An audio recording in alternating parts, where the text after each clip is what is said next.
Okay, what's up, everyone? So we are back with another. What's up, guys? Ali here, back with another Black Ops 2 gameplay video. I bet none of you guys used to watch Black Ops Ali, the good old days. But we're in the current days. The current days, we're talking about Tekken and all of the ongoings with this game. Um, I prepared some things and I want to rant. I love doing that. That's like my favorite pastime. Like looking at random things on the internet and saving it for later. Like, yep, I'm gonna rant about that on the stream. And not even like a mad rant, just like a rant, just like I feel like that's the best thing to do nowadays. The best thing to do is not necessarily play Tekken 8, but more so just rant about Tekken 8 and like the things surrounding it. I get a lot of enjoyment out of that. And, hopefully today we can do that, the same thing again. What's up, everyone in the chat? Genna, DIU, NPC, and Lee Dempsey. How's it going, bro? How you guys feeling? How are you guys feeling?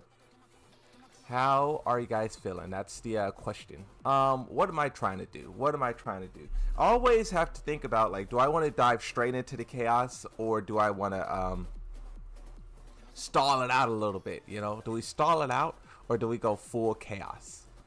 Do we stall it out or full chaos? Chicken outfit. Oh yeah, let me look at the shop. Let's look at the shop. Let's start there. Let's look at the shop. Let's look at the shop. The chicken outfit. Tech shop. Let's take a look at the chicken outfit. I wonder how many people are actually buying this stuff. So this is pretty interesting, right? So first, okay, let's go step by step. First off, the character Lydia. Lydia, wow, we're not okay. The character Lydia, when she released, she was the most popular in the game, just like Eddie, which tells me that Heihachi will be the same thing, and probably whatever character that comes next. I wonder if that's because all the people who bought the battle pass and they just all play the character day one, or what. I wonder if there will ever be a character who isn't number one when they release. That's an interesting thing to think about. But then you gotta talk about the shop, the skins. The skins, bro. We did a little bit of this last stream where we were talking about the skins and how some people have an issue with it. And I completely understand. The reusing of some items that used to be free, that's a no-go for a lot of people. But just in general, some people don't like spending money on outfits, right? Like, when I look at this looks cool to me. It looks cool, right? I like it. I like the style. I like the funny. I like it. I like it. But am I going to spend $3 on this? I don't know. And then this is really cool too. This is cool. I like it. I like it a lot. That's the thing. Like, oh, here's the shotgun. I like it a lot, but it's just like I'm not gonna. For me personally, I don't really spend money on like video game cosmetics. What games? I think the last time that I really like. Okay, so a battle pass, I'll buy a battle pass, but like for an actual skin like cosmetic, the last time I bought a individual was like a long time ago. It was in Smite. I was like, oh, this skin looks really fire. I paid $8 for it, and then immediately after paying $8 for it, I don't know why, but I felt like this whole like wave of like regret. I was like, all right, that was a worthless purchase. I just immediately just like felt like my money was wasted. I was so happy. Soon as I was like, yeah, I gotta get the skin, and then I hit buy, confirm, and then $8 gone, and I was like, well, that was kind of worthless. And then from that point on, I never did it again. But yeah, I don't know. I want to see how this evolves, like Tekken. So what I want to do, and I'm trying not to do it at the start of the stream, but I went back to past Tekkens, really just Tekken 7 for right now, and I looked at all of the different customization that we had and the stuff that's gone. And I think that's the biggest thing. Is like a lot of this stuff, there used to be free versions of it in the game, and they upgraded it. You know, they made it shinier, the polish, you know, more bright and cool and whatnot. But and you could pay money for it, but you know, it used to be free, and it used to be like, I don't know, just there. So it's, I don't know, it's kind of sour. And then these boxes, we dodged a bullet with these boxes. But I guess that was us over. See, okay, I don't even want to say it was us overreacting, because the way that these we thought these were loot boxes, right? And it's not even us overreacting. It's really Bandai Namco. It's us reacting to all of the shenanigans and garbage they've done, right? Like if you didn't have a store and monetizations and stuff like that, and they showed us these boxes, no one would have thought loot boxes, right? But just with how greedy and predatory they've been, everyone immediately was like, you know, we assumed the worst. And it's like that just shows you the current state of the players. When the players see the developers do something and they assume the worst. You know. See, this is really cool. The shark outfit, but you know.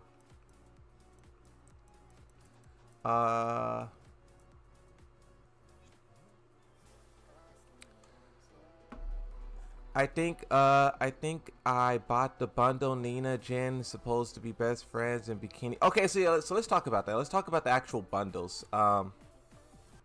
Let's talk about the actual bundles. Let's put the chat here. Let's put the chat right here. Boom. And then let's open up this folder. And then let's click on this. So they bundled some of these skins together, and players were wondering why would they do that? Why did they bundle? Because some of them, let's do this. How do I go to the four corner? Oh, there's a corner. Boom, there's a corner. There's, oh wait, does that no, hold on. Okay, I think I gotta open all of these. Let's do that. Let's do that. And then now let's replace this in the corner. Boom, boom, boom, boom. Look at us. We're cooking. So players looked at these skins and they thought some of the combinations were a little bit odd. For example, you have the Harang and Nina. Why are these two characters paired together? Kazuya and Jin makes sense. Zhao Jun makes sense. King and Law doesn't make sense. But I think this is simply because the developers are just grouping together the old skins. So I think we're going to see them go step by step, and just all the skins that they sold us we're going to see them slowly, little by little, become on sale. And I don't know if it's going to be a time sale or if it's going to be like a permanent thing. Like these boxes. Oh, I left the store. Let me go back to the store.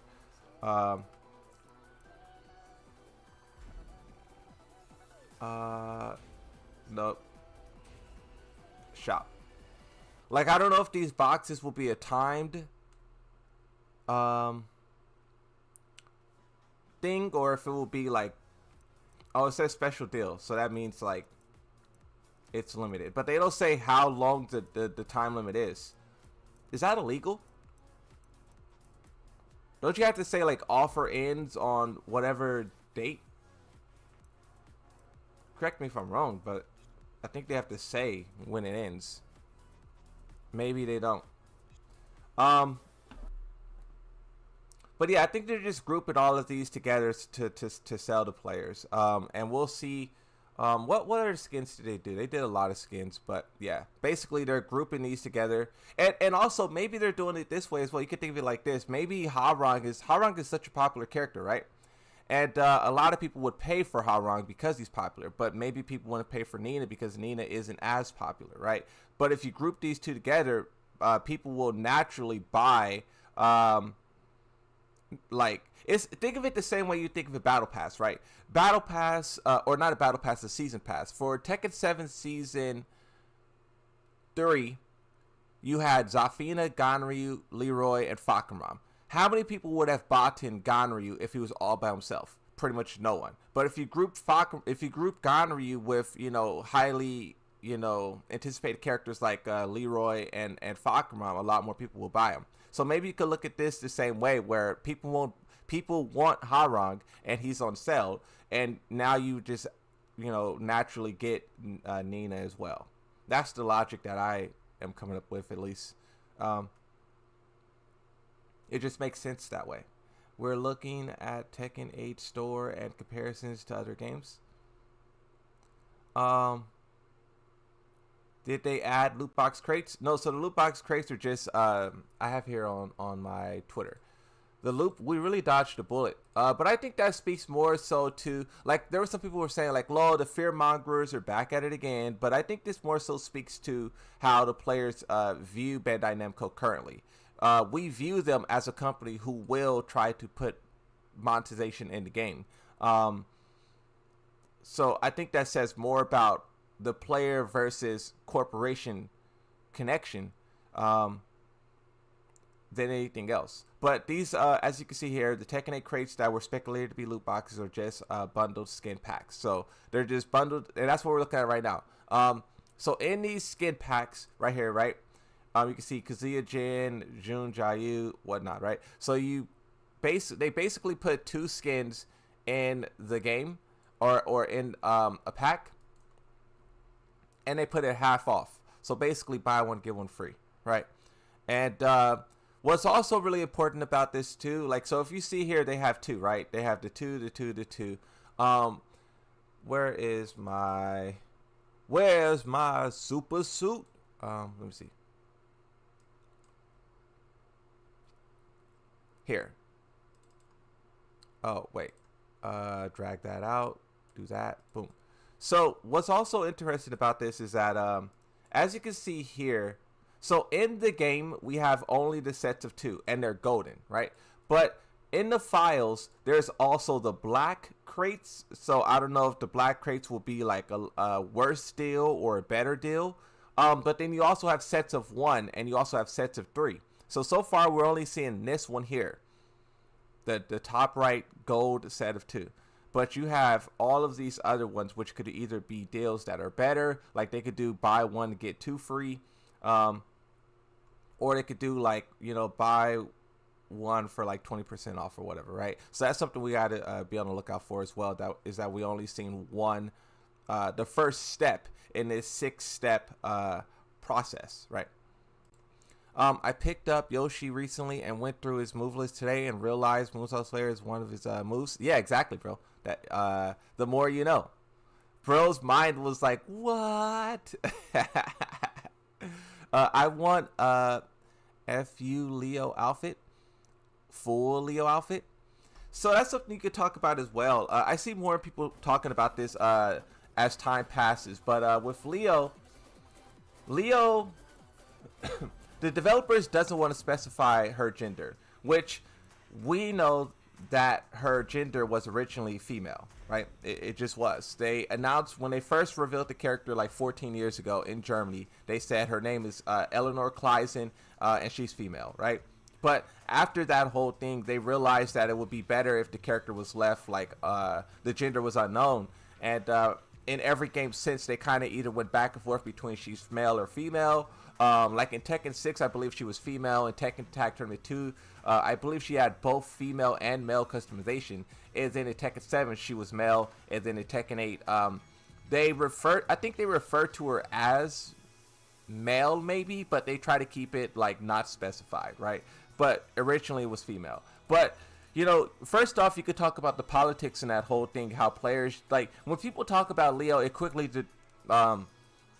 turns into this like argument over politics, and you have the player base basically trying to strangle each other. I think the fact that that's the only thing Leo has going for her is a negative thing, right? Like, like let's say for an example, like a character like King, right? King, when you think of the name King, you don't immediately start trying to argue with the person next to you about gender and politics and ideology, and you talk about other stuff, right? Grapplers and gameplay and story and whatever else, right? So I just think the fact that that's the only thing that Leo has going for it, it just makes the discussion around the character very toxic and negative. And I think the developers should realize that and try to figure out a way to limit that from happening, right? They should try to figure out a way to get the players to stop trying to strangle each other over what Leo's gender is or is not, right? Right? Leo is they, them. Well, what Harada said that Leo is just Leo. Harada said Leo's just Leo, and that's it, right? So, but the point that the thing that I was gonna talk about for Leo is her lack of customization. So, as you can see here, so we all know how many outfits they added into the game, right? And look at this is the one. This is the only one that Leo can wear. She can't wear the female. She can't wear. Let me hold on. Let me show you everything that the character does not have access to. Here. So.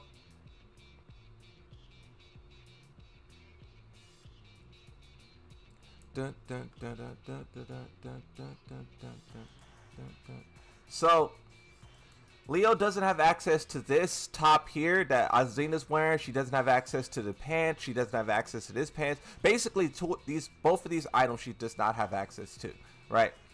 And the same thing here. She cannot wear this. She cannot wear that. She can't wear any of it, right? And this is just 2 skins, but it goes on and on and on with the developers not allowing the character to wear anything because they don't want the gender to be specified. And even though like I get the idea, right? But in actuality, the people who like Leo, they have less to work with in terms of customization, as in the people who don't like Leo and they just they just watch from a distance. It's just a argument about like random garbage, So I just think no matter how you look at it, basically the character Leo is has nothing going for her. I was trying to show you guys another skin that Leo doesn't have access to. For those of you who don't know, this is Tekken Warehouse's Twitter. Tekken Warehouse does a lot of great work, bro. Tekken Warehouse does a lot of great work. Like Tekken Warehouse has a website where basically like a lot of Tekken stuff is archived. I'll show you. I love that website. And then the thing that we'll talk about in just a second. This is the website. Oh wait, Oh wait, nope, don't do that. Wait, what? What happened? What happened? Huh? Let's try this again. The thing that I'll talk about eventually comes from this website. Here's the website here. It's just like you have all the Tekken games here, 1 through 8. Some of it is not complete yet. Like the person is still adding stuff, but we'll look at Tekken 8 just an example. But you can see all the characters here. Let's just click on Yoshimitsu. You can see Yoshimitsu's renders. You can see his outfits. You can see his versus art, his like panel art. You can see his illustrations. You got to give it a second to load. You can see his thumbnails for his movies in the game. You can see all of his customization that he has access to. And then you can see the other characters, right? So this is a very powerful website, and I'm grateful that we have it. Leo has the bottom half of the men's tribal thing. Oh, she does? Oh yeah, you're right. So look, so Leo has the bottom half of the men's tribal, but Leo also has the men's ninja pants. And then Leo also has the men's shorts. But she has the female's wrestler pants. And then what is this? Oh, and this is the male biker pants. And then this is the female biker pants. So I have both male and female biker pants.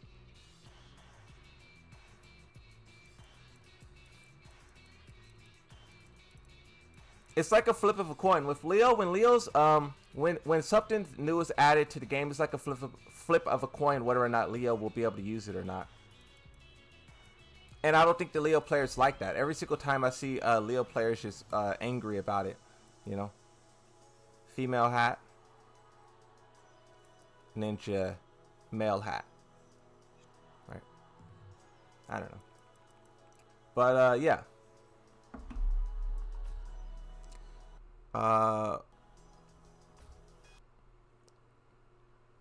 It's mixed up, yeah. Could you imagine if any Marvel character, DC, or Final Fantasy, Call of Duty, Street Fighter, Far Cry interact with Tekken characters if they were in Tekken 8? What are you saying? You're basically saying if one of those characters was made canon? Drive Rush is more technical grade. Leo has nuts. Leo can wear lower female skins. Does anybody play Leo? I haven't fought a Leo in ages. We actually have usage data. Let's take a look at the usage data. Oh wait, let me see. Tekken is Tekken 8 data. Is that right? Yep. Okay, so we looked at this yesterday, so we won't, go super in depth. But on the topic of Leo is here. So Leo is 1, 2, 3, 4, 5, 6, 7, 8. She is 8 in terms of usage rate. Right. I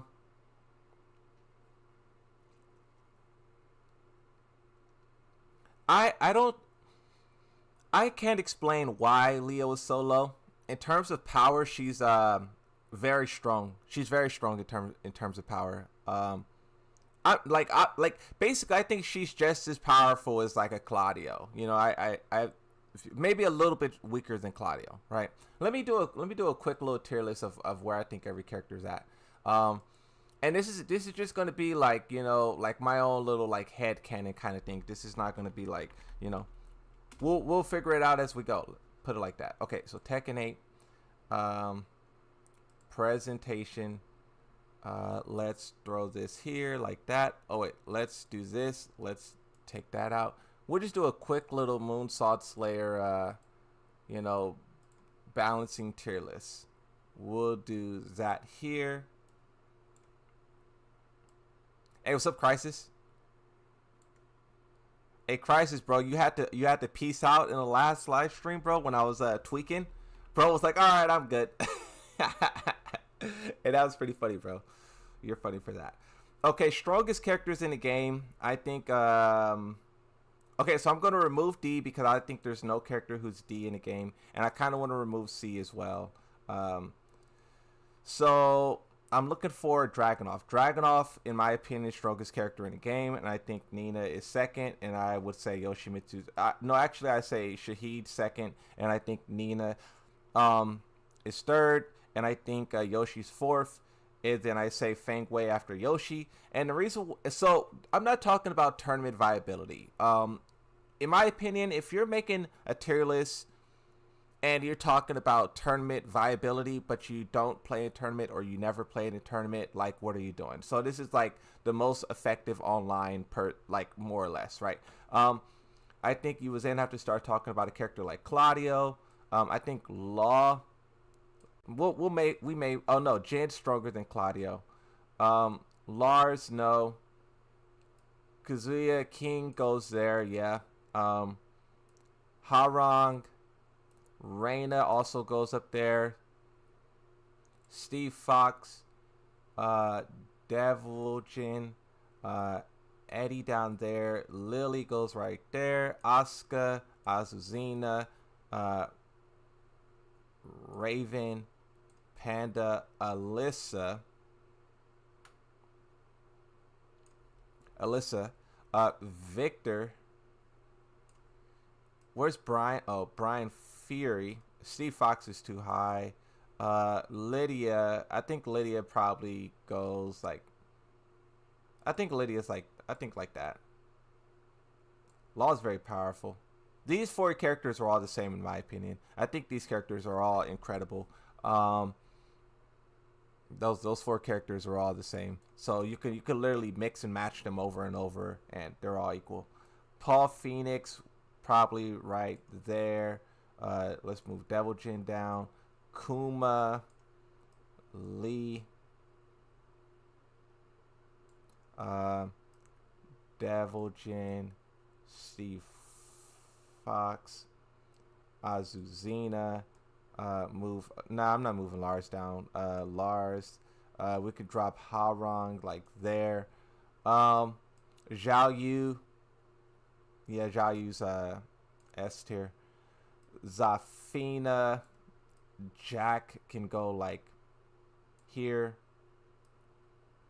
Jun Kazama. I think people downplay Jun Kazama, but she's not like super powerful. Leo. I think Leo's probably like there. And a Leroy's probably like here. So this is more or less. More or less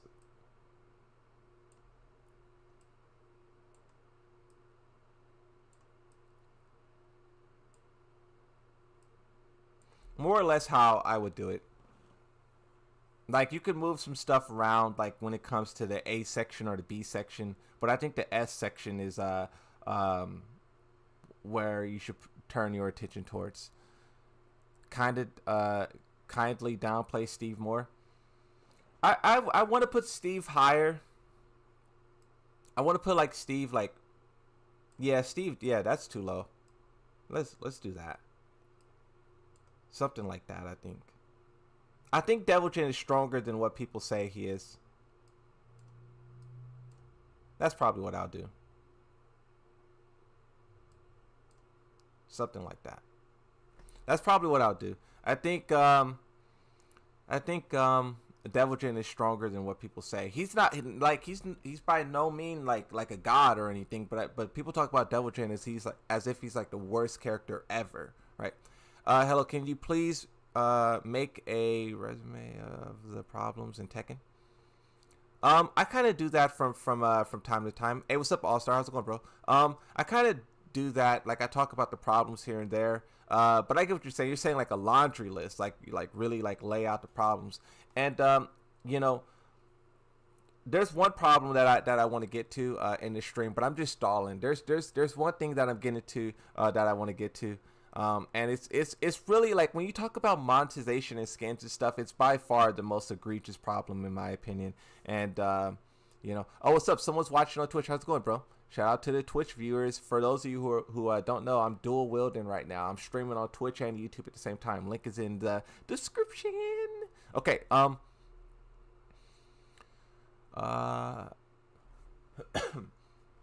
Yeah, do you guys disagree with my tier list here about the placements? S, A, B? You guys disagree with this? So I'll just quickly go through the S section. I won't focus on the A or B because, you know, who cares, right? But the S section, I think Dragunov is the most effective and also the most efficient and also like the easiest, right? I think Dragunov, you could talk about Dragunov, Nina, Yoshi, and Shahid being the same level and Fang being the same level of power, but I think it takes less skill to do work with Dragunov. Dragunov is just less skill and thought-provoking. With Nina, Yoshi, Fang, you have to think more. And even if it's just a fraction of more, even if it's just 1%, that tournament, that online ranked promotion match environment, that 1% is enough to make you drop a combo. It's enough to make you choke. It's enough to make you do something stupid. With Dragunov, just that little bit of easier, in my opinion, makes him better. And I think Shahid is the same thing as Dragunov, but just a little bit weaker. So I think it goes Dragunov, Shahid, and I think it goes these three characters. You can mix around the order, but I think all three of these characters are equal in terms of power, but the amount of effort it takes to do work varies, right?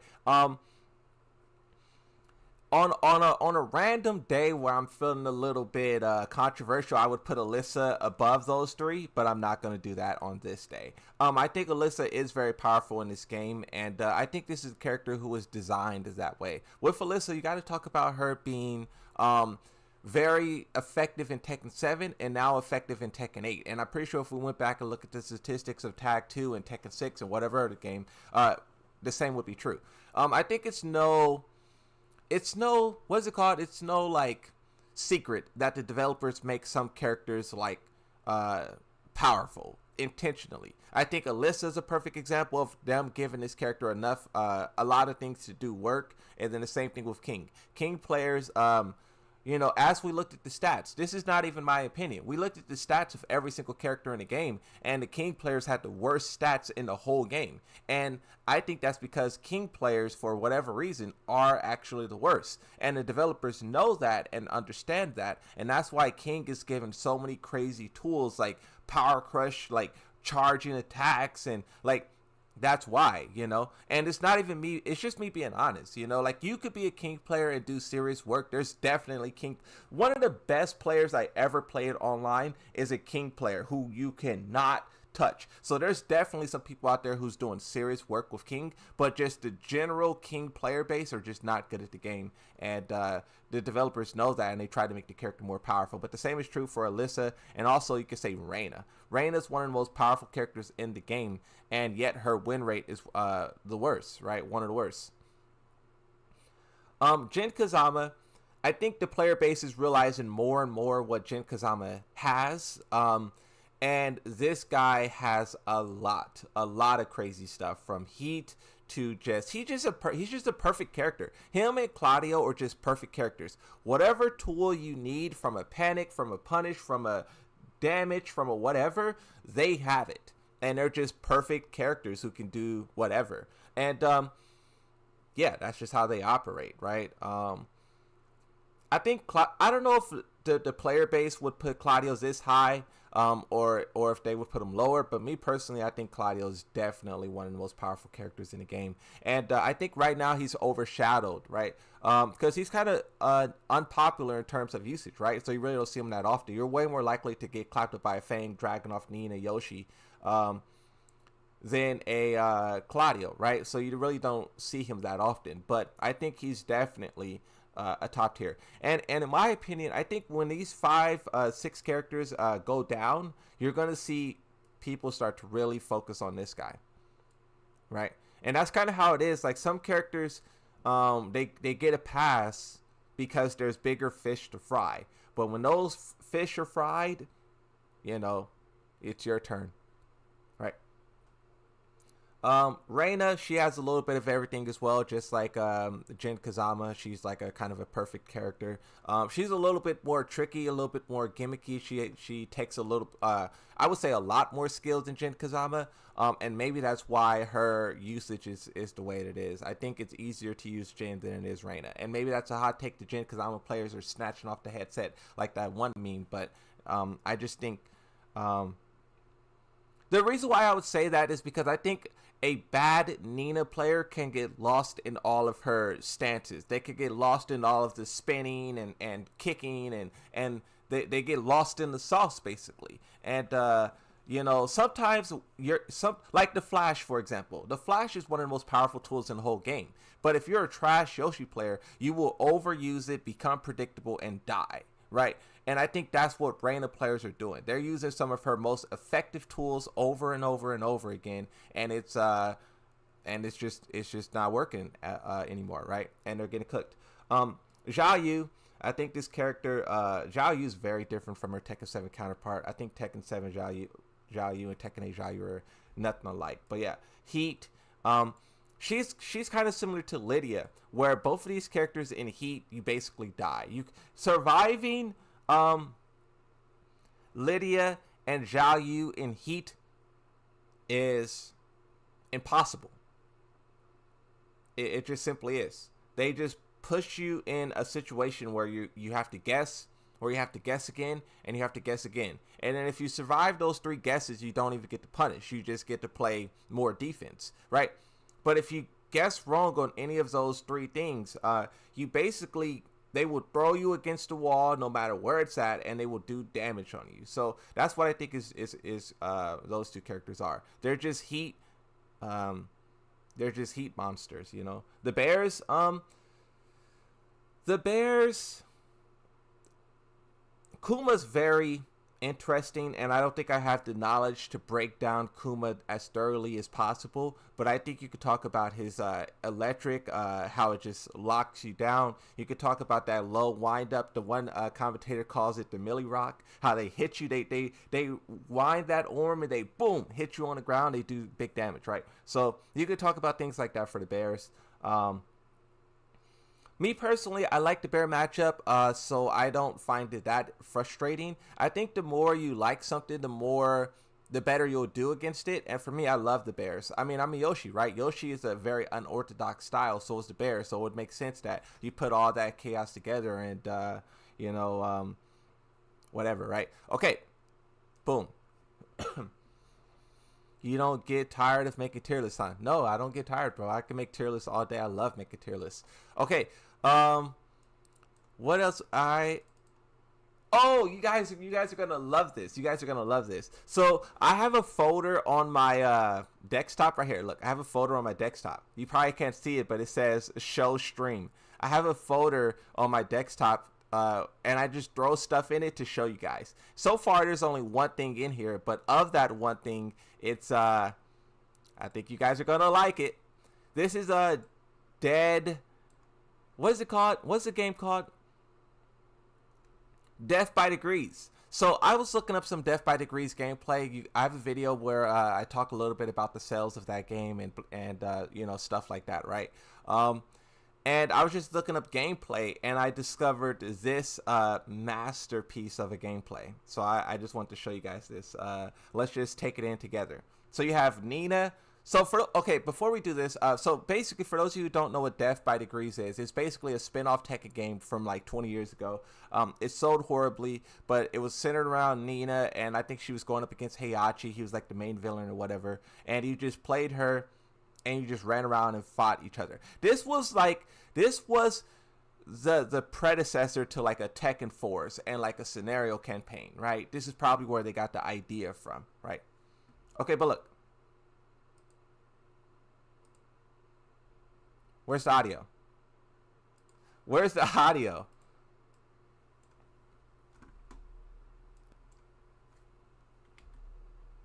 I don't know why the audio's not playing, but let's just take it in. Anyway. Okay, so look. So she hits this person, boom, kills him. This guy comes up, body slams her. She breaks out of it. Bro, this is straight chaos. Hey, I appreciate the dono. No eyes, no ears, no nose, no mouth, no body, for real. Hey, I appreciate the dono. Thank you. That's the Yoshi reference for those of you who are unaware. Bro, she breaks out of the grab, breaks the grab, boom, shoulder charge, knocks her. Hey, yo! Hey, yo! Hey, yo! You see that? What? She spit like some little purple. Look at the purple breath. Where'd that come from? What? Look at this. Nah, bro. I want to play this game. I seen this one clip and I was like, yeah, I gotta show the streams this. I want to play this game so bad. Look at the gameplay. What? Nah, that's crazy. That's crazy. It should have been me. Exactly, bro. Truer words has never been spoken. Kids Tekken Tag Tournament 1 Yoshi stage music. Yeah, you guys want to hear the no eyes, no ears, no mouth. Yoshi, no eyes.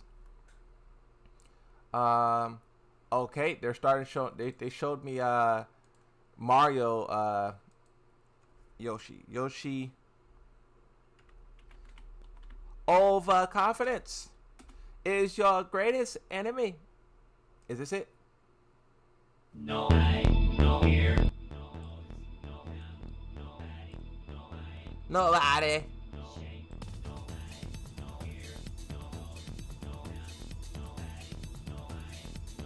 Yoshimitsu a little freak. What's this song supposed to mean, Yoshi?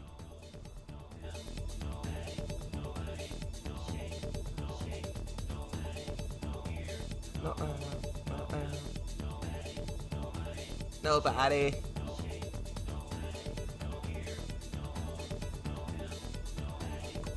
I was dancing. I had to stop. I was dancing. I was doing my little techno.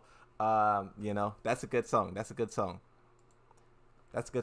Okay, all right, let's do this. So enough stalling. Let's get into the main sauce of the equation. So we all know that Tekken 8 has customization, right? And the customization in Tekken 8 is very lacking. And the reason why it's lacking is because the developers took stuff out of the game that was in Tekken 7 and Tekken Tag Tournament 2, and they want to add it back in later, but for a price, right? And a lot of players take issue with that. One, because it was already free, but then two is now you're charging for it. But then three, when you look at like just the base of what the game has to offer, it's very bare minimum. Like we'll use Steve Fox as an example. Look at how few customization base like game Steve Fox has. Hair, he only has like, what is that? Like 11 hair pieces. Eye, very, very few. The beard, nothing. Makeup, nothing. Like, they took so much out of the game just because they wanted to sell it to us later, which is so despicable. But what I wanted to do, so I'm just going to keep going through Steve Fox so we can see how little he have. Even the t-shirts. The t-shirts is very few. And it's a lot of copy and paste, like these two here. These 3 tank tops. Shirts. These 2 shirts are copy and paste, but just different designs. These 3 shirts are copy and paste.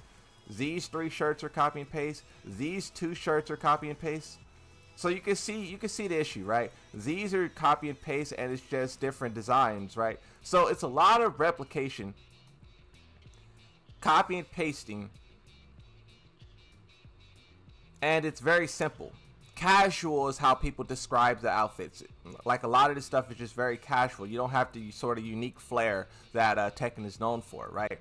And as such, you can't do anything with it. Like, people talk about my Yoshi outfit, and they say, your Yoshi outfit sucks. And I'm like, bro, like, Tekken's not giving me anything to work with this guy. Like, Yoshimitsu, so I showed you Steve Fox, right? The hair and all that stuff.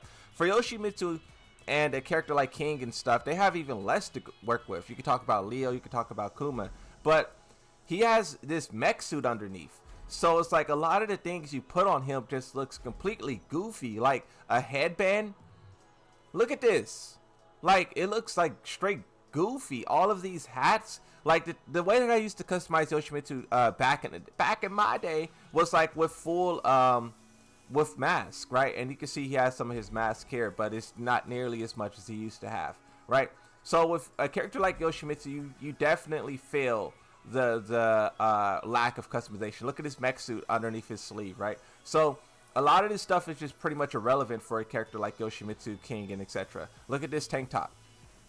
Tell me one time when first tell me a time when you saw anybody wearing this, but then let alone a Yoshi wearing this. You can't, right? So what I wanted to do is show you guys some of the stuff in past Tekken games. I went to the Tekken Warehouse website. If you guys don't know, Merdoink made a website and basically just archives a lot of old Tekken stuff. As you can see, oh wait, that's an ad. Get that ad out of the way.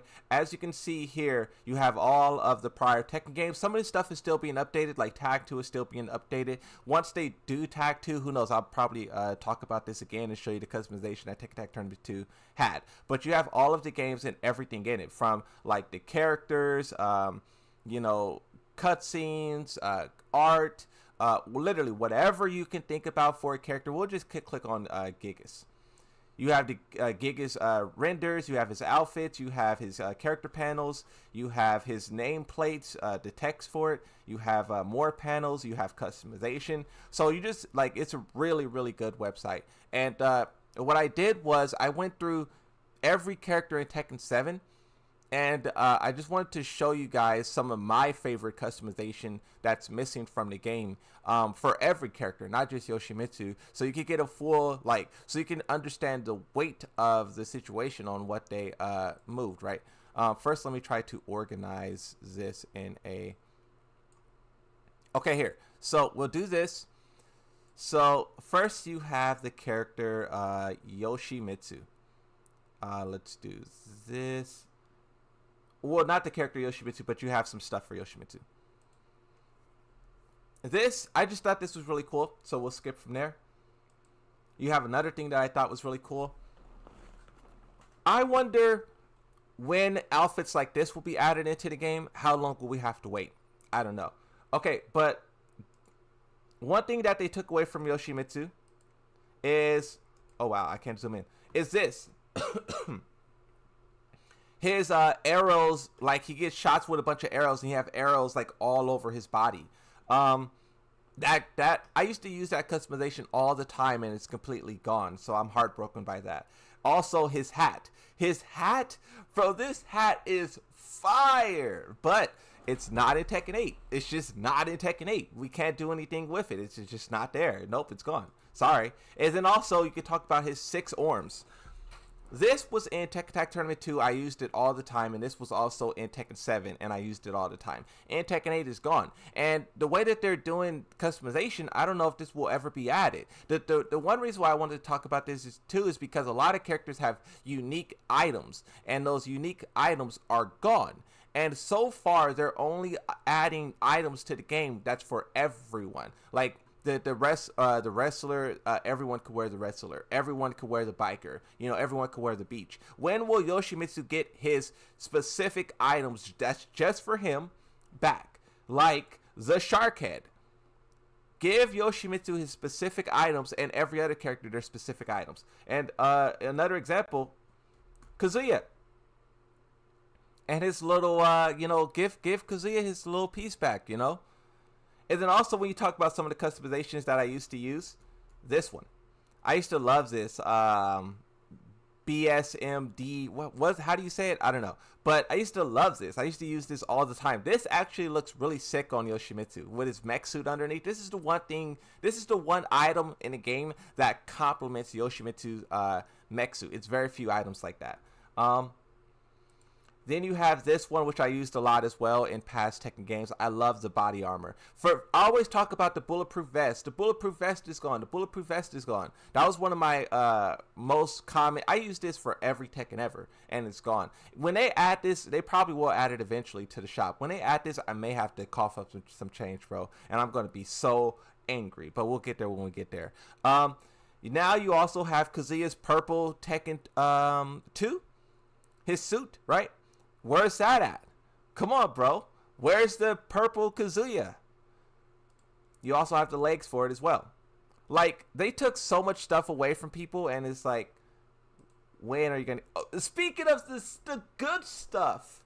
The good stuff. In Tekken 8, we have the bikinis that are the same for every character. But what about the character-specific bikinis? You have this little skirt here, and you have the little ribbons right there. Now, I know we can all lol and laugh, but, you know, there's a lot of original stuff that's taken away from characters, like the drill. Character-specific items. Alyssa's drill customization. You know? Oh, and this is just Anna. This has nothing to do with customization, but I think we all are like, where's Anna? Bring Anna to the game, you know? So I just want to throw that in there for all the Anna mains. You know, where's Anna? And then also, this is by far the best customization item in the whole game. This shower piece in combination with the bikini, oh my God. I'm trying to tell you, bro. Never forget what they took from us. They took this and the bikinis. Oh my God, I hate them. You will not get away with this, Harada-san. I'm about to go outside and start yelling out into the clouds. How could you do this to us? I'm trying to tell you, this in combination with the shower piece, legendary. legendary. And of course you have Armor King, right? We want Armor King. We want that in the game. We also want Armor King. Bring the boy Armor King back. On the topic of Armor King, I wonder whether or not they will change his outfit. This outfit, I am dubbing this. I'm stamping this outfit iconic, right?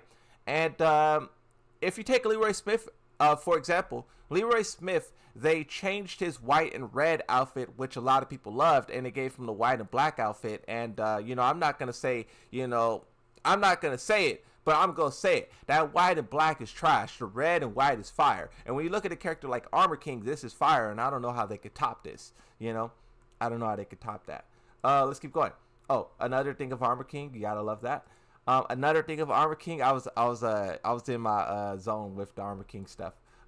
Oh, in Armor King, he also has the the individual character customization. He has the little bison horns or whatever that is on his shoulders.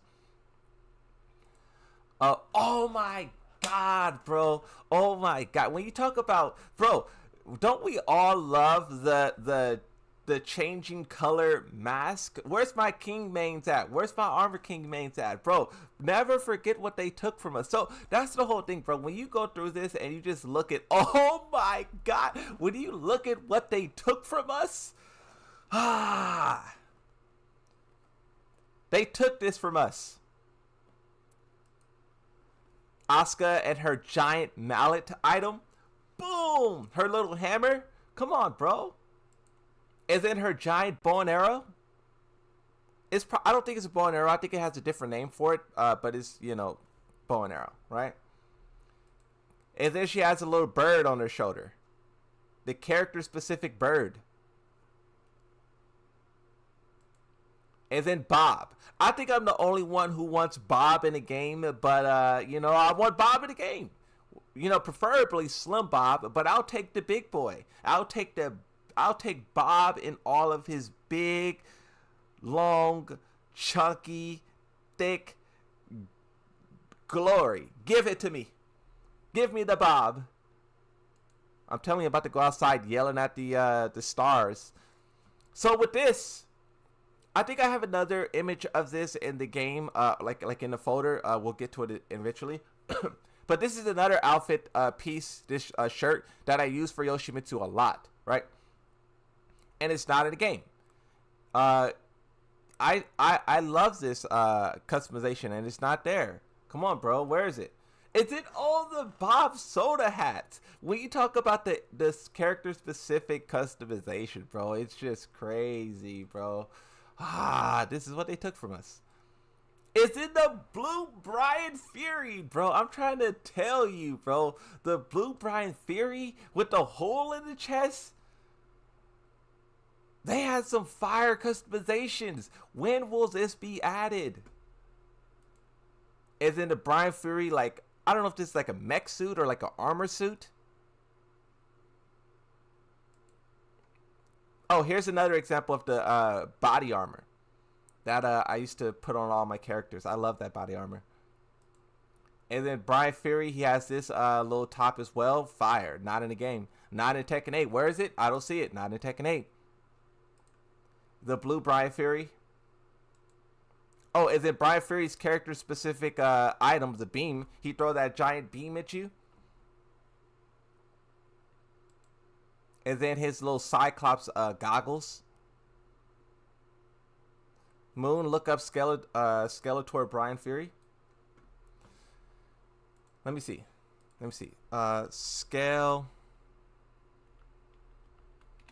Skeletor Brian Fury. Oh yeah. Yeah. Oh, I lost the image. Oh, there it is. Skeletor Brian Fury. That's what I'm trying to tell you, bro. You have that one as well. Oh, is in Devil Jin. So Devil Jin, he has some character specific horns. Like I believe this is his default. But then you also have this one, which is like the long, like kind of like demon horns or something. And then you also have this one, which it goes up as well. So you just have so many character-specific items. I don't know what this is for Devil Jin. I have no... It looks like a face shield. You got to kind of like turn your head to the side to try to fully grasp the situation. But yeah, I never seen a Jin player wear that either. Here's another one, different color. And another one, different color. Dragunov, my boy. He had some of the best secondary outfits in the whole game. You have this little spy one. You have this one in a different color. And then you have the clown, the jester. And what I was looking at Brian, I was searching up some Dragunov stuff just a second ago, and I discovered this in Tekken Mobile. Now, of course, this is like a mixture of items that already exist. Like this shirt is the shirt that I said that I just used. But then you have the hat here with like a nice little trim on it. You have some fangs. You have some red eyes. Basically, this is Dragunov's Halloween outfit from Tekken Mobile. You can't see it, but it says Tekken Mobile. This is a separate topic, but I wonder when they'll add... you know, there's a thing called holidays, right? And usually games who do skins celebrate holidays. So far, Tekken has not celebrated a holiday, but also so far, none of the big holidays has shown up yet. So I wonder if they will do a Halloween pack, a Christmas pack, a Hanukkah, Kwanzaa, Thanksgiving, Black Friday, New Year's, Chinese New Year's, you know, Russian New Year's. You know what I mean? And I appreciate the dono. Today is Jun's birthday, by the way, Queen of Tekken. Yeah, for those of you who don't know, this is a side note, but for those of you who don't know, the Tekken developers, Harada a little while ago announced every Tekken character's birthday, and on Twitter you will see, like, today's Jun Kazama's birthday. You will see they celebrate, like, Law's birthday was on the 10th. Character's birthday every once in a while, and I think that's pretty good. I think that's cool. Like, it's not, you know, of course someone who only cares about ranked and whatever will look at that and be like like that's not an electric. But for people who just generally like Tekken, it's cool to know. Lee's birthday is on August the 8th, right? Appreciate the donut, bro. Let's keep going. The Chef Dragunov fit, the Mask Dragunov. Bro, I have a lot of these. As I was doing this, I didn't realize how many of 208 items. I put 208 items in this folder. That's how you know I was like locked in. Dragunov's little shotgun. We're gonna have to pick up the pace. His tank missing. You have different colors. Eliza. Oh my god. When I seen this, how do you guys say? I was just gooning when I seen this. I was just gooning, and I was like, yeah, I'll put some Eliza in the folder. You can't look like what am I supposed to do? Fakamram, nobody wants him, but at the same time, everyone wants him. One of the most popular characters in Tekken 7, yet everyone hates him. Make that make sense. Fangwe with the Avatar Aang polka dots on the head. He has his little helmet. I don't know if that's a Tekken 8. Probably not. Heihachi with the bear hat. I guarantee you that will not be in Tekken 8. I guarantee you that's not in Tekken 8. And also the little Kuma backpack, not in Tekken 8. I guarantee you. Different colors as well. And then also this little flaming will piece. Not going to be in Tekken 8. I can guarantee you that. So I put this item in the game not because I thought it was cool and it should be in Tekken 8, but because I thought it was bad and it should not be in Tekken 8. The Harog players deserve better than this. The Harog players deserve way better than this. Oh my god, that helmet? No way. No way. Harog players don't deserve that. What did they do to deserve this? What did they do to deserve this? Now, Jack, in my opinion, is he has some of the best alternate outfits in all of Tekken 7. You have that one there. You have this one here, the little Lego man, fire. You have this one here, the little construction bot. Like, Jack had some fire. This is another variation of the construction bot. Jack had the rock man, Some of the best outfits in the whole game, easily. And then you have his character specific customization, the giant wheels attached to him. And then you have the rocket ship. I don't remember what that does actually. And then you have Gigas, a character who everyone loves but no one plays. I also think this guy has some of the best alternate outfits in the whole game. This one, not so much, but it's still, you know, it's decent. But this one, fire. Brickman. This one, fire.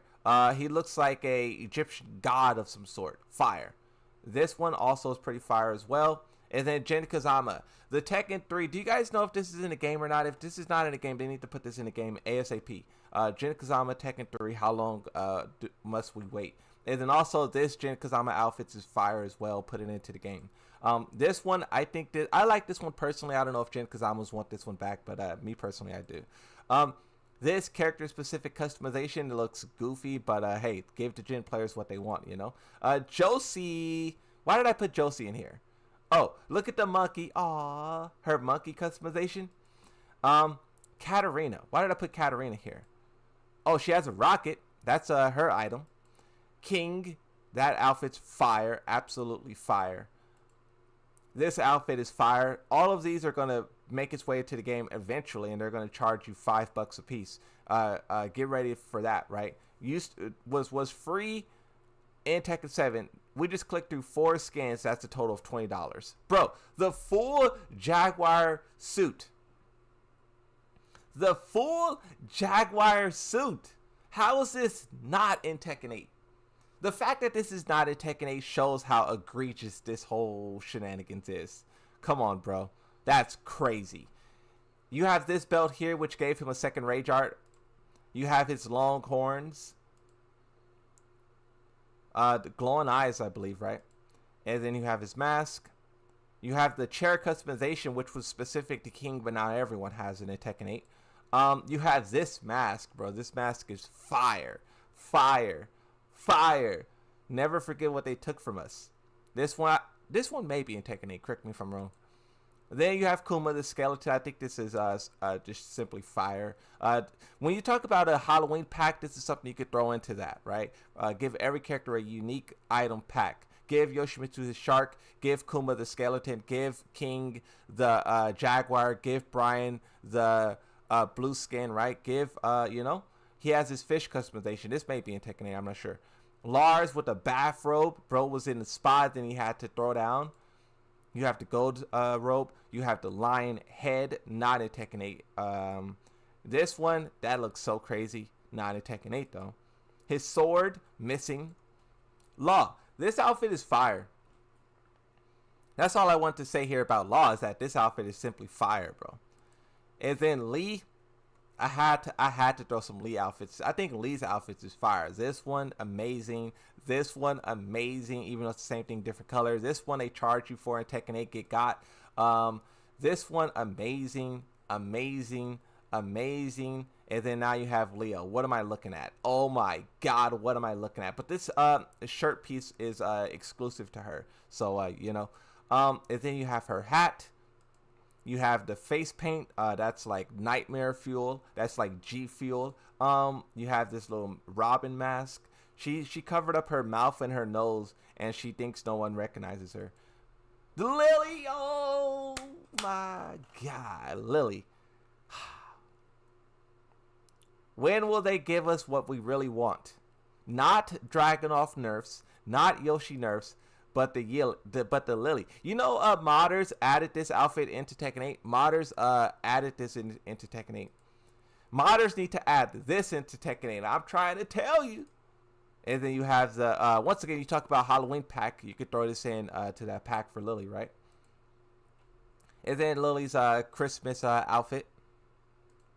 And then a dress for the female characters. This dress is one of the first customizations that like when I think back in my memory, this one is like prominent because I was fighting a person, and for whatever reason that match like just sticks with me in time. I don't know, but yeah, dress.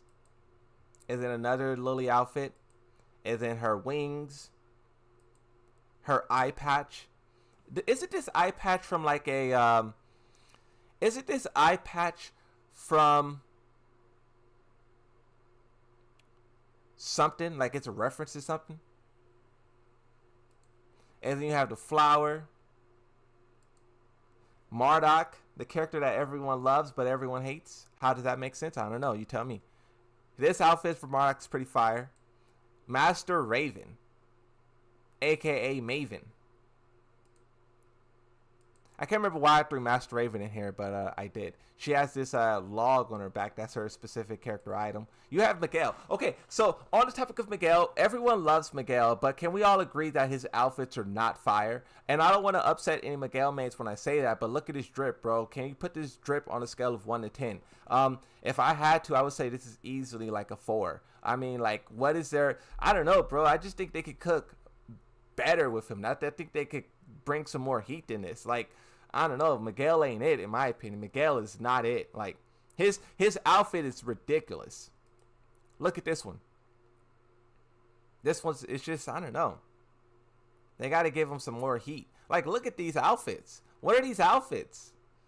Miguel is a fire character, and to have this look, okay, this one's kind of cool. This one's okay. To have the level of drip that he does is just like yikes, you know. It's like, come on, you know, I want better for the guy. This was actually fire. I like the colors of it. What's the next that we have? Oh, Nina. This outfit's fire. It's fire. Simple but fire. You have this one. Is this a Tekken 8?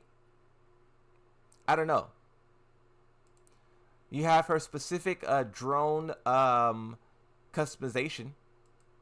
You have Panda. Panda has some of the best alternate outfits in the whole game as well. You have this one. You have this one. You have this one. You have, oh, and this is the bamboo branch. Her specific item. But I think, yeah, Panda has some fire customizations in my personal opinion. And then you have Paul Phoenix. Paul Phoenix. I can't remember why I threw these in there, but I did. Oh, his treasure chest customization. His bandana. And then Shahid. This outfit's kind of fire. If I squint, it looks goofy. But if I clearly open my eyes, fire. And then he has this bird. This bird would sit on his shoulder. I don't know what the bird would do, but that was his specific item. Now, Steve Fox is a character who also has like the crazy drip. You have this. You have this. You have this. Steve Fox got drip. You have this one, bro. Like, that's crazy. Oh, and then his specific items. You have the boxing gloves, right? And then you have the huge. Look at those bad boys. Woo wee. Do we have these in Tekken 8? I don't think he does, bro. These gloves are huge.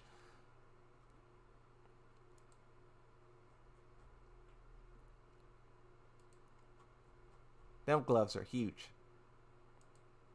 And then you have the little headpiece. You have the little item that's on his head. You have Zhao Yu. This Zhao Yu headpiece is so fire, bro. Like this needs to be in the game ASAP. You have different colors of it as well. Oh, then you have this giant item. It's like a fan. It's like a Chinese fan kind of thing. And then Yoshimitsu's shark outfit.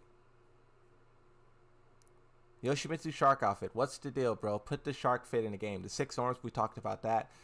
His different swords. So you're going to see, I believe you'll see his different type of swords. Oh, wait. That was one sword. This satellite. I don't know if, so when I was looking through, I saw that other characters didn't have this satellite. I don't know if that's just how the website is or if the game is actually like that. Another satellite. You have this headpiece from Yoshi. You have one sword. This is where we'll look at his individual swords. You have another sword. In Tekken 8, he has like 2 swords. In Tekken 7, he has like 6. Here's another one, the guitar, Harada's guitar. You have this one, which I used all the time, fire. You have this one, which I used all the time, which has the bamboo. And then you have this one, which is the training sticks. And you have this one, which is the red. He has so much. He had so many different swords in the game, and now he has none. Zafina. And then that's it. I think that's it, right? Tekken Tag Tournament 2. Oh, we have some more. So I put this in here because I was going to say that we will talk about Tekken Tag Tournament 2 isn't currently added to the site yet, but once it is, we'll talk about Tag 2. But there's some more here. You have this shield. You guys remember this shield? You have the fairy wings. You have the halo. You have the flag. They have some flags into the game, but in Tekken 7, they have like 10 of them. You have the axe. You have the pistol, ray gun, knife, and the bow. You have this mirror. This mirror was supposed to stop your opponents from moving, but I don't think it did that. It didn't work, right? You have the knight headpiece. The whole armor is missing from the game. You have the Heihachi headpiece. I wonder if they'll add this into the game with Heihachi. Probably not. You have this. Is this in Tekken 8? Maybe it is. I'm not sure. But then you have the different types of hit effects. Tekken 8 is lacking on hit effects as well. This game had some pretty good ones. And then you have, oh, this is the shirt that I was telling you guys I use all the time.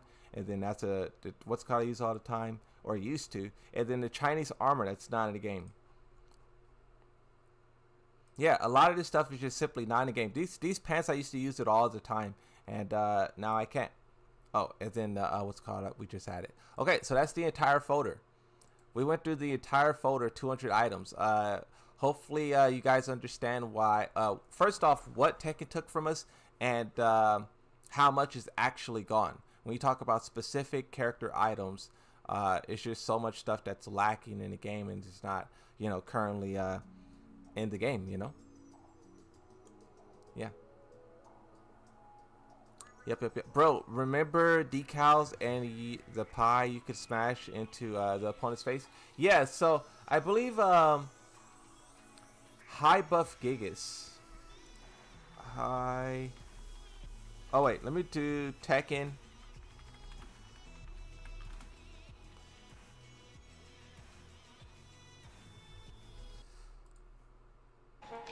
So you have this video from High Buff Gigas where the person shows some items that are specific to characters from Tekken Tag Tournament 2. Maybe there'll be other Tekken games in hits, but I'm not sure. Let's just watch this.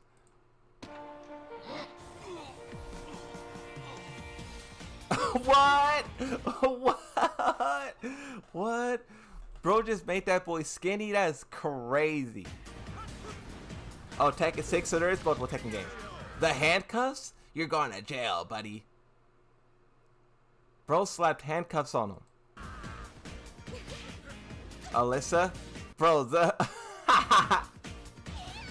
He put the head back on her?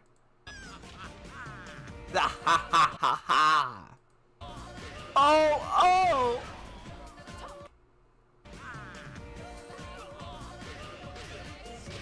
So there's another video. Okay, so let's take a quick little detour. But there's another video. Tekken, I believe Jack has this. Tekken 8 slapping. I think Jack 8 has the butt slapping bro now. And someone, here it is. I don't believe this is not the original video, but there's a video that has like millions of views, like 3 million views, and it's just a video of Jack slapping every character's butt. This one is the guy characters. The one that has million of views is the female characters. Jack slaps every female character's butt or something crazy like that. Jack.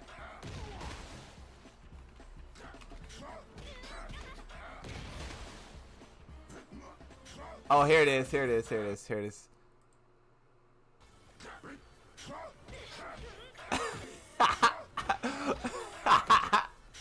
What's wrong with the Tekken player base? What is wrong? Nah, bro. Oh, what? What? What's wrong with the Tekken player base? Dang. Alright, let's keep going. Oh, the trash can. That's fire. What's sad about this is so there's so much creativity in these items, right? There's so much creativity in these items. And when you look at how they removed all of the creativity and the fun out of the game for the sole purpose of making money, it's just sad, you know? They took all of this stuff out of the game because they want to sell it to us later. And you know, in my opinion, they took so much out of the game as we just went through like 208 items. They took so much out of the game, and I don't think they will have enough time to add all of that stuff back anyways. And that's what I'm starting to realize is like they're adding like two. They're adding like 4 skins, you know, male and female. So you really could say 2. They're adding 2 skins every like 2 months, and you know when so 12 months that's 24 skins. Basically, if you do the math, let's say 5 years. What's 5 years times 24? Like, they don't have time. A lot of this stuff will be lost to time. Oh, did you see that? Bro popped up off the ground. What? The selfie? The Paul Phoenix long hair. Is it growing? Look at how crazy. Hold on, let me just stop. Look at how crazy this Paul Phoenix looks. Look at how crazy he is. Wait a minute. Is this the same biker outfit that they just put into the game for a price? This is the same thing, right? They just put this into the game for a price. Where's that? Where's that? It's the same thing, just slightly changed. Wow. Wow. Same thing, just changed a little bit. That's what I'm talking about.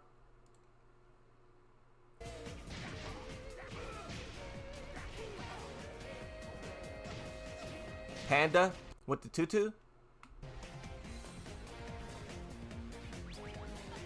Huh? Wow.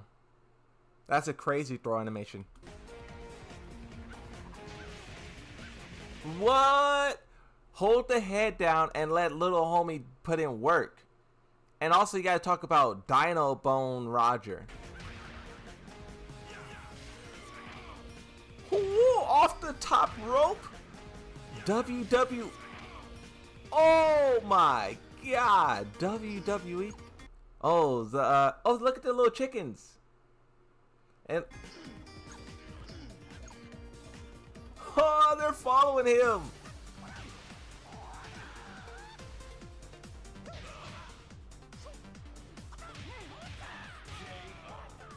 What the? He's doing the face. He did the face even back then in Tekken Tag Tournament 2.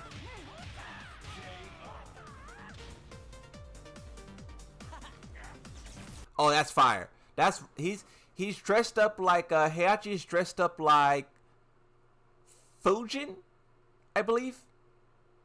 Or is it Rajin? I believe it's Rajin. He's dressed up like Rajin, the god of the storm, the Japanese god of the storm.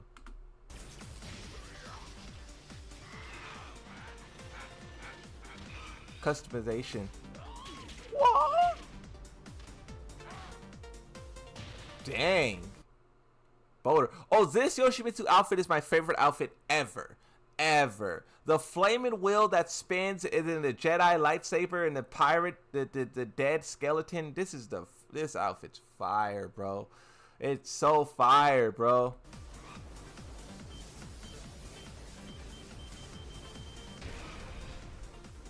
That's dope. Oh, Nimbus.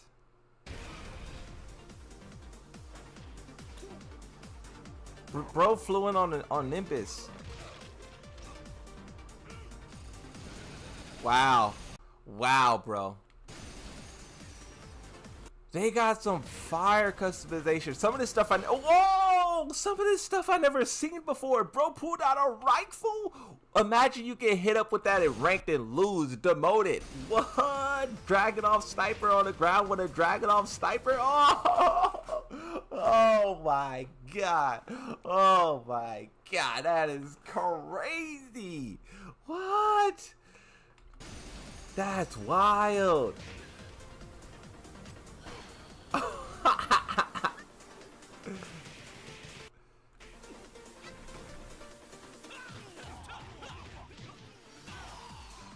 Okay, sayonara. Oh, that's fire. I remember that.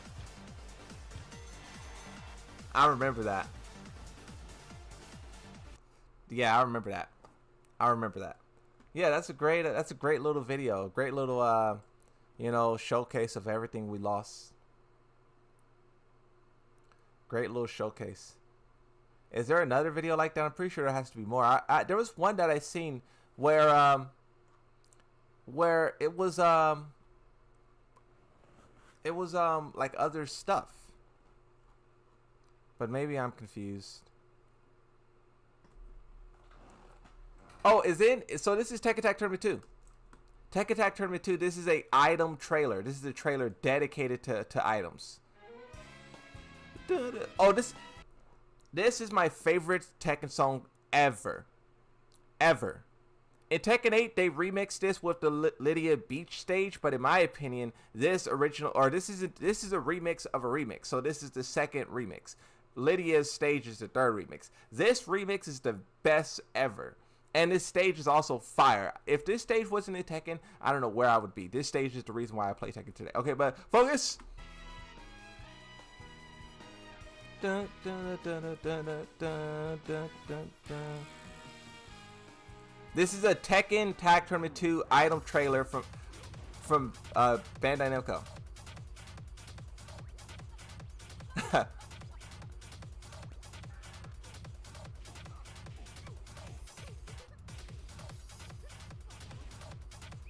Dang.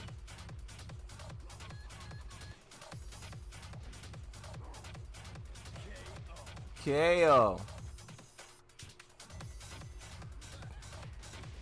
I think I'm gonna have to put this on Twitter.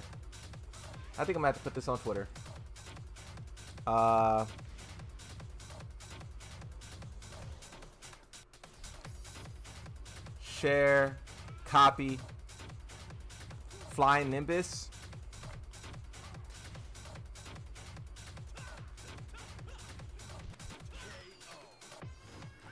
Dun, dun, dun, dun, dun, dun, dun, dun, dun, dun, dun. Man, the good old days of Tekken Tag Tournament 2, bro. That was okay, so look, I talk a lot of trash about Tekken Tag Tournament 2. And it's really because I just talk about the data and the numbers, and from that perspective, I mean, you have to be honest in the depiction, right? Like, when we talk about the numbers, data, success, failure, like, I take my personal opinion out of it, and I feel like that's what you're supposed to do. Like, when you're, you know, trying to like talk about like data, you can't be biased. The data speaks for itself. And in that sense, Tekken Tag Tournament 2 was a failure by all regards. But I love that game though.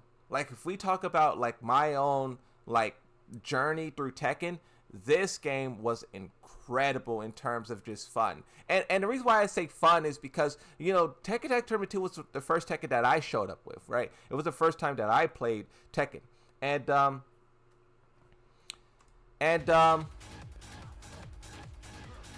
Well, not the first time that I played Tekken, but it was the first time that like I owned Tekken and played Tekken every single day. And what I found really fun about this game was like the possibilities. I used to have so much fun trying to figure out what would work with what. Like Yoshimitsu and Dragunov together, what can they do? Yoshimitsu and Brian Fury together, what can they do? So that's what I loved about the game. But that's someone who's new and who's just trying to discover the potential. But if you view it from the perspective of of someone who already knows the potential of characters and what characters can and cannot do, if you put them in that environment of Tekken Tag Tournament 2, will they have fun with discovering everything, or will they be like, this game is like too much? It's too much to learn. It's too much to master. It's too much to, you know, I don't know. Someone on Twitch said it's called nostalgia. Yeah, nostalgia is strong, bro. Nostalgia is strong. Yeah, Tekken Tag Tournament 2, I had a lot of fun with that game, just trying to figure it out and like understand what Tekken is. It was a game that seemed like anything was possible, and for a lot of people, anything was possible, right? And that's what they didn't like. You know, after multiple years of this game being the main Tekken game, people were still not able to fully master everything this game had to offer, right? and it results in the sales that it had. But this game was full of life. You know, when people say things like Tekken Tag Tournament 2 had bad marketing and stuff like that, it's just simply not true. Like, when you look at Tekken Tag Tournament 2 and how many different trailers it had, this game had more trailers than... Well, I won't say it has more trailers than any game, but the type of trailers that it had was some of the most creative trailers, like, ever, right? You had this trailer. So, I just searched Tekken Tag Tournament 2 trailers, and you can see... the intro trailer, the Gamescom trailer. That's the opening cutscene right there. This is E3. What is this? This is just like a gameplay trailer, but that's E3, right? You have Snoop Dogg right here. Let's click on this. Let's skip to the Snoop Dogg part.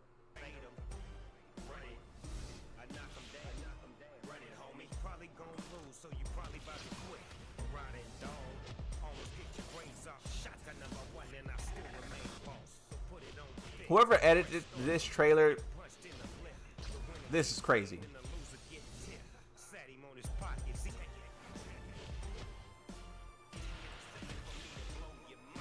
Snoop Dogg. They had Snoop Dogg in that game, bro. Switch trailer. The announcement trailer. What is this? Oh, I remember this. I don't know if I can show this. This probably will get the stream DMCA. Let's see what... Come on, bro. The announcement trailer. This is fire. They had some of the best trailers out of any Tekken game ever.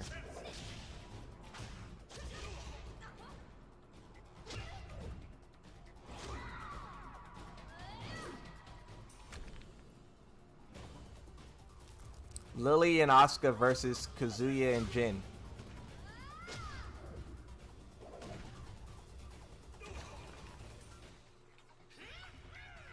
Brian Fury?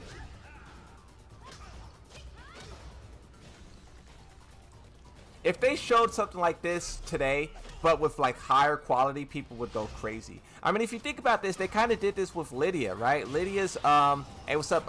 Shout out to the people on Twitch.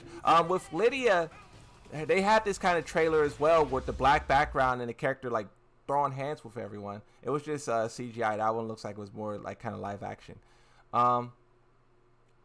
Intro video. There's another intro video. Spike VGA trailer. So that's the announcement trailer.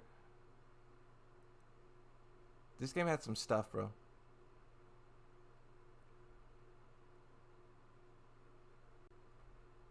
Yeah, it had some stuff. So I seen this was recommended to me. All right, guys. Whoa. It's Mike Hollow's newest video where he's talking about the shop. There has been an update. So I'm gonna check it out.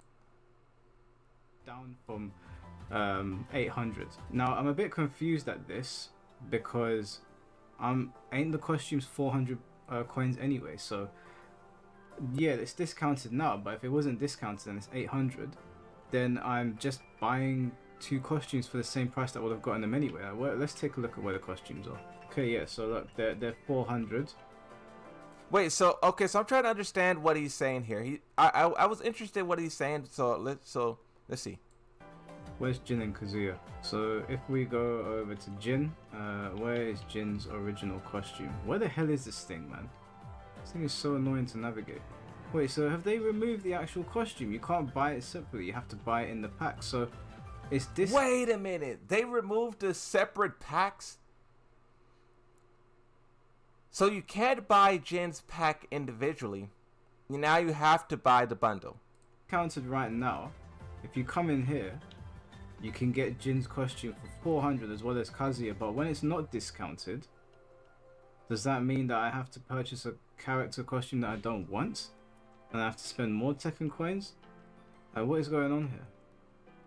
I'm deeply confused. Okay, let's go over to Kazuya. That's the biker stuff.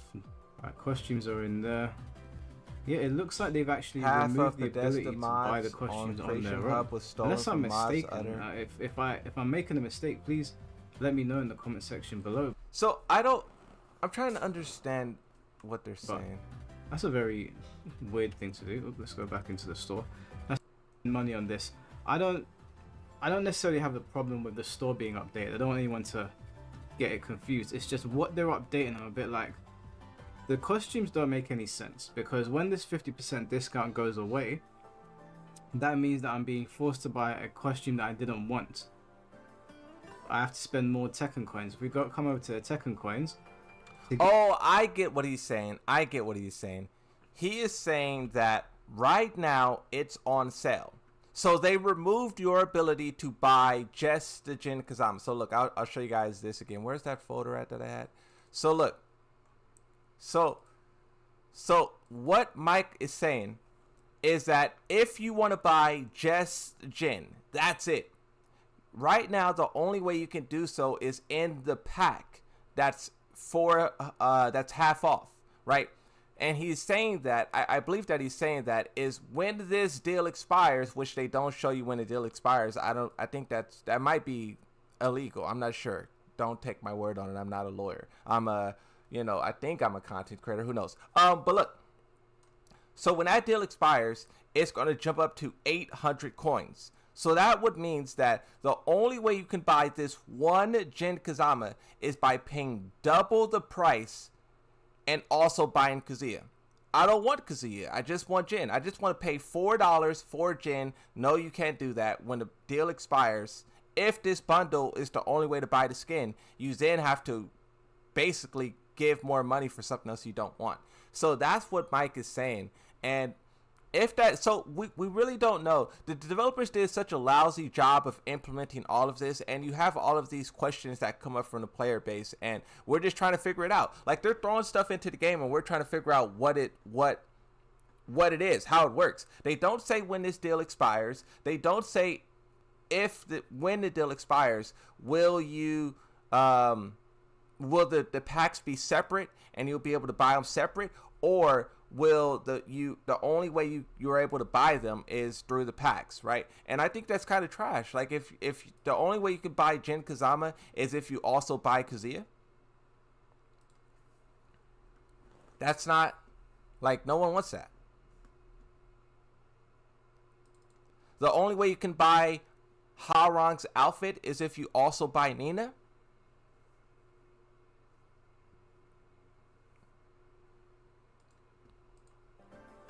I have to spend more Tekken coins. If we come over to the Tekken coins, you would need 800 Tekken coins, so I've got to spend $7.99. I don't want. Bro, you pay for one character but get two? Yeah, we understand that. We understand that currently it's half price. The normal price for a skin is $4. We understand that. But what we're saying is, you were able to buy Jin's outfit by itself, just Jin, for $4. Now it's half price, which it should be $2. But instead of making it $2 and you could buy that skin by itself for $2, they're now combining it with Kazuya's skin, which is also $2. So two skins together, both for half price, which is $2. Together, they're now $4. But what we're saying is, when that deal expires, will they separate those skins once again? Or will you have to pay $8 to buy one skin that you want? Do you get that? So right now it's on sale and you get 2 for 1. But when the deal expires, you're no longer getting 2 for 1. You're now paying for 2 when you only want 1. And that's the thing that players are asking them to explain.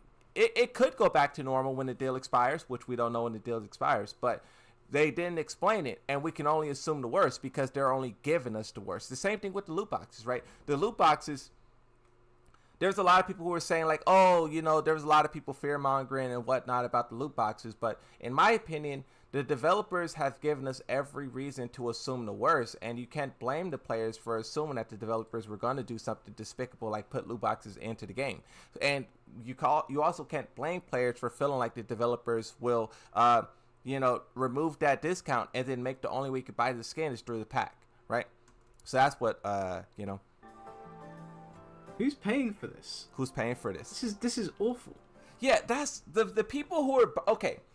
The people who are buying these avatar items are the most NPC ever. If you're, okay, individual skins, I understand some people really like this skins and they really want those skins. I understand that. I personally wouldn't buy it. I think it's not worth, but if you really love those skins and you want it, okay, cool. But avatar items, who is spending money on that?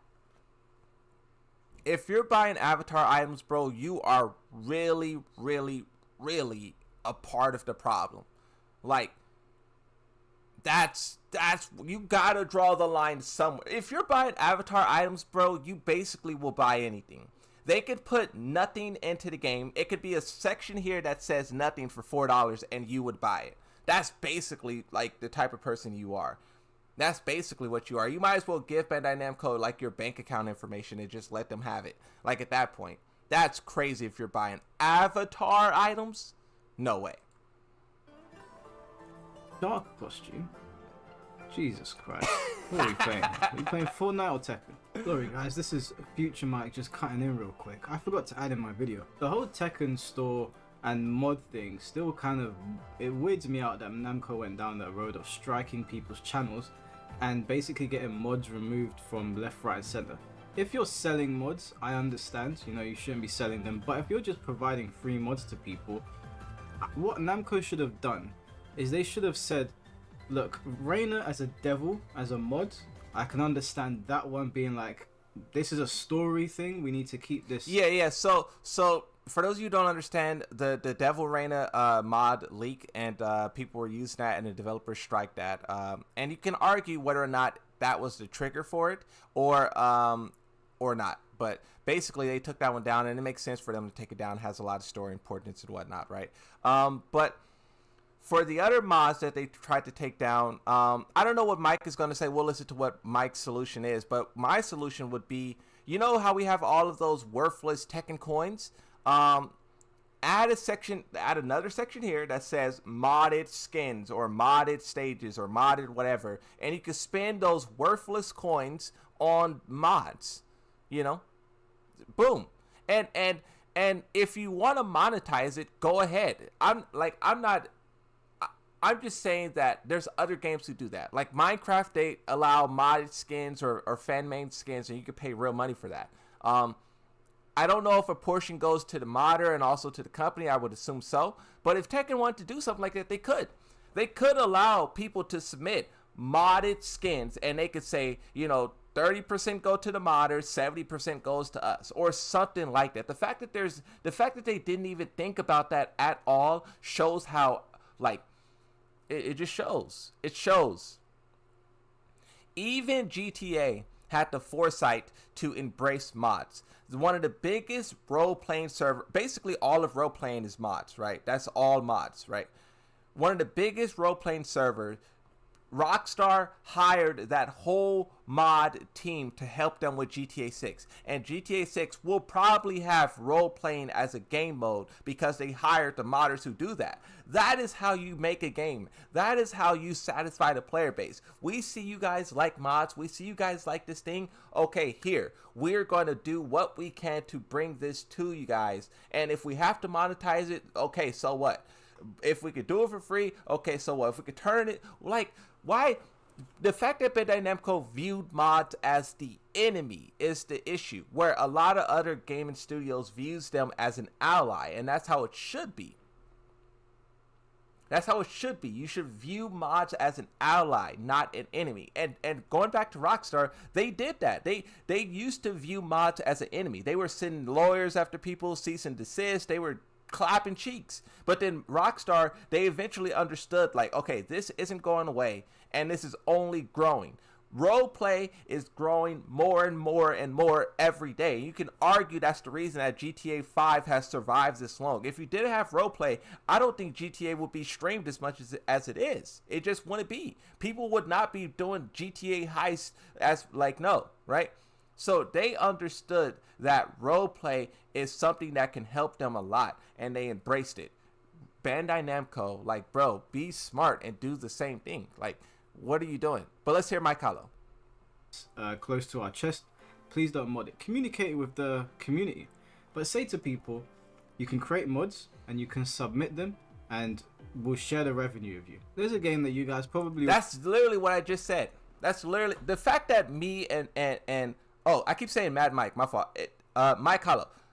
The fact that me and Mike Hollow came to the same conclusion, and we never spoke about this ever, shows how obvious it is. We just came to the same conclusion. You can allow mods, we'll split the revenue. Like, this is not some, like, brain blast, like, Jimmy Neutron, like, crazy. This is, like, common sense. This is, like, common sense we're dealing with.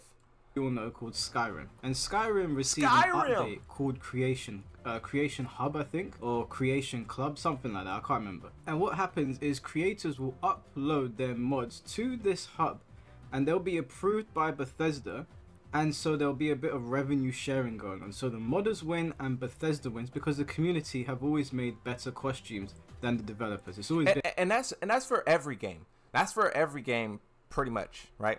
I don't know why the mods make better stuff than the actual developers. Maybe because there's less rules and restrictions, right? Harada, I believe Harada was once talking about how, you know, so with a random player, like if I decided right now to be a modder, I could mod whatever. I could do whatever, right? But as a developer, you have to get approval, you have to get balancing or budgeting, you have to get, you know, you have to do all of these. It's a company, right? You can't just do stuff.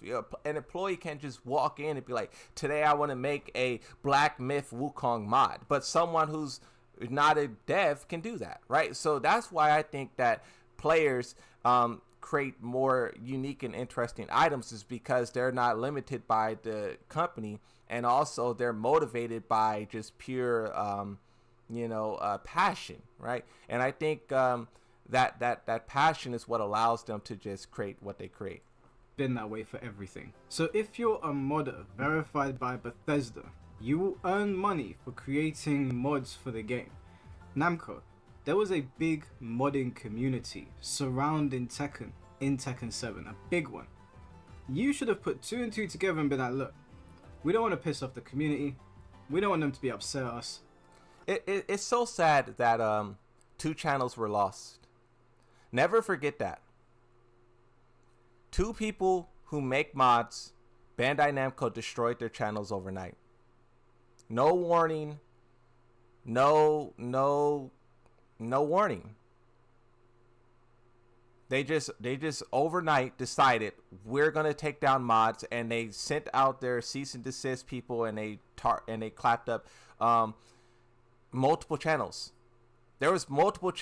We lost 2, but there was like 7 others who had 1 or 2 strikes, and they were a couple away from being gone. Never forget that, bro. That's crazy. Let's make a thing where they can upload their mods to us, and not all of them are going to do well. Granted, you know, some people are going to mod the character so they have triple D boobs or something. I get Namco going to be like, can you get that shit out of here? But there's going to be plenty of people that come up with creative things, and if there is a... Yeah, so we did this last stream where we looked at Tekken mods, and I'll just quickly show you some on Twitter. Now, of course, a lot of this stuff is provocative, but a lot of it isn't. Like this one here, this is one of the most newest ones, and this is the one that everyone like is talking about, right? But you have this iconic Tekken 6 Bright Lily outfit modded into Tekken 8. And you could talk about it being provocative and whatnot, but this is a real outfit that Lily had in Tekken 6, and someone modded it into Tekken 8, right? Let me see.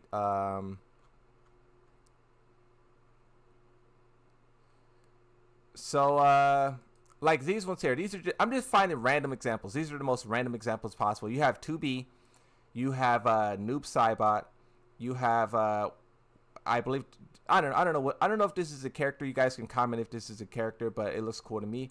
And then you have Jade from Mortal Kombat, right? So these are just random ideas. I'm gonna keep scrolling to see if there's more creative ideas of mods. Like here's some more. Of course, this is Tekken 7, but still, right? You have this one. You have this one of Anna. This is like one of her outfits from past games, I believe. You have this one of Asuka. Like if you allowed people to buy those, people would buy it. People would definitely support it. You know.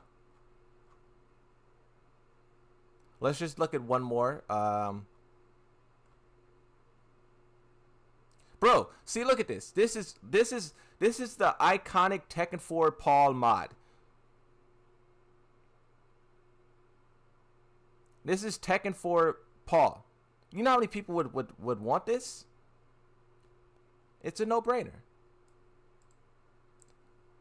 Monetary incentive. You bet your bottom dollar that the modding community will go out of their way to make some of the most amazing shit. And it's a win-win because we're getting things in the game that we will pay for. I'll pay. If there are creators out there creating mods of characters and that's the thing too. So I really don't buy outfits from a store, from like the Tekken shop or whatever.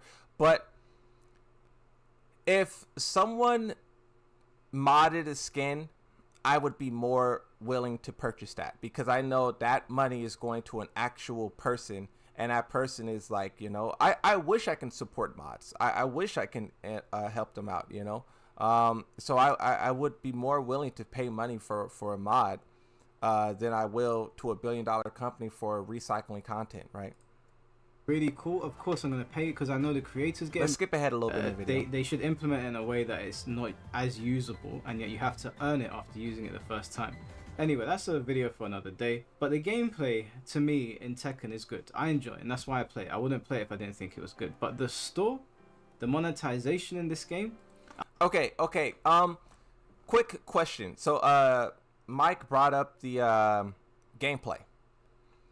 Right now, as it stands, can you guys give a 1 out of 10 on your how you feel about the gameplay? When you hear Tekken 8 gameplay, give me a 1 out of 10 on that. Me personally, I go back and forth between like a 8 to like a 4. I can't lie. I think if I have to just like give a solid number, I will say 6. I say 6 right now. I say 6. I think there's way too many characters in the game who just do ridiculous garbage, and you know, it's and I don't like the idea. People say like, oh well, in 2 years the game will be balanced. In 2 years, bro, I'm gonna be playing GTA 6. You know what I mean?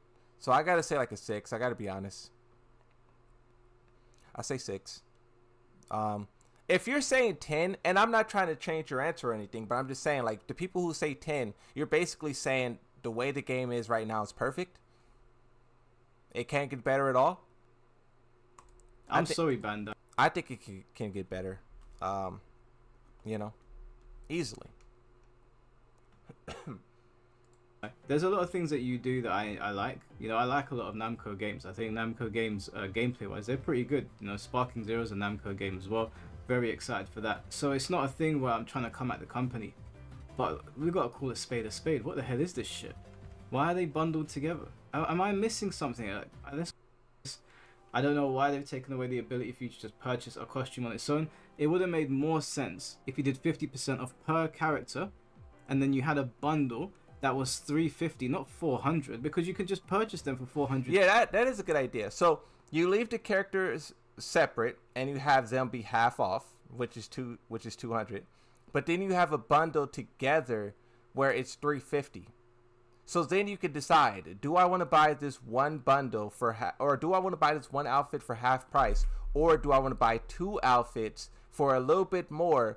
So instead of half off, it's like 45% or like, you know, 40% off, right? And that's just the kind of like smart thinking that companies employ. Like if you go to the clothing store, they're going to have deals like that, right? And what Bandai Namco is just so far behind. They're doing all of this monetization stuff, and it's just so far behind, and that being behind is adding to more to us being annoyed. Like there's other games out there like Fortnite and whatnot who people spend a lot of money on, and they enjoy it, right? I was scrolling down my feed and saw my face. I thought I upset someone. No. Hey, actually, we're agreeing with you. We agree with what you're saying. You know, what's up, Mike? You know, we were like here somewhere. We were like 3 minutes in or something like that, right? And you were talking about mods, how they went after mods and whatnot, right? And I paused the video and I was like, why don't they just put the mods into the game and allow for people to buy it either with the Tekken Fight money that we have billions of, or you can spend real money on it, and a portion of it goes to the modder, and then a portion of it goes to the company. And then when I hit play on the video, you literally said the same exact thing. And I paused the video again, and I was like, the fact that me and Mike just said the same thing shows that this is not some outside of the box thing. This is very like simple thinking that we're like, and the fact that Bandai Namco is not thinking the same way, it's crazy. We literally had the same thing. We literally thought the same thing, and like Bandai Namco just went over their heads. They just, you know, I don't know. Literally, I paused the video, said it, and then I unpaused it, and then you said it, and I was like, exactly. But what's up, bro? How's it going? Hey, Mike, what character do you play? I don't think I've seen your gameplay before. What character do you play in Tekken? And everyone else, you guys spam what characters you play. I'm a Yoshi main. Nice to meet you, Yoshi main. Yoshimitsu, he's not that powerful, bro. You know, he's very overrated. Nah. Hey, start downplaying. I do downplay a lot, but not that much. Not that much. I mean, the Flash is strong, but it's not as strong as people say he is. Hey, start downplaying. Fangwei? Oh, nice. Nice, Fangwei. Jin, Reina, Kazuya, King. All right, got a lot of variety. Yeah, Fangwei's nice in this game. I like his design.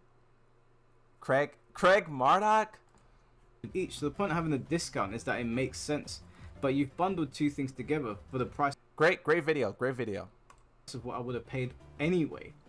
I'm not. Mike is a Fang. Hey Moon, show him a tier list you made on Fang. Oh yeah. So I made a tier list earlier, and this was kind of rushed. But this is what I think the current balancing is. Let me pull it up again. Where is it? Presentation, and then boom.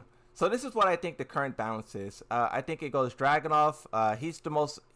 I think these like 5 characters really can include Alyssa are all really like the same power, but I think Dragunov is just way more efficient. Same thing with Shahid. I think it goes Nina, Yoshi, Fang, Alyssa, so on and so forth. And really like the A-B section, I struggle with like really identifying. Here, I'll do this. I think the B section. I think.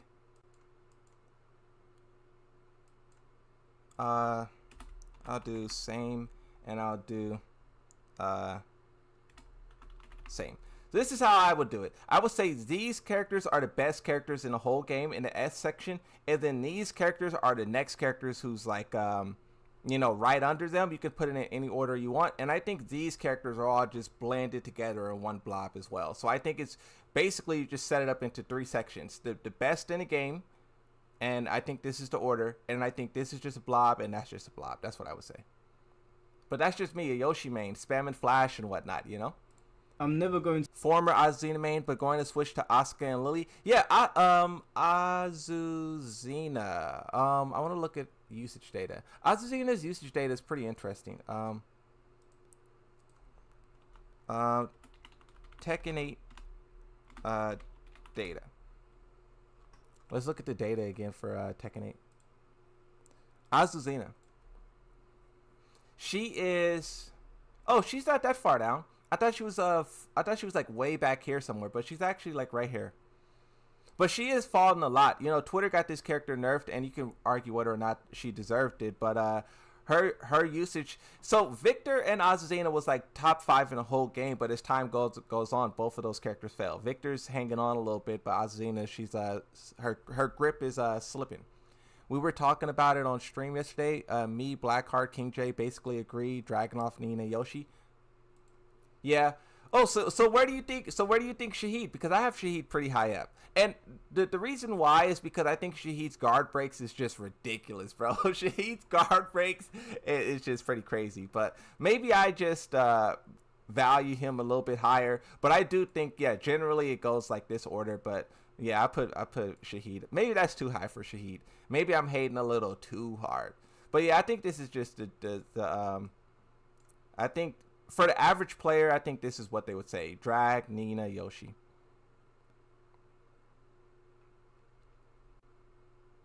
And then on the topic of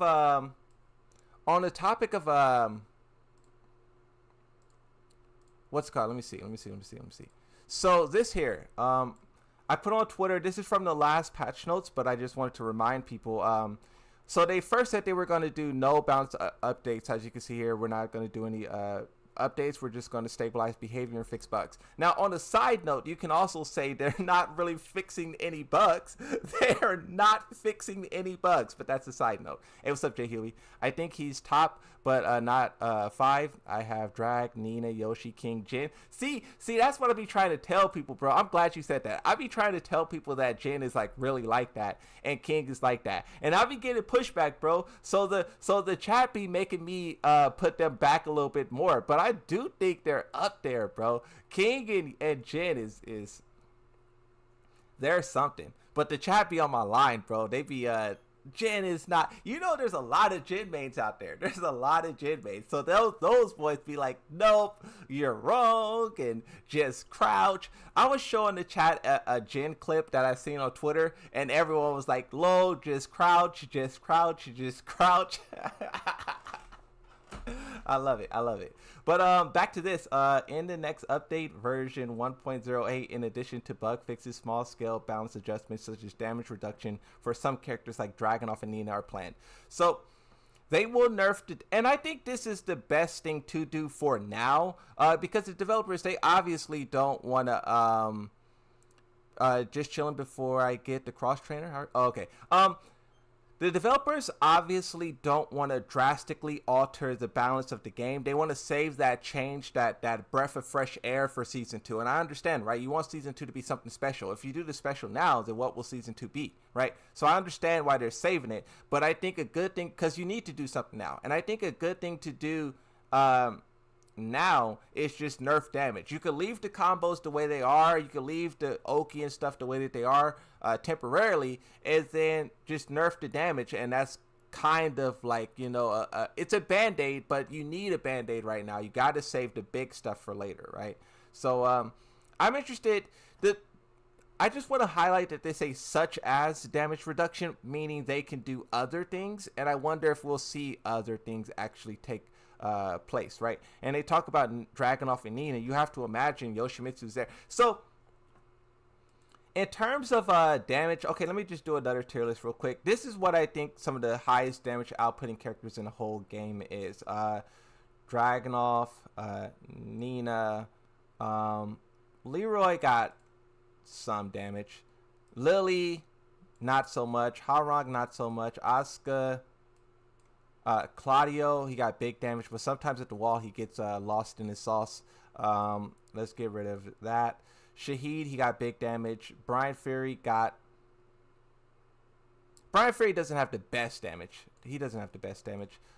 King, he got big damage, more or less. Leo, she got big damage. I think Leo got big damage. And if the walls is involved, her damage is up there. Steve Fox, not so much. Azina, not so much. Zhao Yu, I don't think Zhao Yu has any like big damage combos. I more so think Zhao Yu can do big damage, like hit per hit, right?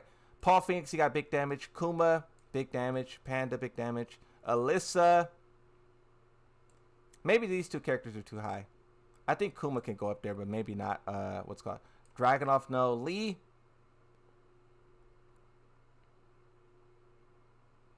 no, I don't think Lee has big damage. Reina, yes.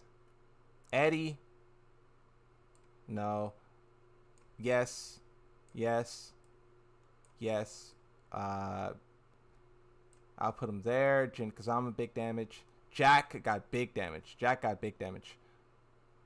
But I feel like it's kind of situational at times. He can't unlock that damage all the time. Jun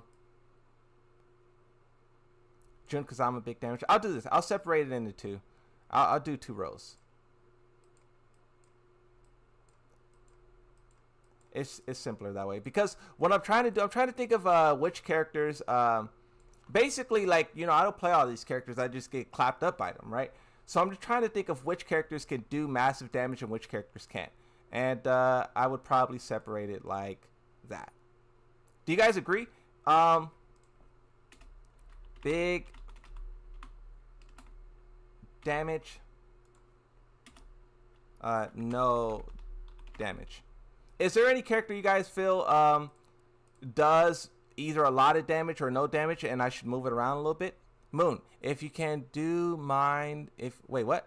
If you can do you mind looking at, okay, we'll look at that. While you guys, talk about this tier list, I'll get this video prepared. Let's see. What'd you say? You said MWKHAN.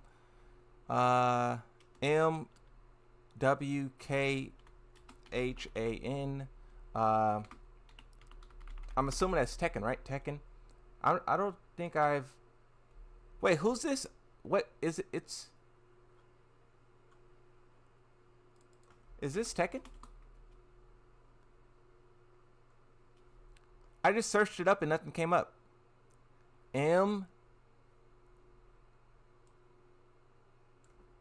Copy. Maybe I typed it wrong. Yeah, nothing came up. What video? Oh, okay. Copy, paste, search. Okay, I have their channel here. Is the store bugged still? There's people that purchase their costumes. Yeah, so there's one bug in the store that exists where if you buy something and your save get corrupted, you can lose your purchases. And this bug has existed for a very long time, and it blows my mind that the developers are pushing the store so hard and they want people to spend money on it, but then there's a bug to where if you do buy something, your file can get corrupted and you can lose your purchases. In my opinion, it's counterintuitive, right? A lot of people, there may be some people who wants to buy something, but they're like, I'm not going to get my save corrupted and lose my, so there's some people who probably won't even do it for that reason. There was one person on Twitter who was just talking about it. I was trying to figure out what that person's name is. It's like Ryujin or something like that, Devilgen player. But they were talking about it on Twitter, how their save file got corrupted, and they said again, so it happened multiple times. And I think that is it's like, how do you allow that to happen for months on end? You got to fix that. But is the store bugs still there for people purchase their costumes? So that's one bug that exists. I don't know if there's another bug that exists where like I don't know if the store is bugged in another way where people can't buy or can't purchase. So far, that's the only thing that I'm aware of in terms of bugs. Let me see, Devilgen. I'm trying to find this Ryujin. Oh, is this? Oh, I found it. I'm looking for the post that they made. Bro be tweeting a lot. Them Twitter fingers. Tweet and deleter. That boy Drake. Yeah, I can't find it, but they basically had a post where they said their save file got corrupted again. And there was multiple people who talked about it. Because, like, when we first discovered this, it's like, oh, here it is. I'll pause it because, it's like a Dragon Ball Z. I don't want to get DMCA'd. But as you can see here, Tekken data corruption. Again, all of my drip is gone, right? And this is something that has existed for a very long time. Look at this, 8,000 views, 249 likes. I'm pretty sure the developers either seen this post or a post just like this. And the fact that this isn't at the top of their, what's it called, Okay, AJ Huey, what video did you want me to watch from this person? Was there a specific video 4 hours ago? Oh, probably this one. Probably this one about Yoshimitsu. Is that the one?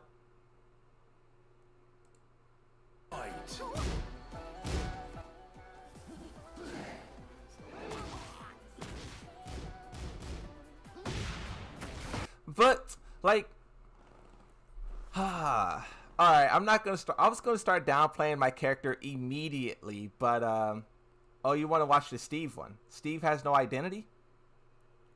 There's one about Steve.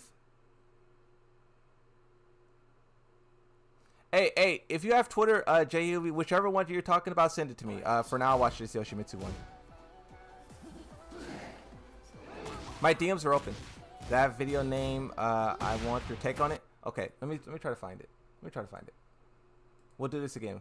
Yeah, actually, we talk about Yoshimitsu all the time. Let's talk a little bit about some Steve Fox. So, Steve, let's see. So, what is it called? You said Steve has no identity. Steve has no identity.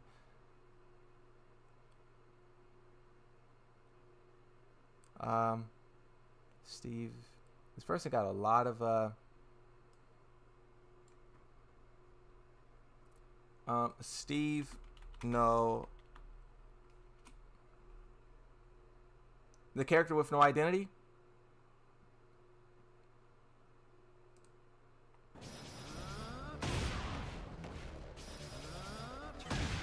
Bullseye.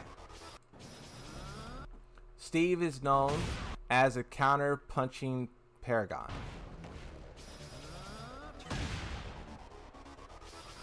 But the question is he really the king of counter hits? I think counter hit as a whole was de-emphasized in Tekken 8. Well, I won't say as a whole, but Steve, okay, let me see if this video you sent me on Twitter is the same video that we're watching.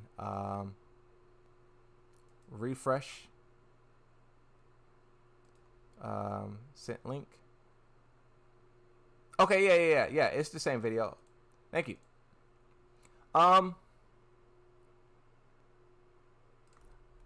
I can't remember what I was saying, but let's keep going. Is he the king of counter hits?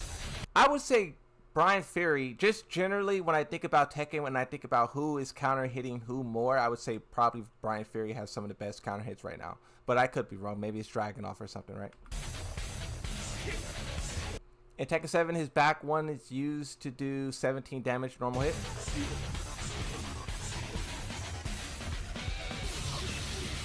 And 72 damage on counter hit. 17 normal, 72 counter hit. Oh, that audio's loud, huh? Let me turn the audio down a little bit. I gotta remember that you guys, you know.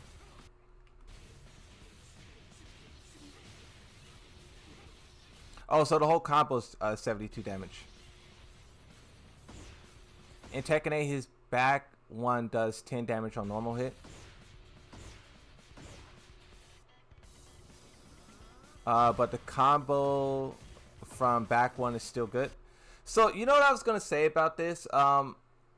Just generally, given my... Because, you know, I'm a Yoshimitsu, right? And Yoshimitsu, you know, he's the most talked about character. Or one of the most right now, right? Why are you so biased towards Yoshimitsu? I do it as a joke sometimes, but sometimes I be serious. I don't know if you guys can tell when I'm joking and when I'm not joking. But right now with Yoshimitsu, I believe I have this bookmarked on Twitter. Maybe I don't. Maybe I unbookmarked it. I think I bookmarked it. But there was a person. Yeah, I bookmarked it. There was a person on Twitter who was talking about Yoshimitsu's hop kick. Let me see if I can find it. And they were talking about how it crushes everything. And my counter argument to the people who saying Yoshimitsu's hop kick was busted, I was saying it functioned that way in past Tekken, so why is it busted now? And a lot of people were saying in response that even though it worked that way in past games, that doesn't mean it was balanced in past games. It was also unbalanced in past games, and it's unbalanced now, and they finally need to balance this attack. And the reason why I tell you that is because with the Steve Fox attack, it being plus, or it doing 17 damage and now doing 10 damage, you know, if I was a Tekken fan, I would apply that same logic to that move. Maybe you can say that the 17 damage was always over the top, and they finally balanced this move, you know. But I don't know. That's just what people said about Yoshimitsu's hop knee. So, you know, the same, you know, whatever comes to mind there. Okay, let's continue.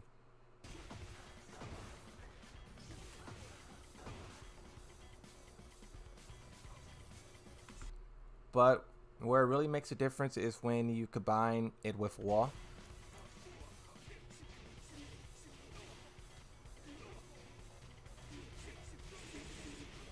A 100 damage.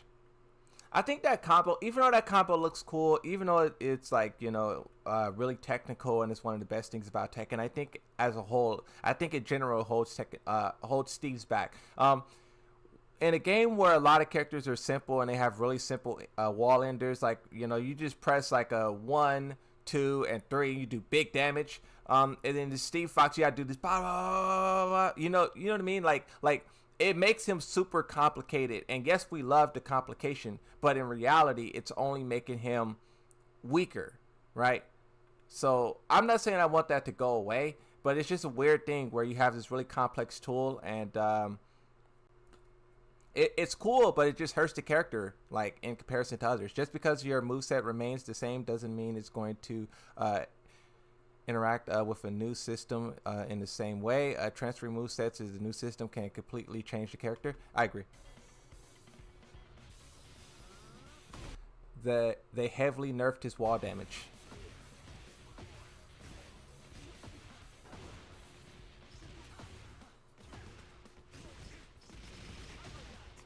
So, correct me if I'm wrong, but the combo he just did was 100 damage, and this one's 93. I mean, it still have health. That's no heat activation. So it's not like I get that it's like 7 points off, right? But it's not like the craziest thing. You know, I come from Yoshimitsu, right? And in Tekken 7, Yoshimitsu, like, when you're not doing eye musician type of combos, his damage was low. And I look at a 93 and I'm like, oh, that's actually pretty solid. That's pretty solid. Like, I remember what Yoshimitsu was doing back in the day, and I'm like, oh, you know, that's still very good damage. Yeah, that's very good. And in Tekken 8, win rates, this is advanced,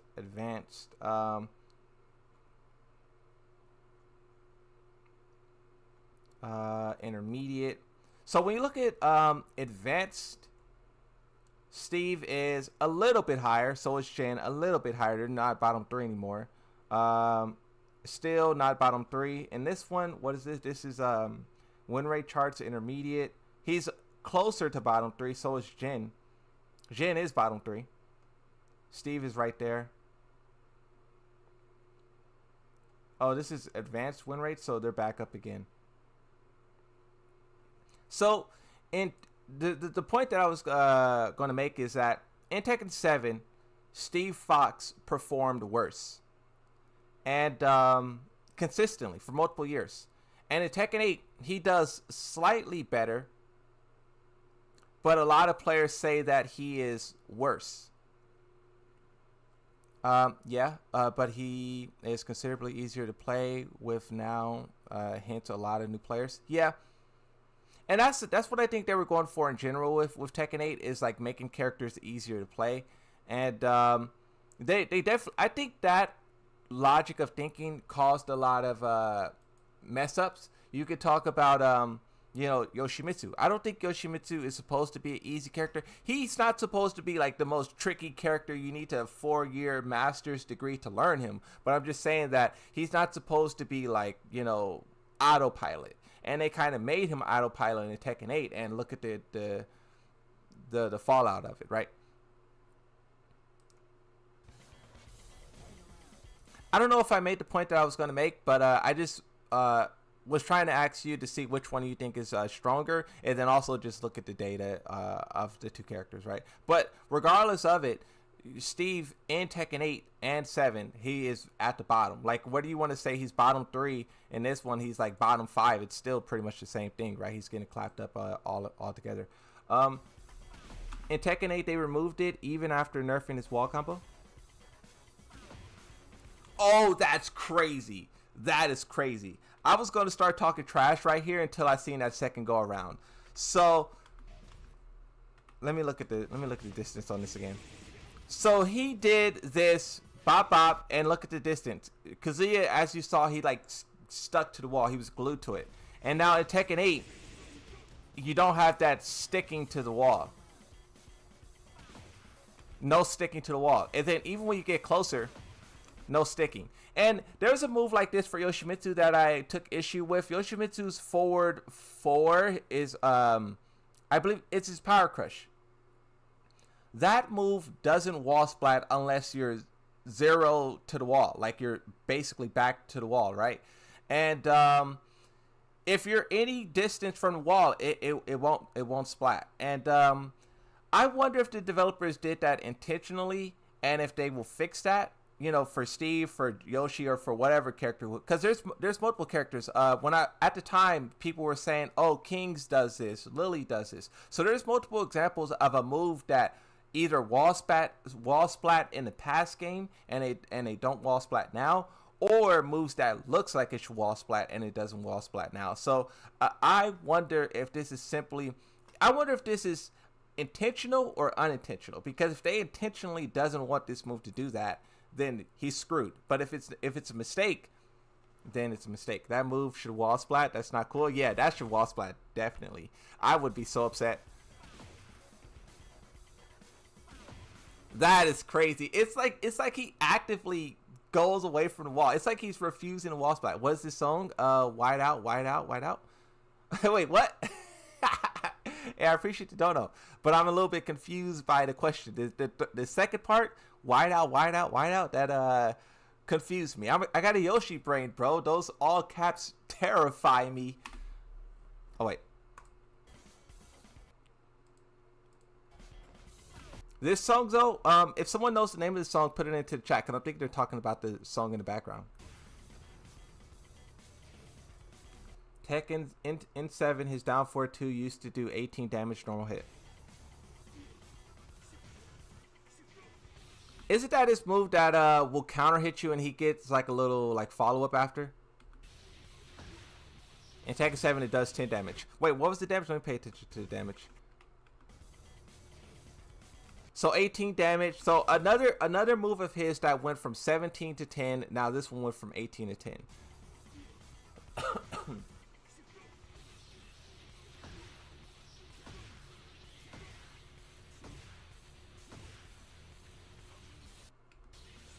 Oh yeah, see there's the counter hit. It launched on counter hit in Tekken 7, considering Steve has always been a counter hit. Okay. See, that combo right there. That combo's really cool, but it's so technical to where like the average Steve player would not be able to do that. And I think that's why we see his usage data being, or his win rates being the way that it is. He's a very technical character, and a lot of people can. You know, I used to play Steve Fox back in Tekken Tag Tournament 2, and a lot of this stuff I just couldn't do. Very cool character, but you know, out of my capability, I'm not capable. It's a skill issue. That used to be homing mid, and now Steve has no homing mid, the only character.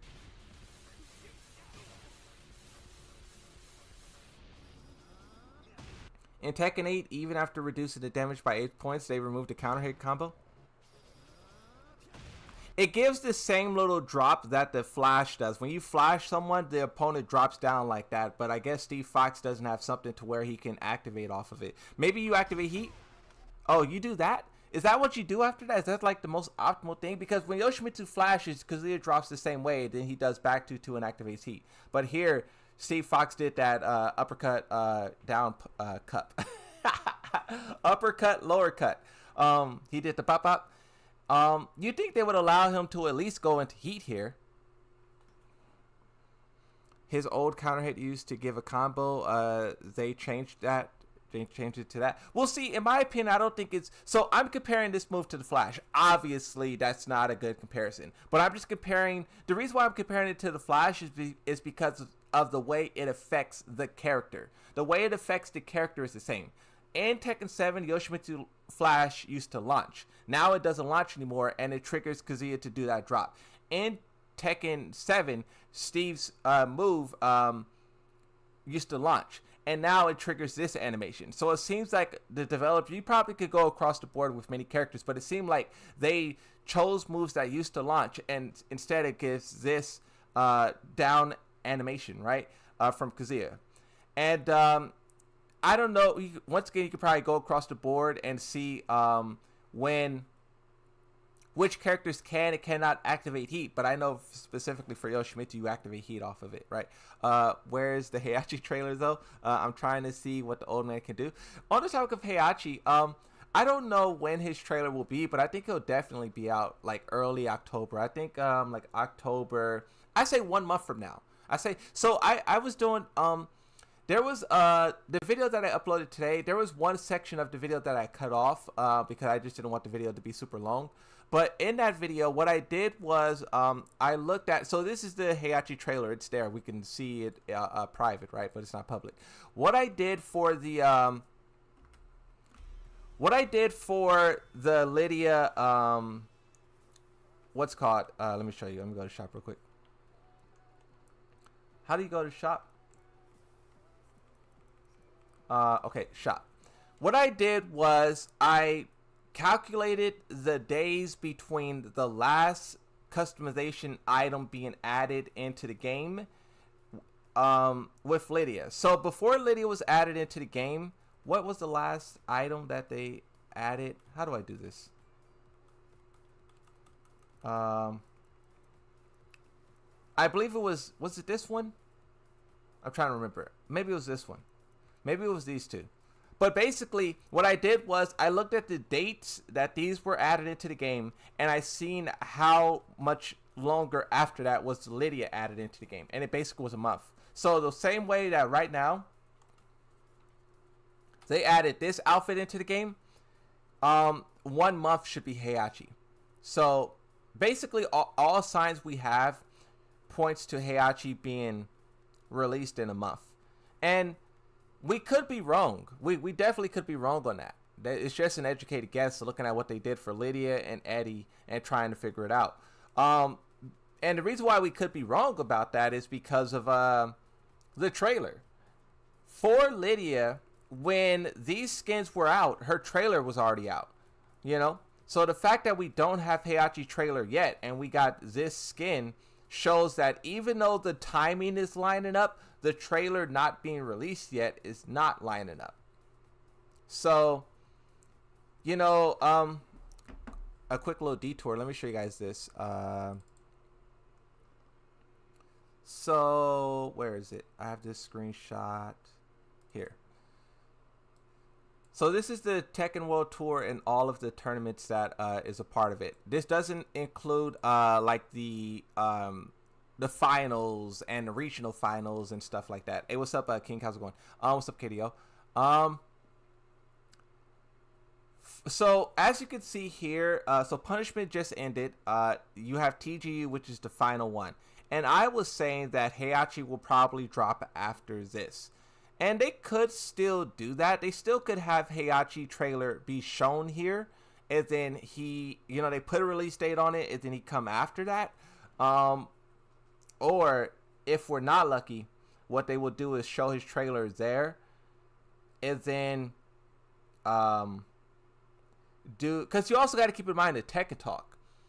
The pattern is announce the character trailer, Tekken Talk for the character, is in release. So far we only got to step 1, announce the character. We haven't got the trailer, we haven't got the Tekken Talk, and we don't know the release. So Heihachi could be pushed back into like November, December if we're not lucky, right? But see, the reason why I think that's so strange is because if they push Heihachi back, actually that may make sense. If they push Heihachi back and he drops in November, that would mean the final character, the 4th character, will drop in like January, February. And I don't know if they want to push that character that far back, because what that then means is season 2 will be like March, April. And as you can see here, this tournament started April. So maybe that's what they'll do. Maybe the new cycle is you start the season in March, it finishes in, let's say, January, February, and that's the cycle. The cycle for Tekken 7 was kind of like you start in February, you end in January kind of thing. It was more, but maybe really you start in like January and you end in December. You end it kind of towards like the end of December, right? And that's why Leroy released at Evo Japan or whatever, and it was 1,000 of them, right? It's because they had that cycle. So maybe the cycle has shifted a little bit. I'm not sure. But yeah, I don't know. If we're lucky, we'll get his trailer at this tournament. If this tournament comes and goes and there's no trailer, I'm going to be really... You're going to have a rant for me. I'm going to be jumping up and down, going crazy. Right? Thank God for Sparking Zero. So I don't really talk much about Sparking, but I definitely am going to play it and going to buy it and going to love it. But what I fear is Bandai Namco.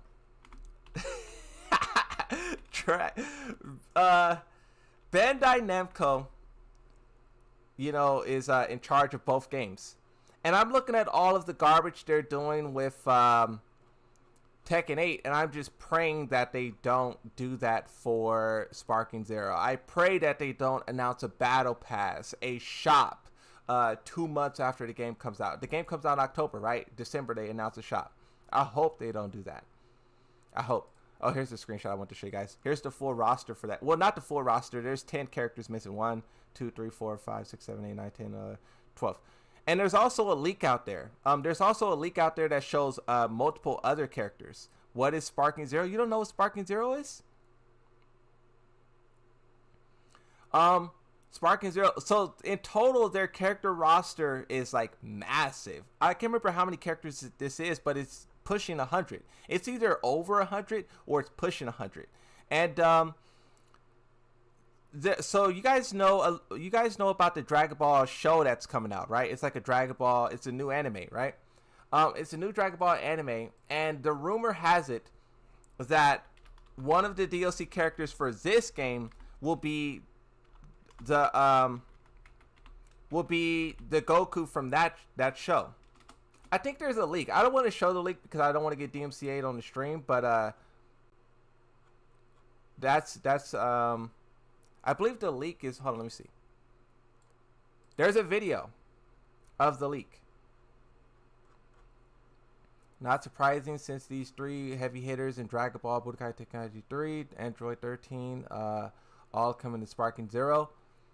So yeah, there's a screenshot here that shows 6 characters.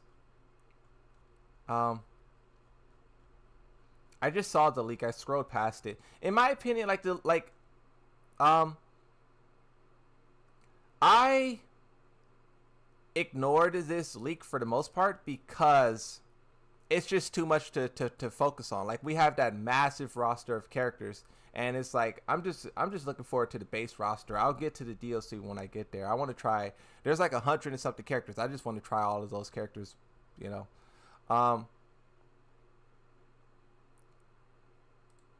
Yeah, this is like a 2-minute video of I'll just show you guys a small little glimpse of this. I don't want Bandai Namco to strike me, but you see that right there? That's one of the DLC characters. It's like actual video of the characters. It's on Twitter if you guys really want to see. Right? It's there if you want to find it on Twitter. Bandai Namco tried to extinguish it, but as we know, once something's on the internet, it's there forever. Okay, let's keep watching this. As a shop has already been announced and shown off at least we know. It also has 184. I thought that was the amount, but I didn't want to say it. I didn't want to be like, oh yeah, it has 184, and I'd be wrong. But that's what I thought I saw, 180 something. That's crazy. Yeah, I hope the shop is done better, because this is what I always have to say. No one is against Bandai Namco making money. No one is against supporting the game. It's when they do it in these ways that feels predatory. It's when they do it in these ways that feels unfair, deceptive. Like, the example that I give is Mortal Kombat. I think Mortal Kombat is the easiest one to... I probably won't be able to find a tweet, but Mortal Kombat, you know how in every game pretty much ever, X is to accept and circle is to go back. That's literally like embedded into every gamer out there. X, accept, circle, go back. Mortal Kombat, with their shop, it was like, do you want to like buy the pass or something like that? And they had circle is to accept and X is to go back. They flipped it. And doing stuff like that, yes, it's a small thing. It's like read the print or whatever. But gamers are wired a certain way. You know how every shooting game, the trigger is the shooting button? It's like if you play the shooting game and square is to shoot.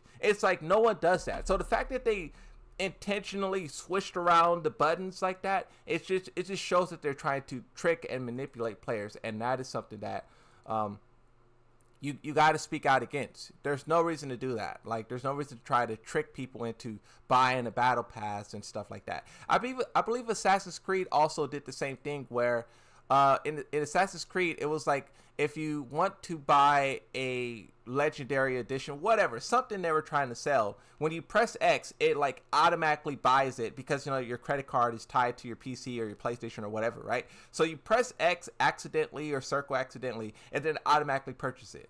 It's like that kind of stuff is predatory. But let's go back to Steve Fox. So far, I've seen a couple of things in the Steve Fox video that was shocking, like that move not wall splatting and stuff like that. But as for the damage nerfs, I don't know too much about Steve Fox, and I can't say that those damage nerfs was necessary. I cannot say that it was necessary at all.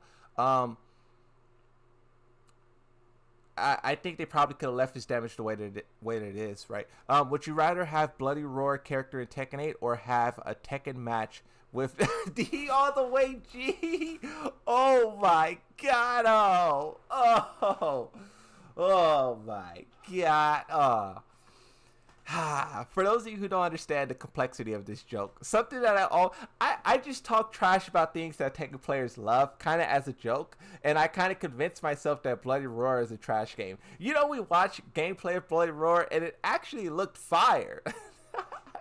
I've been talking trash about that game for like 8 months, like a year pretty much, and I looked at gameplay and I was like, oh, that looks fire, but this game still sucks. I had to continue the charade. But no, I think Bloody Roar is cool. It's a cool game. And then D all the way G, we probably have a lot of bad blood and whatnot. But me personally, bro, like, I try not to hold any like negative energy towards anyone, because to hate someone is to harbor hatred within yourself, and that corrupts your own self. So I try to, like, we disagree on things, whatever, but I try to let it go. I hope the best for that person. I hope that person, because all I said is that I want that person to not be toxic. And hopefully they can find their way. We all have our demons we're dealing with. Some people struggle with being toxic. Some people struggle. Okay, I was going to start talking about feet, and I was going to start talking about waifus, but let's behave ourselves. Okay, we need a Def Jam Fight for New York remake with Rollback. Nothing beats stomping someone's with Tim's. I would agree. I think on the topic of remakes, I was watching a video by Eris, and I don't think we'll ever get a Tekken remake, because Harada says he doesn't like to do remakes. But also, Harada said that he may retire after Tekken 9. So who knows? Tekken 9, Nakatsu takes over. Maybe we'll get a remake. Exactly. Like right away. But Harada just is very committed to going forward. And it doesn't seem like, for Tekken at least, I will get a remake, just going based off what he said. Now, you could look at that and say, well, Harada always says one thing and does another, right? Harada said he wasn't going to bring back Heihachi, and look, here he is, right? So maybe eventually we will get a remake, but for Tekken, it doesn't seem likely. I think what they should do for Tekken is just add a place in the Tekken Lounge. Oh, I'm not in the Tekken Lounge. In the Tekken Lounge, add a place for people to play those games. If you don't want to do online because of like whatever reason, I understand, but just to let people experience the past Tekken games at the bare minimum, right? And then Def Jam, I like Def Jam. I think Def Jam, I wonder which company owns, let me see. Def Jam game company. For Def Jam, or for old video games like that, I always look up to see who made the game, and then whether or not that company still. Oh, EA. Oh, big. I think it's cooked. So look. This is exactly my point. It's funny. The company. So I was going to talk about. You guys remember like NFL Blitz and like NFL Street and stuff like that. The company who made those games as well is also big. EA Sports big, right? And that company doesn't exist anymore. And of course, I think EA still owns the rights to it's EA's game, but the company who made it doesn't exist. And as a result, if EA wanted to remake those games, they would have to have someone else do it. And when you talk about doing that, there's many examples all across the gaming industry where one company who made the thing and everyone loved it, they no longer exist, and then another company try to replicate it and it doesn't work. Just a quick examples off the top of my mind. You could talk about Halo. The Halo original studio, I believe it was 434. They left and they do Destiny now. Xbox hired a new studio to do it, and they can't replicate it, right? You could also talk about Left 4 Dead. Left 4 Dead iconic series. The original team who made that dispersed. Now the people who do it is like a totally different team, and you see how Back 4 Blood turned out. It was horrible, right? So even though I think franchises like this is legendary, the people who made it, the thing that we love, they are no longer together. So if they do remake it, it may not be the same. It could be. I hope it will be. But the company big doesn't exist anymore. Legendary game. Legendary game. Okay. X out of that.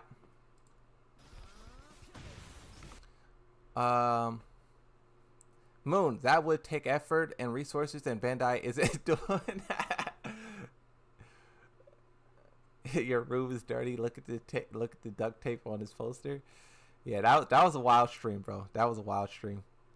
I wish you wouldn't have deleted that 1 hour response stream you did on D. That was funny. Yeah, it was funny, but it was that I tried, like, you know, I don't stream and do content to be toxic. Like, I have no problem talking about a company, you know, trashing on a company. But when you're talking about like a one-on-one individual, like, of course I'm going to respond and I'm going to speak like true, but I don't want to be like this guy who's like attacking everyone and slandering people and stuff, like, but you know, so that's why I took it down, because, like, you know, but yeah.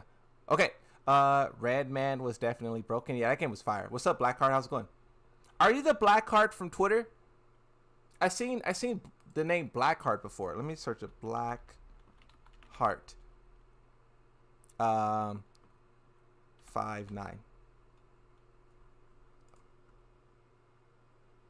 Oh, I see someone from Twitter with the name Blackheart with a 5'9". How's it going, bro? I don't know if this is you, but how's it going? I saw Jun Kazama on the profile. Are you a Jun Kazama main? Yeah, that's me.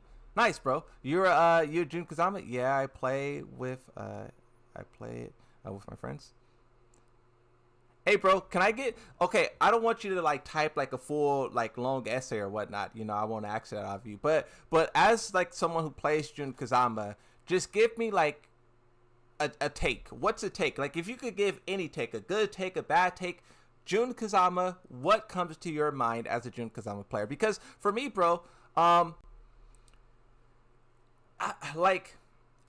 think Jun Kazama is stronger than what people say she is. I do understand that, like, she doesn't have that the stuff to, like, really do work in, like, tournaments and whatnot. But I feel like in an online sense, the character got some stuff, right?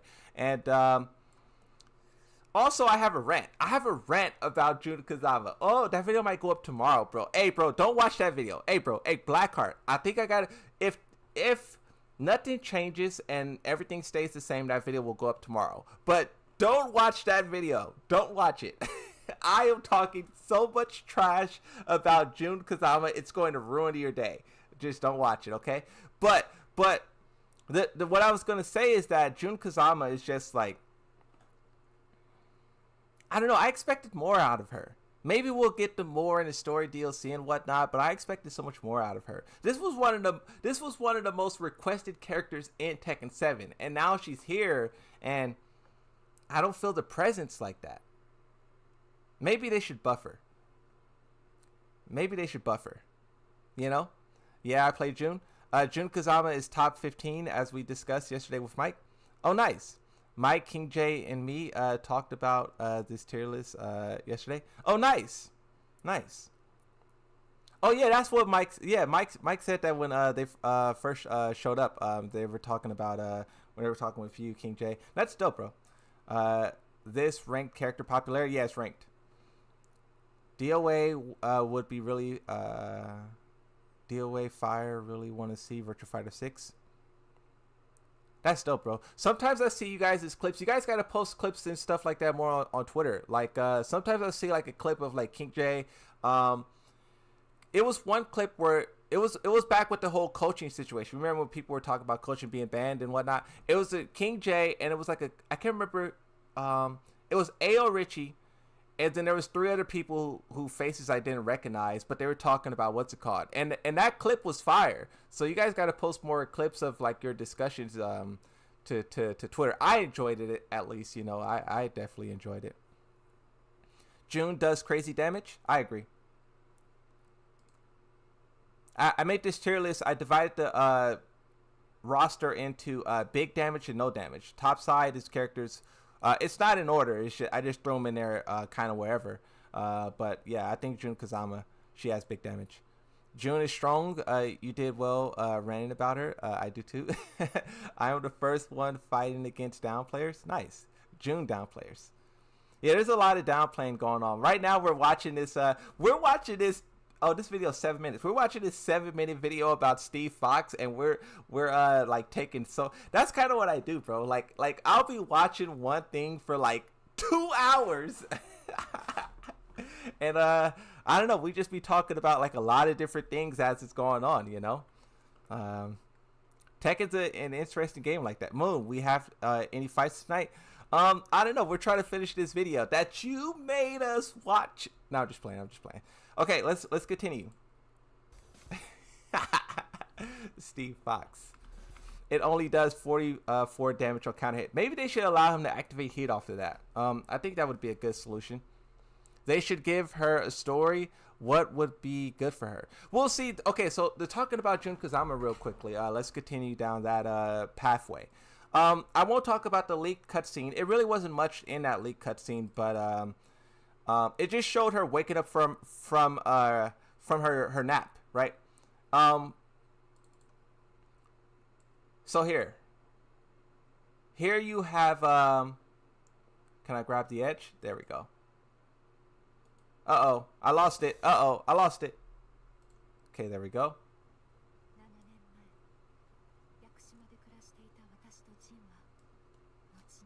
So this is showing what happened with Ogre and Jun in Tekken 3. In my personal opinion, I don't I don't like it, bro. I'm not gonna rant. I already ranted like about it enough already. But I just think I get that they wanted to make Jun Kazama seem tougher and stronger, and that's what they're doing. But I think it comes at a cost of Ogre. I think Ogre was a very powerful character, and they squashed him.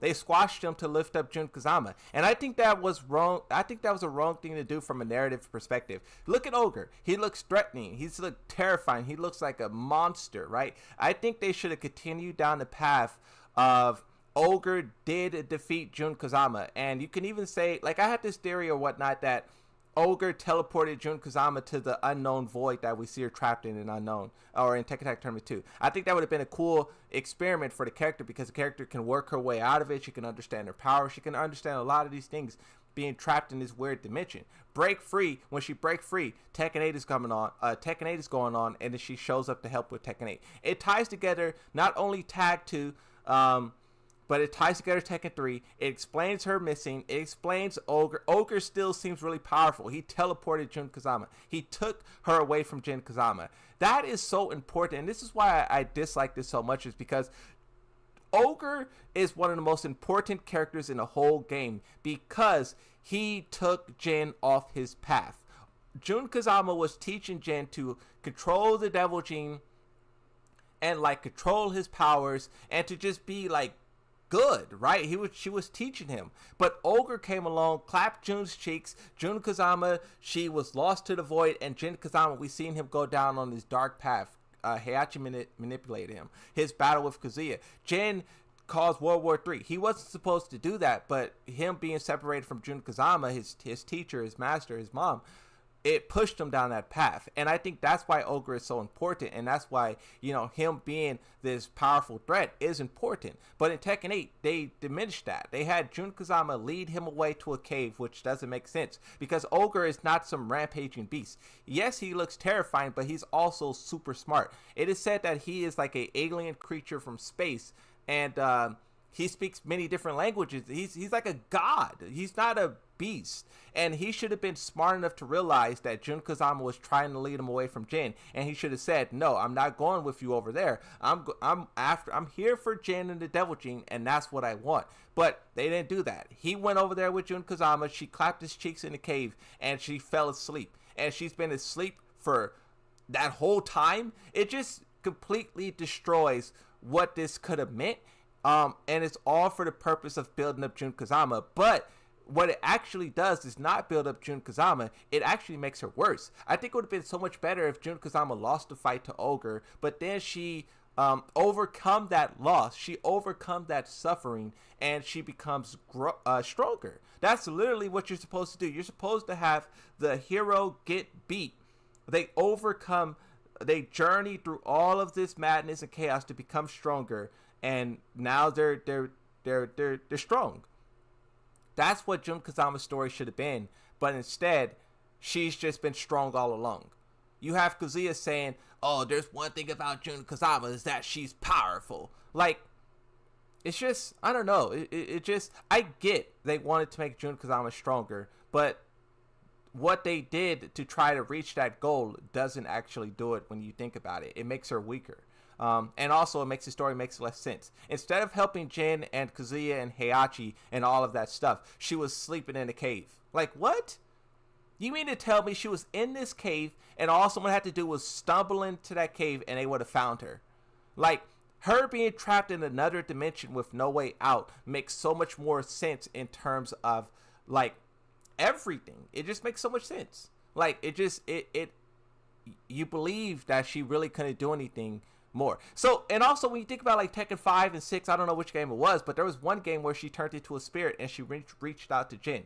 You mean to tell me she was sleeping in a cave, she turned into a spirit, she went to Jin Kazama, touched his head, and then left and went back to sleep? What? Like, it makes sense if she's in another dimension and she can only send her spirit out. These developers. What were we going to talk about? You guys noticed how I said I wasn't going to rant, and then I just started to pop off? Yeah, I'm not going to rant about Jun Kazama. I refuse to rant. 2 minutes later, pop it off. Oh my god. Oh my god. What are we going to talk about? I can't remember what we were going to say about Jun Kazama. I want to show you guys this for some reason. I can't remember though. I lost it. The plot is lost. Ogre Theory 101 with Mutat.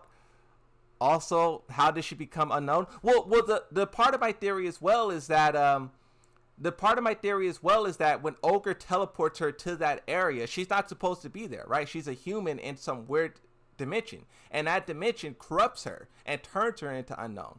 And also, if you look at Tekken Tag Tournament 2, that's what they show us. They show us unknown Jun Kazama turning into unknown, and then when you defeat unknown, she turns back into Jun Kazama. So it does show that she is corrupted by whatever that purple goo is, and you have to like fight it out of her, right? So it was all there, and I'm surprised they didn't take it. I'm surprised they didn't take it.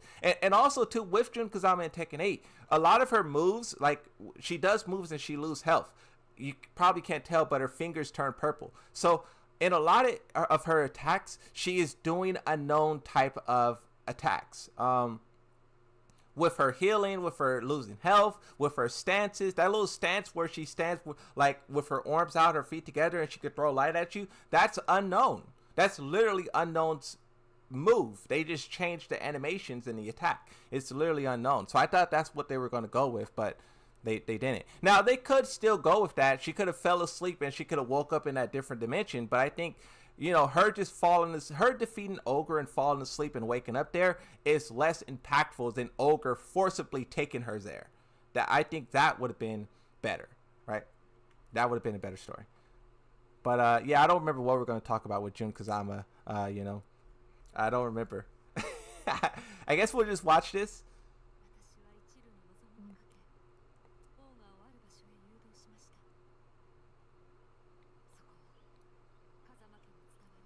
Mystical ground passed down. You know what okay, I was gonna start talking about Asuka. We won't do that. I was gonna start talking about Asuka and whatnot. Okay, we're gonna do this. Okay, this is just an idea. Asuka's kind of a useless character, right? They don't know what to do with her. They were teasing the idea of her unlocking her Kazama powers. I actually found a tweet from Harada where Harada said she was never meant to unlock her powers. You know the powers we all want her to unlock? I'm gonna try to find it right now. Harada said that she was never supposed to unlock those powers. She was supposed to unlock a different power. And I was like, a different power? What does that mean? And I was wondering, I was thinking about, is this it? Oh, no, wait. Back. Open new tab. No. How do you do this? Oh, there it is. Oh, here it is. Yeah, I found it. Just that quick. Uh-oh. Nope. No, not that. Not that. Nope. Nope. Don't do that. Nope. Okay. Do that. Okay. So I'll control plus this bad boy so you guys can see.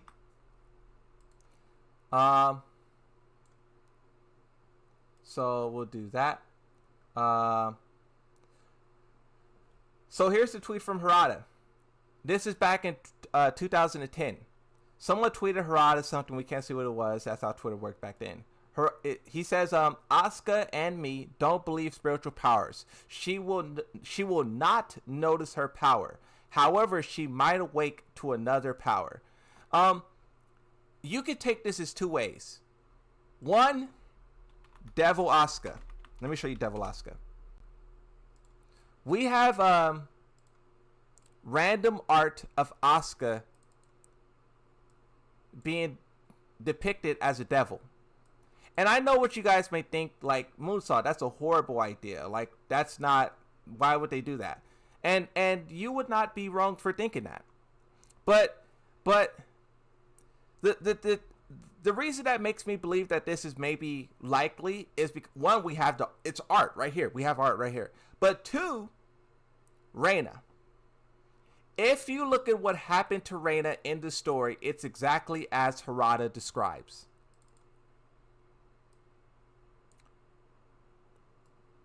But instead of Asuka, it's Reina. So, Reina, where is it? Reina in the story, she gets hit by Kazuya's, like, death laser beam. So Kazuya does this and he starts shooting his laser at everyone, right? He hits Reina. So look, we'll watch this. We'll watch because it's important. He charges this up. Kamehameha, shooting lasers from the sky. He's tearing up the battlefield. Reina intentionally steps in the way of the blacks. Intentionally. Come on, try and kill me. And in my breakdown of Reina that I did at the start of the game, I was talking about how throughout the whole story, she constantly put herself in danger. When she fought Jun Kazama, she fought him and she was pushing herself for some unexplained reason. When she fought Devil Kazuya in the arena, she was fighting Kazuya and she was pushing herself for some unexplained reason. And look, this is actually pretty important, so I'll show you this part. So here she's fighting Kazuya. Kazuya steps on the ground. He creates this little cage around her, right? This is my chance. Chance for what? You can say chance for taking down Kazuya, but as we see more of this, you can see that she has like a different plan in mind, right? So, hits Kazuya, gets his attention. And here's what you got to realize, too. The mission are powerful. I don't think I need to say that, but I'll say it. She hits Kazuya so hard and gets his attention, and she makes this... Look, Kazuya's like, wait a minute, who is this? Why she just hit me so hard like that, right? And now he's focused on her. He's locked in on her, right? And at the end of this fight, you see she say, I hope I can make it. What is this? I'm trying to find the part. Still remain unbroken.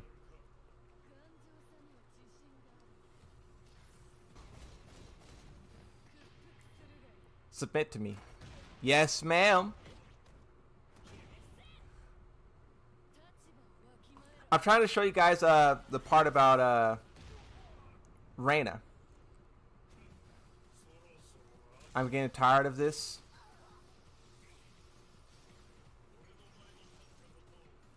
You'll regret standing before me. See, I can't fast. Okay, maybe this is the part. Maybe this is the part right here. We'll let this play. I think Kazuya. Yeah, this is the part. So, Kazuya just dropped some crazy bomb on her, right? And pay attention to what she says. Wait. That's not it. That's not the part. That's not the part. Nope, that's not the part. That's not the part. I think it's. Man, I wish I can. Let's see. Let's try this. No. I really don't want to watch this whole thing. I don't want to watch this whole thing, but we may have to. She's a high schooler. Don't start with that, bro. I will rant like crazy. I will rant like crazy. Don't. No. Where do you guys get the Asuka is? Where do you guys get the Reina is a high schooler from? Where do you guys get that? Show me a link. Send me a link that says Reina is a high schooler. There's nothing out there. I'm going to Google it right now. That's crazy. No, you didn't just say that. Reina, Tekken 8. Oh, wait. Oh, wait. No. I'm getting too turned up. She is a high schooler. My fault. She is a high schooler. My fault. I was getting too turned up. I'm too turned up today.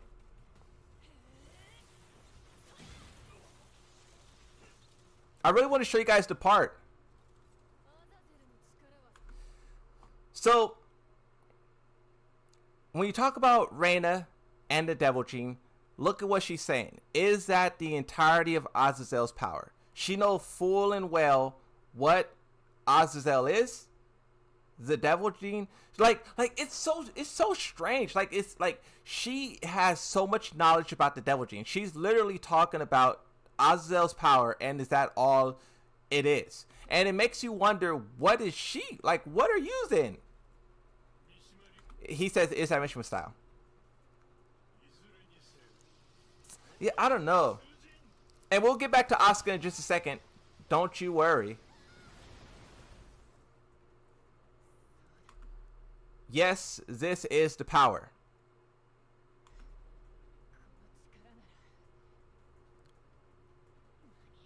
I hope I can make it.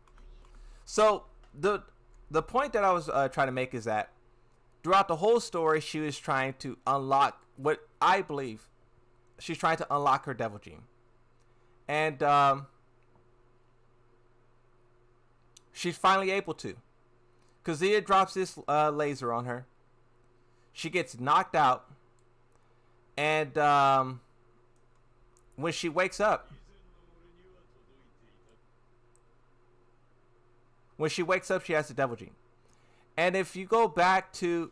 See, she wakes up, and now her eye is red. She has the Devil Gene.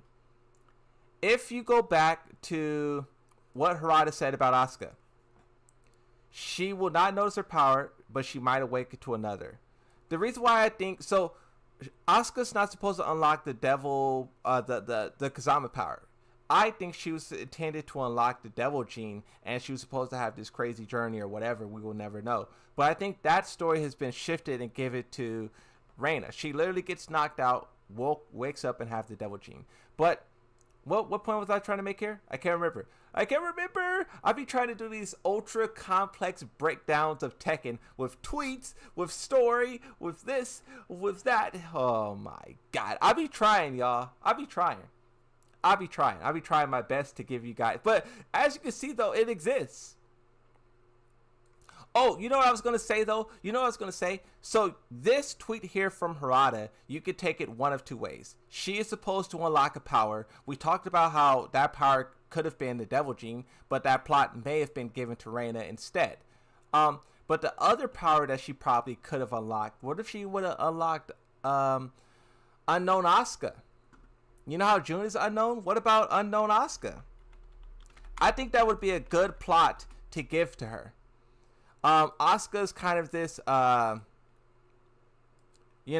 who doesn't have a purpose. Asuka. What if so Tekken Tag Tournament 2 and all that stuff is not canon, right? But what if in Tekken, let's say Tekken 9 or whatever, Tekken 10, whatever, they eventually bring like unknown into the forefront, but instead of it being Jun Kazama, it's Asuka. What would you guys feel about that? Can you guys give me like a 1 out of 10? How would you guys feel about a Tekken like 10 that revolves around unknown Asuka? Can you guys give me a yes or no, good or bad? Moon, that's trash. Just let me know.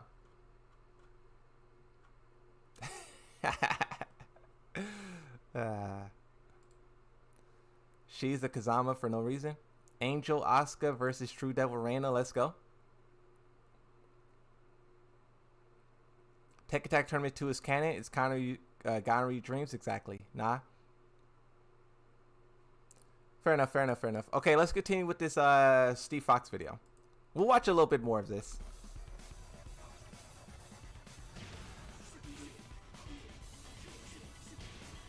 I invite you to a party.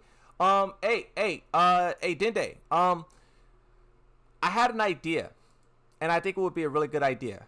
You remember how I was saying I wanted to make a video, like, you know how we used to talk on stream and whatnot, and I would turn it into a video. I had another idea, but I think it would require you getting into Discord call. And I think you could do that from PlayStation. Hold on, let me hide my screen real quick. So the idea is that I have, so all of us Tekken fans, we like Heihachi. But I would like to see what Dende has to say about Heihachi. Yeah, hey Dende, if you look at the party, if you go to like where the party section is, if you go all the way down to Discord, to the bottom you can see Discord. I don't know if you want to do that, bro. You know, I don't want to like, you know, make you do something that you don't want to do or whatever. But basically, with the setup that I have now, I have no wire in the controller. So if I join the party, I want to be able to communicate with you and the stream at the same time, because my microphone is dedicated to the stream and not the party, you know. But yeah, if you EO sounds boring. I think bro, don't underestimate Dende's ability to cause chaos. But I'm interested. I want to see what bro has to say. But yeah, if you don't want to set that up, you don't have to. Let's continue with this video. Wait, I left and didn't hear what you said? What? My bro got an attention span of like a bro.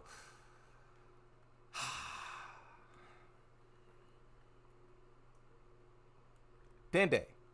Hey, what I said is I can't join your party because my microphone is connected to the PC and not the PlayStation. So I want to be able to talk to you and the stream at the same time.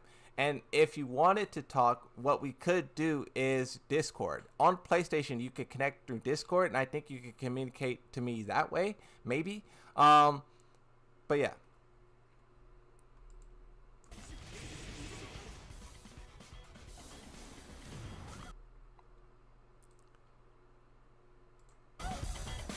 Okay, what else about this Steve Fox video? We've been watching this Steve Fox video for quite some time. The longest 7-minute video of my life? Exactly, bro. I told you guys, bro. I'll be watching the video for like 2 hours. I want to, but I don't know how. You just connect your Discord. Law will not counter hit based on characters that... At this point, bro, like... I don't know if we should watch this video or should not watch this video. Like, we've been stuck in the 2 minute to 2 minute to 2 minute and 20 second range for like an hour. And I love it.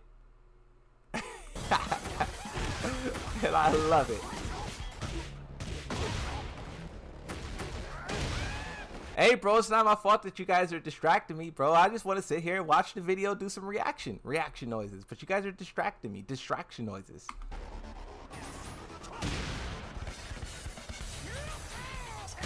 So I kind of lost the plot of what's happening in this video.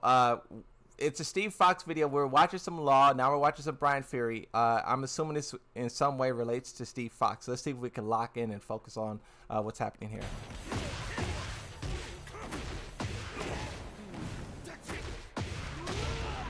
Hey, those of you who are watching and knows how Discord works, do you guys know if I can share my screen with Dende through Discord? Do you guys know if that's possible?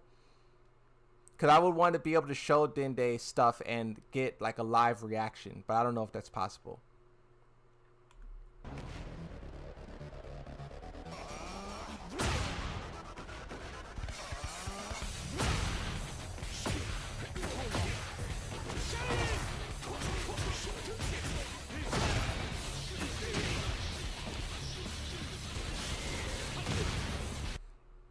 It had to be buffed. That pause is cursed. Look at Kazuya body. I think I'm locked out of the video. You know, I think I missed the point of me breaking down the video. I mean, I don't know. I'm kind of confused on what the video is doing now, and I don't want to go backwards. And you could share your screen on Discord. Nice. I don't want to go back and rewatch it.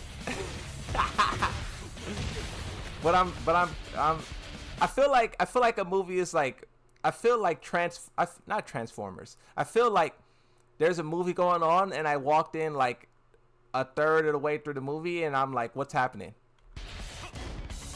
Would you mind looking at its range? Oh, the range on that. Yeah, that range is pretty crazy. About another thing about Steve's down forward, whatever.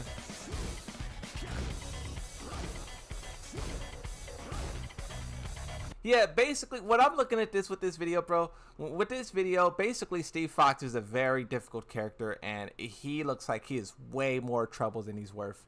I don't blame you, J. Huey, for switching. Steve Fox looks like he is so much more trouble than he's worth, and I think that, you know, definitely switch. Don't even bother. Like, that's what you got to do sometimes, bro. Sometimes you just got to abandon the character, and then that's it. We were watching so many videos. You're on Discord. Let me open up. Let me hide my screen because for some reason Discord likes to pop up. Oh, okay, there it is. I guess we should have did this off stream, huh? Let me find. Are you already on my friends list, Dende? Let me see. No, that's DMs. How do I look at my friends list on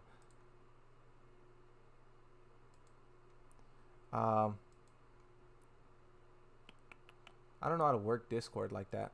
No, that's direct messages. How do you guys know how to look for friends on Discord? I don't know how to work Discord. Like, where's my page?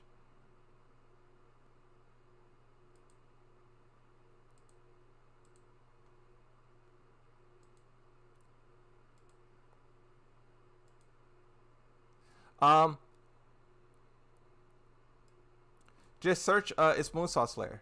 Here, Dende, I just put it into chat. Just search that up, you'll see my profile. I don't know how to find friends. Oh, there's friends. Friends, online, all.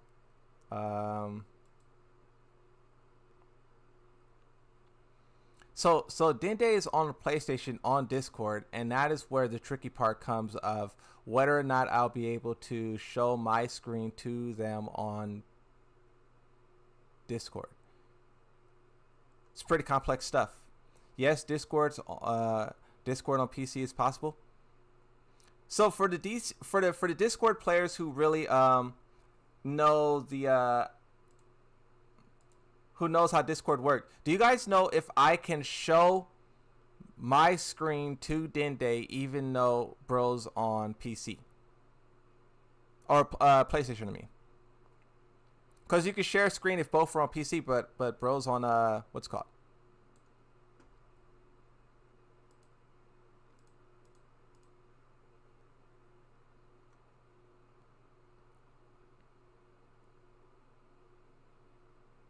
This is a video of Yoshimitsu just cooking.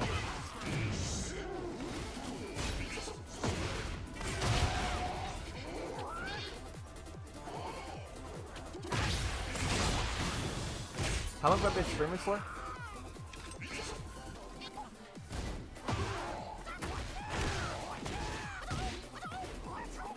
$3 hours. crazy.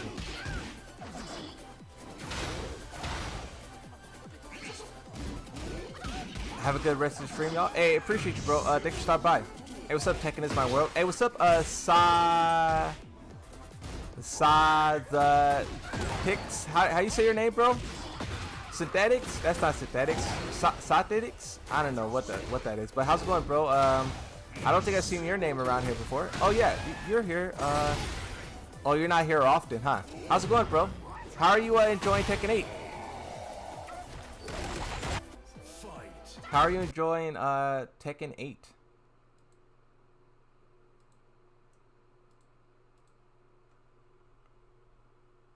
I'm enjoying Tekken 8 a lot. Definitely talking about it. Jumping on stream and just popping off about Tekken 8 is a fun pastime of mine. You know what I want to show you guys? I don't know if Zumio showed up to the stream or not, but Zumio showed a Alyssa combo, where the Alyssa player did a double. The Alyssa player did a double tornado in one combo. I'll repeat it again. The Alyssa player did a double tornado in one combo. Zumio deleted the tweet because they didn't want other people to pick up on the. Here it is. They didn't want other people to pick up on the tech, and I believe it. Look. Here's the post right here. Don't irritate me, cause why am I double tornadoed, right? And then bro deleted it, and it says, you guys are not picking up this combo, and all of you who bookmarked it will begin coughing in 24 hours. People were bookmarking this like, yep, I'm about to learn this double tornado combo. Oh, actually, someone in the comment section salvaged it. You guys are little demons. Someone in the comment section salvaged it. Accept my request. I got you. Let me refresh my friends list. How do I do that? Let me close Discord and then open it back up. Nope, that didn't work. Oh, is this you?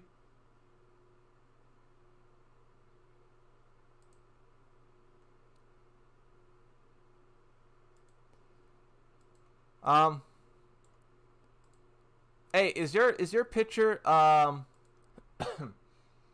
like this little avatar face with? Hold on, let me. How do I do this? I don't know who this is, but this may be you. Is this you?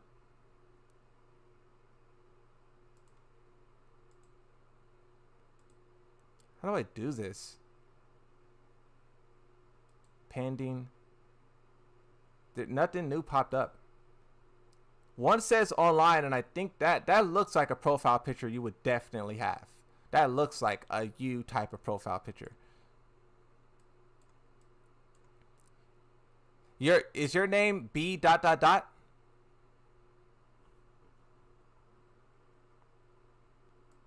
Is that like your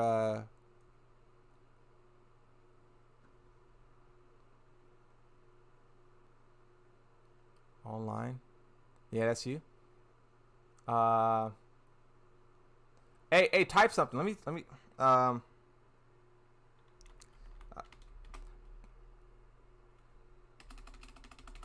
hey, message me. I don't want to, because I'm going to call this person, and if it's not you, I don't want to call someone randomly on Discord. Can you confirm? Let me text you. I'll text you real quick. It's you? Yeah, I want to make sure, though.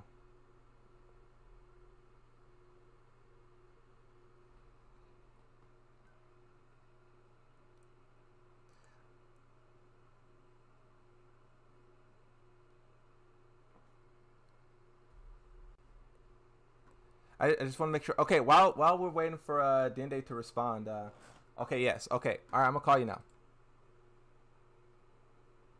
I'm calling you. I don't know how this will work. I can't hear like a ringing noise. Okay, while that's going on. Oh, wait. Are you in?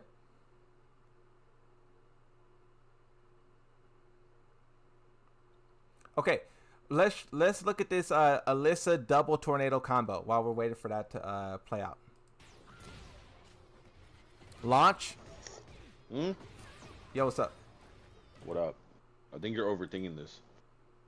Yeah, bro, I'll be paranoid. Okay, so look, I'll show you guys. Hey, can you get comment if you guys can hear Dende? My boy Worm. So look, Yo. launch right here. Boom, launch. Filler. Tornado. That's a tornado. That's one tornado. Second tornado. Now I'll play it in full time. Launch.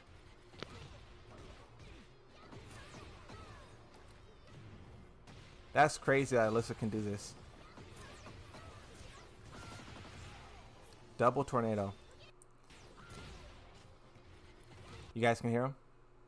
Double tornado. Alright. So I had an idea, bro. Let me see if I can share your screen. Oh,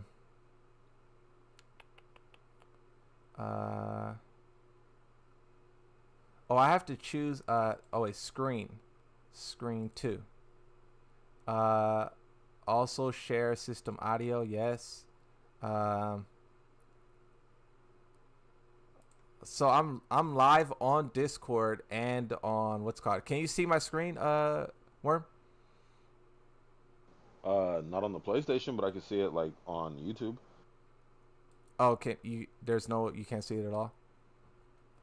On PlayStation, no. I want to show you my. I mean, I could see it on.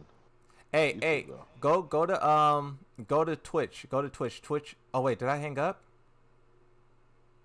I hung up. Yo. Yeah. I hung up on accident. Hey, go to Twitch. Are you watching my YouTube on on on YouTube. phone? Yeah. Go to the description and watch on Twitch. There's less of a delay, so you can see like in realer time. Okay, so first off, for everyone who's wondering, Worm is like my boy. I know him in real life for like over a decade, like 15, 20 years, something like that. I don't know. But bro plays fighting games like Mortal Kombat and stuff like that. Played some. So, wait, hold on. Just so I know that. Introduce him. Okay, I can see it. Oh, no. I mean, no, you were doing good. I just wanted to make sure that I was watching the correct screen. So you have the game paused, right? Yeah, it's paused. So Okay. Worm plays Mortal Kombat, so very knowledgeable about like fighting games. Played a little bit of, I believe it was like Tekken 3. I know you said Tekken 5 specifically, but I think you said like another Tekken game. I can't remember. But hasn't really played Tekken like that pretty much at all. Played a little bit of Tekken 7 in my house. Bro, for some reason wanted to play Panda and Lucky Chloe. I don't know. I died inside.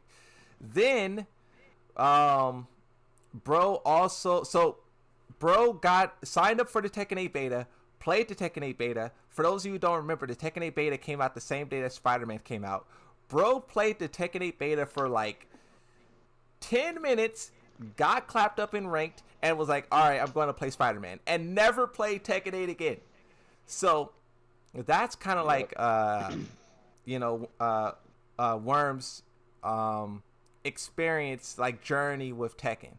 So what I want to do is get a non-Tekken player like opinion on basically I want to talk about Heihachi, but maybe we'll go in some other directions as well. So I'll show you the Heihachi trailer first. All right. What is this, DLC or something, or what? Like. Yeah. So at Evo back in like August, they announced Heihachi, and it was crazy too, because you may remember I was telling you about leaks and stuff like that, but there was a leak that Marduk was going to be a character. Basically, Marduk is a character that no one really likes like that. Like he's popular, but people hate the character because he was kind of like part of Guardians of the Galaxy. No, Marduk. Wait, who? I Marduk. don't even know who that is. Yeah, I'll show you a picture. I wouldn't expect you to know who this guy is. So I'll put a picture on the screen. You should see it. This is Marduk. He basically was like stupid OP. I'm looking at Heihachi right now. Yeah, you'll see it in a second. He was basically stupid OP in Tekken 7. He did like 1 billion damage, and just no one really liked him like that. They just made him so powerful to where you had to hate him. And he, back when we were playing the beta of Tekken 8. Oh yeah, I don't know this guy. A player discovered like 60% of his move list in the game. Like they discovered his moves in the game. And the developers responded to that. It was like, oh no, all of that stuff is old. It's deleted. We're not going to do that, because everyone started freaking out. And then we believed it. Like we just thought like they were just lying and trying to like cover up. And then you fast forward like a year later of us believing that Marduk is the character who's coming as DLC. They do a surprise like twist on us, and a character that we actually get revealed is Heihachi. And he's like one of the greatest Tekken characters of all time. You know how like it's all. That's the old head, right? That's the old dude. Yeah. So it's Jin. Yep. Then it's Kazuya. So it's Jin is like the son. He's the youngest in the family tree. Kazuya's the dad. Heihachi's the granddad, and then there's another one who's Jin Poppy, who's the great granddad. He's irrelevant, but that's just it's 4 of them, right? But Yep. so we're all thinking at Evo that they're going to show us a character who sucks. We're all bracing for the worst. And then they dropped this trailer on us, and everyone goes absolutely insane. So I'll let you watch the trailer, and you could just live react. React harder. You ever seen that meme before? Oh, you never seen that meme before? The react harder? That's a good meme. Mm-mm. But this trailer's pretty fire, though. So this trailer was dropped like a month and a half ago. Back in like August. No, back in July, like July 20th or something like that. It was dropped like July 20th. Alright. Fire. I'm kidding. Nothing even happened yet.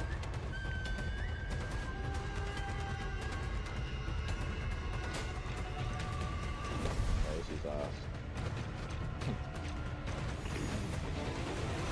Alright. I'll turn the game So far, so cool. stacking, eliminando os Down a restos little bit. da Mishimas abaixo. Can't hear it. Well, the difficult thing. Okay, so pause. So if I turn the trailer up, I also turn you up. So Okay, your well, then I'm gonna. Okay, pause it. Pause it. Yeah, it's paused. It's not paused. What's going on for me? You'll see it pause in a second. But what were we gonna say? Because I'm watching a lot right now. Oh, this is fire. Okay, so I'm gonna put the volume up. I'm gonna watch this, and then don't talk while I watch it. All right? Oh, you're gonna watch it on your end? Yeah. No, I'm watching it on your stream, but you don't talk, Okay. or else you're gonna cut out the audio to the trailer. Okay. 技と体はかつてなく磨かれておる。心が不安定な状態ゆえ、心技体の均衡が取れておらんのだ。そろそろ頃合いだな。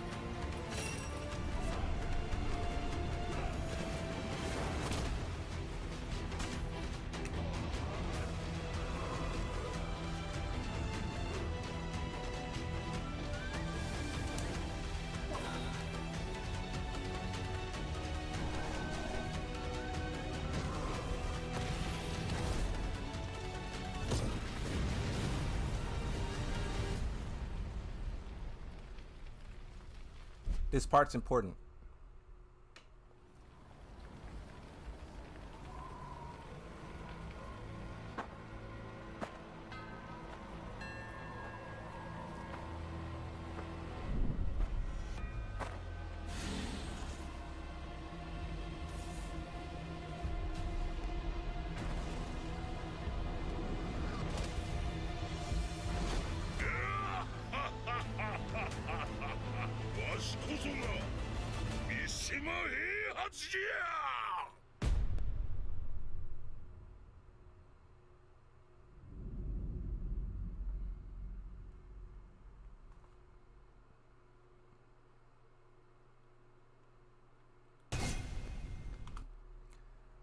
Okay, let me know when it finished for you. Nah, that's fire. So That's fire. so generally when you So look at he's resurrected. So he died at one point. Now he's back. oh yeah, so I guess I should give you the breakdown of how it happened. Basically, these guys went back and forth killing each other. I believe in Tekken 1, Heihachi killed Kazuya, and then Kazuya came back and killed Heihachi. That was like a super iconic moment. No, Kazuya killed Heihachi in Tekken 1. Heihachi came back and killed Kazuya in Tekken 2. Kazuya was missing for Tekken 3. He was resurrected in Tekken 4. Jin was a part of the equation then, and all of three of them were basically battling back and forth. Heihachi was rumored to die again in Tekken 5. And then when you skip all the way to Tekken 7, Kazuya killed Heihachi for what we were told was the final time. And then now, this trailer here was him being resurrected for, I don't know, like the third or fourth time. And basically, you know, like I told you about the Marduk thing, it was all like really crazy. It was a surprise. But there's a lot of people who don't like that he's basically immortal. A lot of people don't like that he was resurrected again. The old head, Heihachi. Yeah, the one we're looking at right now. Oh. But well, I'm not gonna say a lot of people. It's some people. Some people don't like it, but the majority of people, they say screw it. You know, he's the most iconic. Bring him back, right?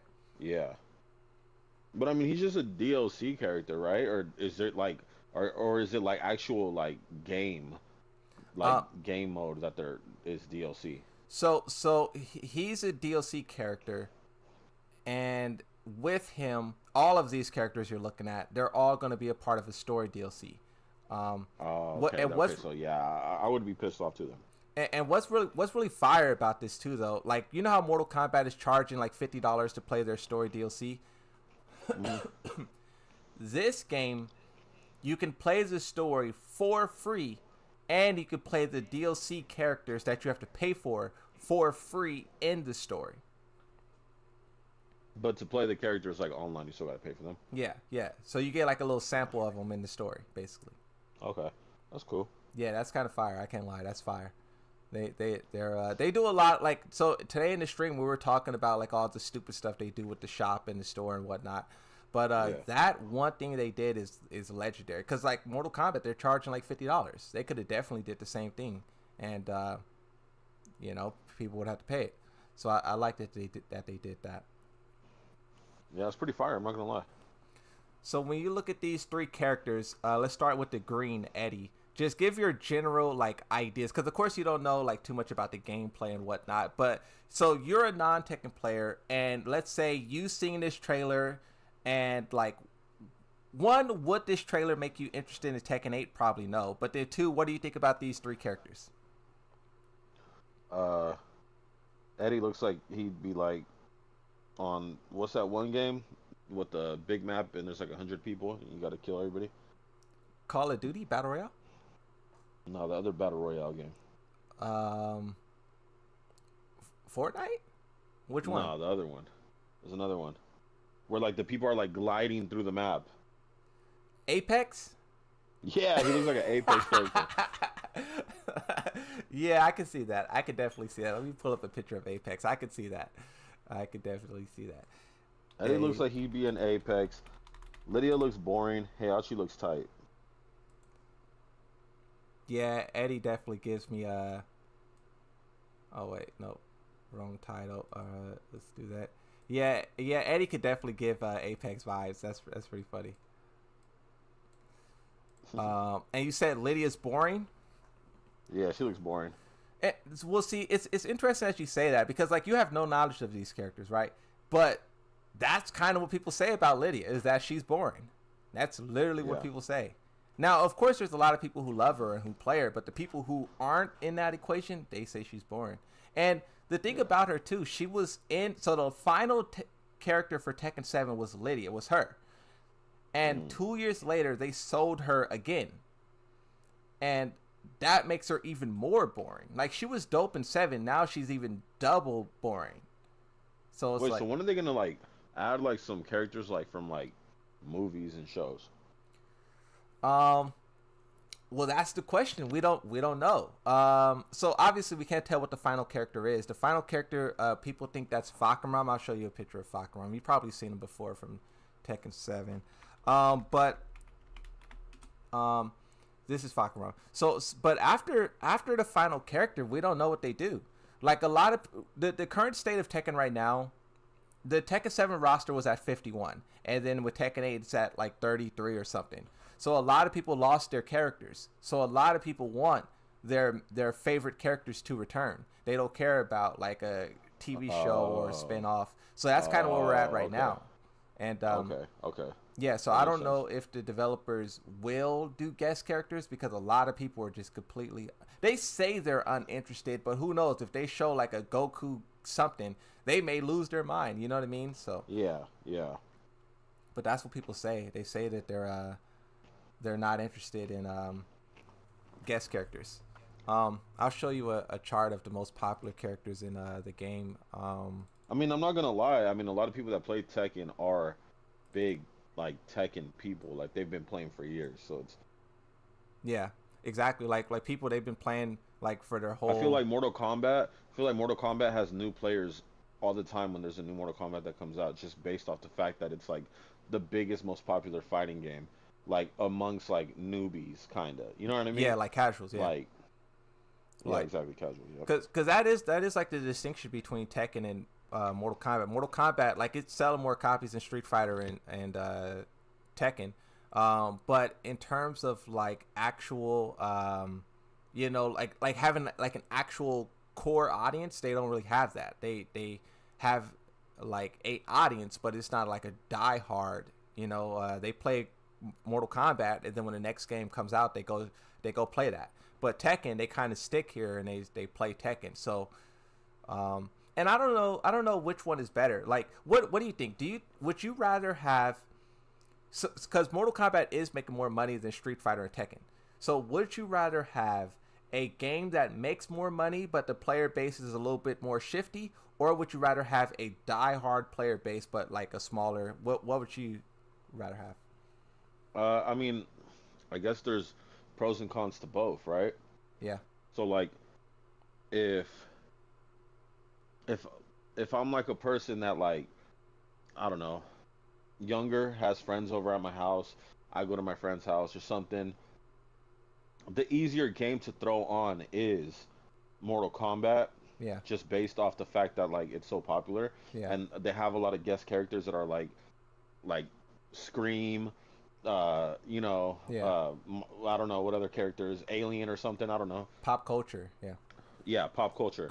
So people are like, oh, I want to play as Scream, or I want to, this is my first time ever picking up the controller to play a fighting game. I want to play as like this character that I know from like a movie or a show. Compared to if you throw on Tekken, yeah, you could still play it with your friends even if they never played the game, but they're gonna be like, who are these characters? They're gonna be like who, Yeah. So, like they'll be like, oh, which characters are good? Which characters should I pick? Instead of like looking at the roster and be like, oh, that character right there. That guy looks, he looks cool. You know. Yeah. Let me show you the Tekken 8 roster, and we could get your take on that as well.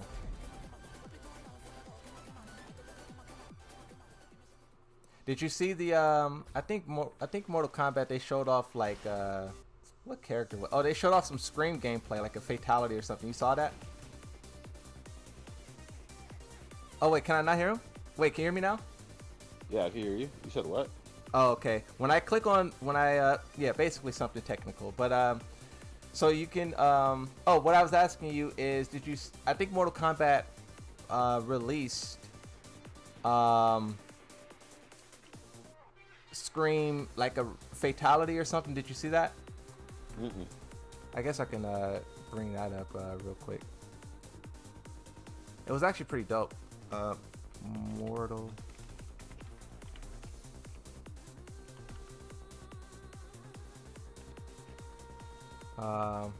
We're not gonna watch that trailer. They got a trailer out too, but we're not gonna watch that. When is Tekken 8 gonna be the free game of the month? I don't know. I don't know if they will. I don't know if they will do that. Right now, bro, they're so money hungry. So getting anything free is not likely. They're just oh, so I mean, you're getting this game for free. If you start selling all these characters, people are gonna get it and then want to spend money in the store. yeah, their logic be backwards sometimes. They do things that don't make no sense. So look, here's the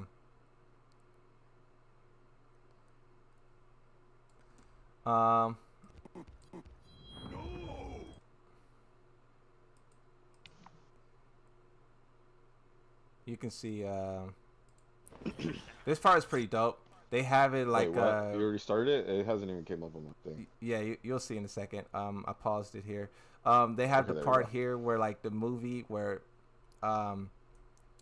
they're basically it's like shot for shot the same thing. That was pretty dope. Okay, but oh yeah, so the Tekken 8 roster. Can you see the roster?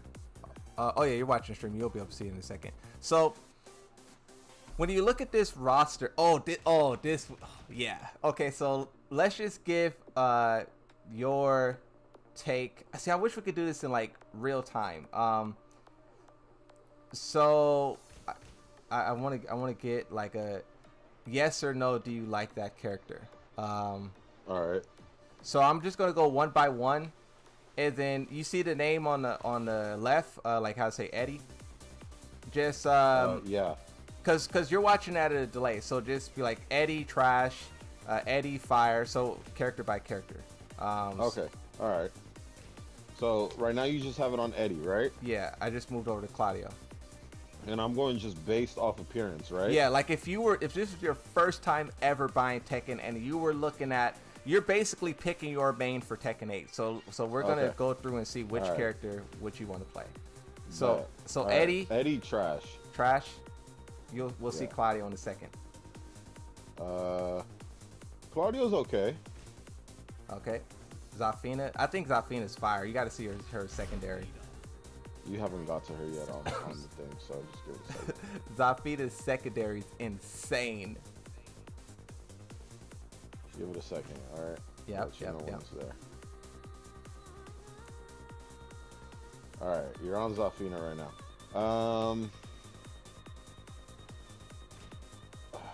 She is kind of mid. Okay. All right. What do you think about Paul Phoenix? That's the next character. He's cool. And then you'll see Raven in a second.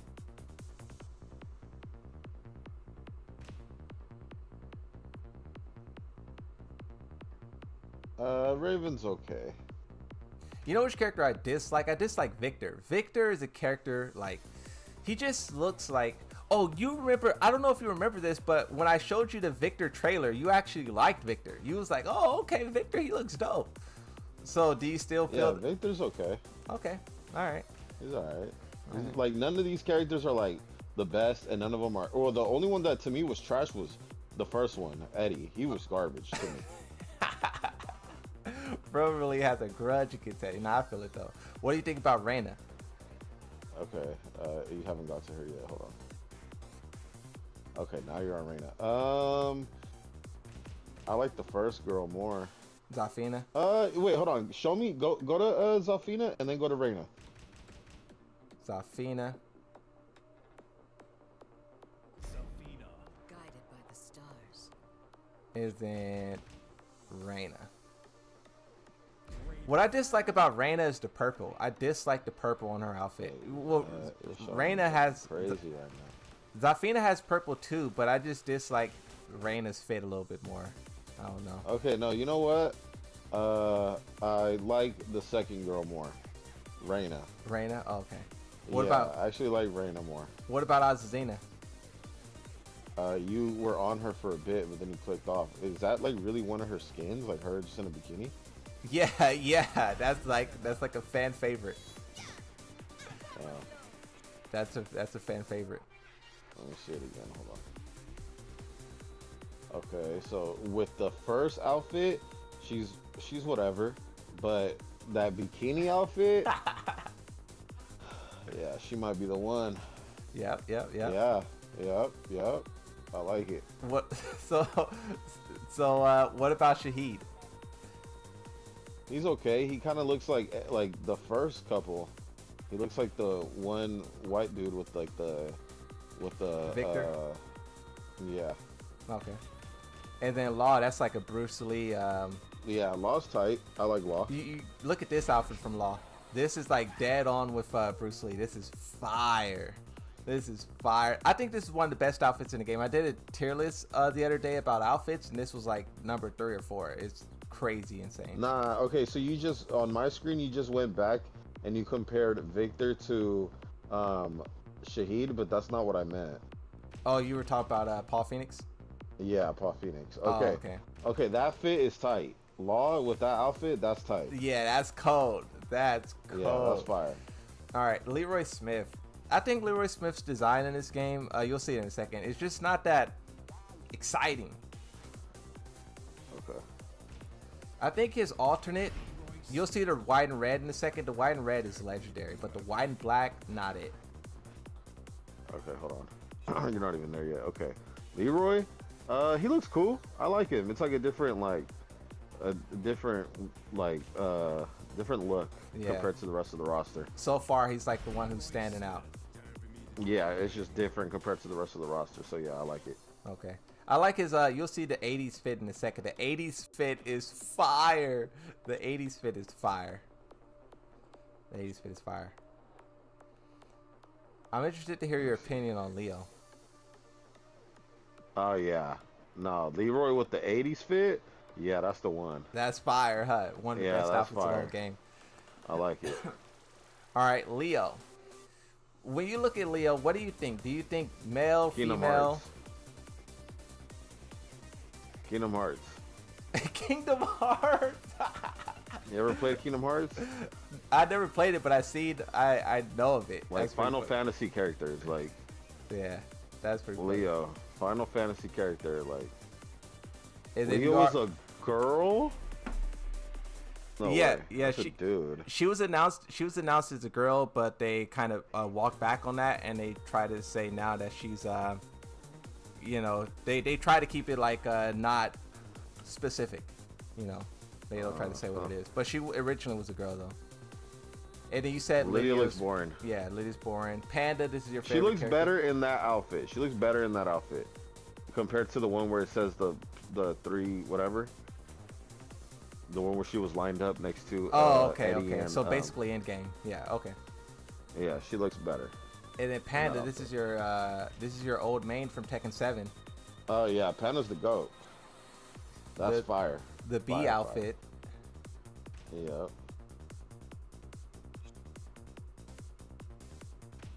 Yeah, Panda's So dope. Berlin. Panda is like the least popular character in the whole game. Everyone hates Panda. Really? Yeah. Nah, people just don't know ball. The Panda with the B outfit is fire. Yeah, that's fire. That's fire.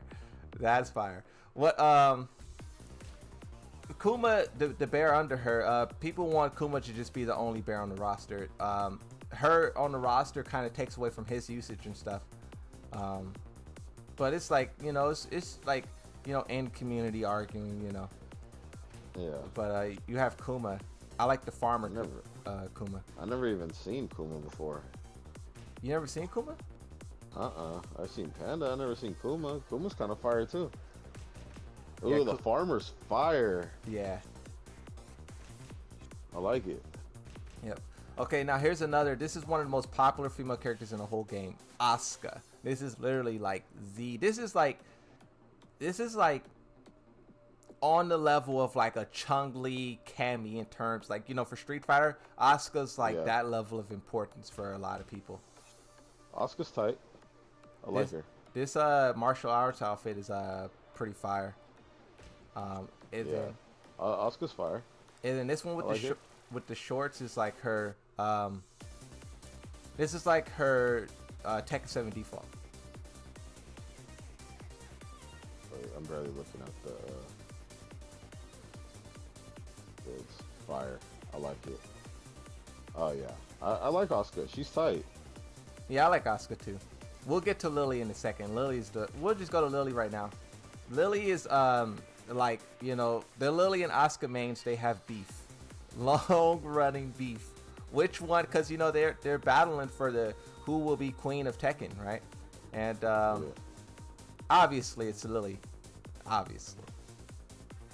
Well, I'm looking at. Oh, Lily's fire. Yeah, Lily's it's fire. Yeah, it's no question. It's Lily. Yeah, I like Lily. It's not even a competition. Yeah, no. So the other guy, this little Lee guy, what do you think of his fit? We'll get to it in a second. What's this? I'm in a Discord chat with Dende, and we're painstakingly judging every Tekken character. There's probably a more efficient way we could have done this, but it's the Moonsault Slayer stream, you know. Lee's tight. I like Lee. He's tight. Yeah, Lee's dope. Like He's a player, like Playboy. Yep. That's like him. definitely the vibes. Zhao Yu's okay, but Zhao Yu's all right. I haven't seen it yet. I wonder what you'll think of this orange outfit. I'm still looking at Lee. Takes a while. Yeah. Okay, I'm looking at Zayu now. She's tight. I like her. I like her a lot. Ooh, I like her a lot. Oh yeah, I think she's my favorite female character so far. Yeah. Yeah, Zayu. What's up? And then you have Jun Kazama and the next Alyssa. Jin looks like I played with him on like the little machine at like when I was a kid. Oh, arcade. Okay, so classic Yeah. Tekken. Yeah. And then what about Alyssa? Alyssa's the next character you'll see. Hold on. Oh, she's cool. She looks kind of, yeah. She's an android. You know how Dragon Ball Z has the android? She's like that. Yeah, she's cool. She's alright. Yeah, she's dope. She's dope. And then Lars. Lars looks boring. Lars looks boring. Like, I feel like you already showed me him like 3 times already. Hey, that's crazy. What do you think about June then? June. I feel like you'll say the same for June. She's kind of bad. But yeah, I feel like I've seen her already. Yeah. Devil Jin's the boy. Now, if you say Devil Jin's not the boy, I don't know. I'm gonna be disappointed. Yeah, June's cool. I like her with the tights. Oh, that's her classic Tekken 2 fit. Devil Jin is dope. Yeah, that's the boy. All right. Devil Jin is dope. Devil Jin is the boy. Yeah. And then you have Kazuya. Yeah. Oh, he's dope as fuck. Oh yeah, Devil Jin is dope as fuck. Yeah, Devil Jin's the boy. His design go crazy. And then you have Kazuya. He's like the main guy of the whole thing. Oh yeah, same thing. I feel like I played as him like on like the little arcade. Yeah, with his design, they try to keep it really safe for him. They try to just like keep it like this is Kazuya's suit, business. They try to keep it like similar, which is a good thing. And then you have Jack. He's classic. He just looks classic, you know? Yeah, definitely.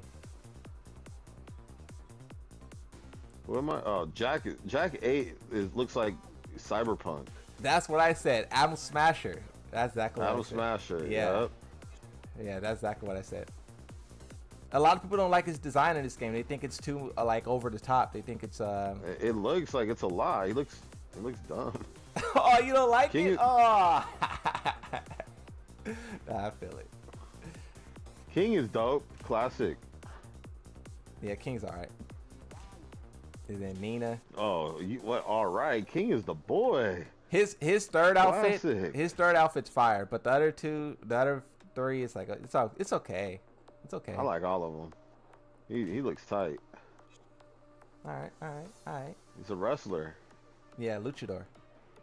Yep. El Libre, right? Whatever. Nina is garbage. I feel like you showed me her already. Dang. Fair enough. And you have Harong. Hold on. Still loading. Halrong's outfit with the biker jacket, I don't like it. I think he looked goofy. Arong, he's alright. Yeah, he's alright. Alright, this next one, Steve Fox, is important. Let's just see if you...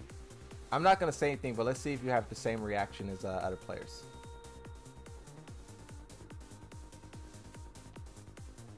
Steve? Yeah, Steve. What do you think This when guy, you see Steve? Same thing. I feel like he looks like that one guy with the gray hair, just with blonde hair. What's called with Steve Fox, a lot of people talk trash about his face. They say his face looks crazy.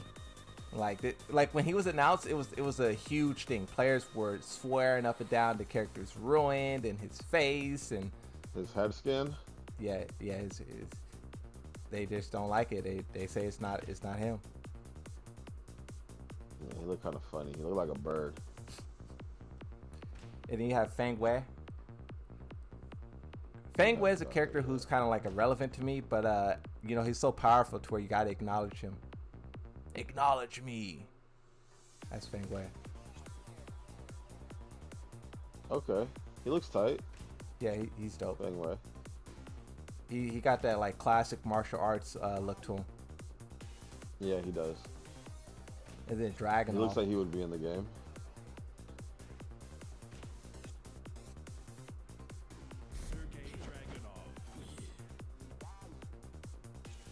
Still loaded. Yeah.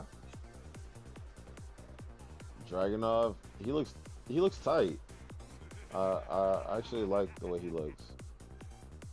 Yeah, He looks Dragon. That's like a vampire type. Oh wait. Oh no, never mind. yeah. He's like a with Russian the- soldier. They call him the okay. White Angel of Death. That's his nickname.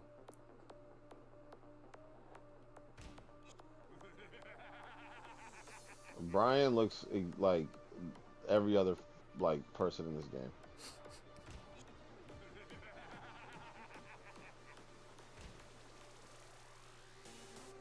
And then you have the character I play, Yoshimitsu.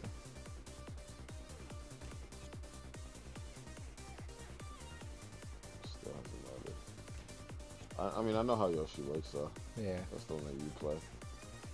Yoshi's tight though. Yeah, this is probably his best design ever. Yeah, Yoshi's tight. So which character? So we just went through the whole roster. Which character? I think you had the biggest reaction for Zhao Yu, Lily, Devil Jin.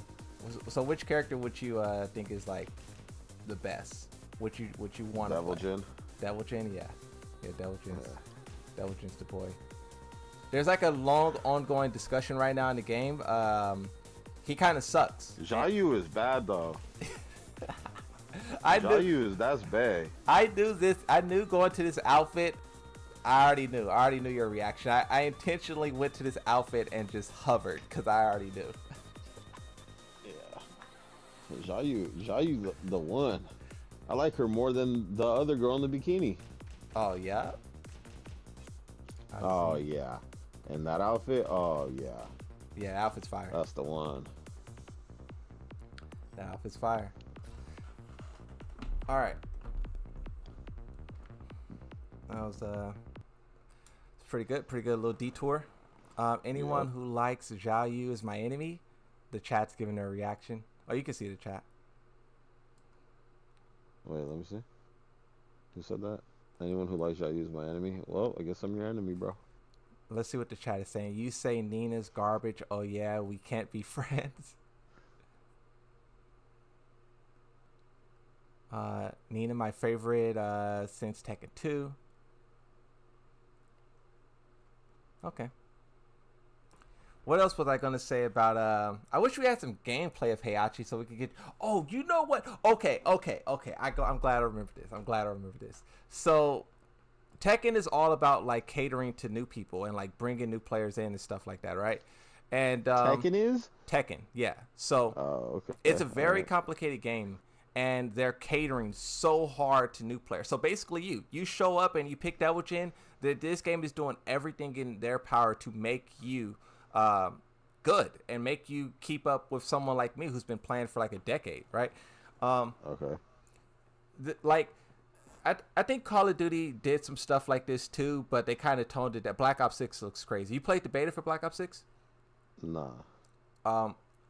It's crazy. It's like, I don't want to say it's like like OG Call of Duty, but it's like it's not catering to people. Like all the catering is gone. But you remember that era when they were trying to like cater to people and like make it like super.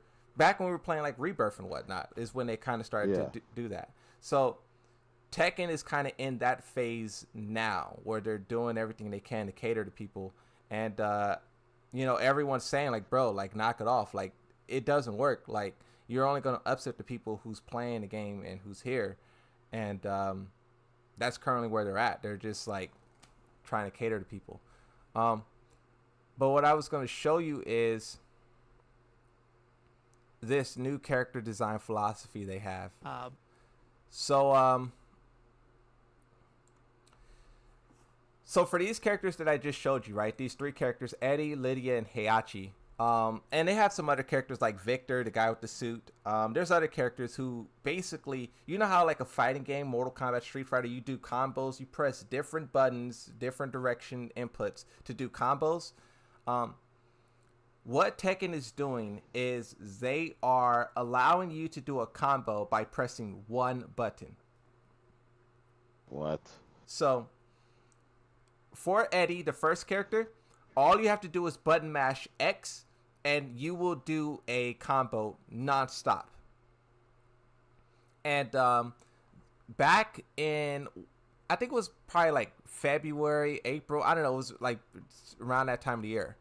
There was a bot online that would spam X just the whole time. And I'm going to bring up a video in a second.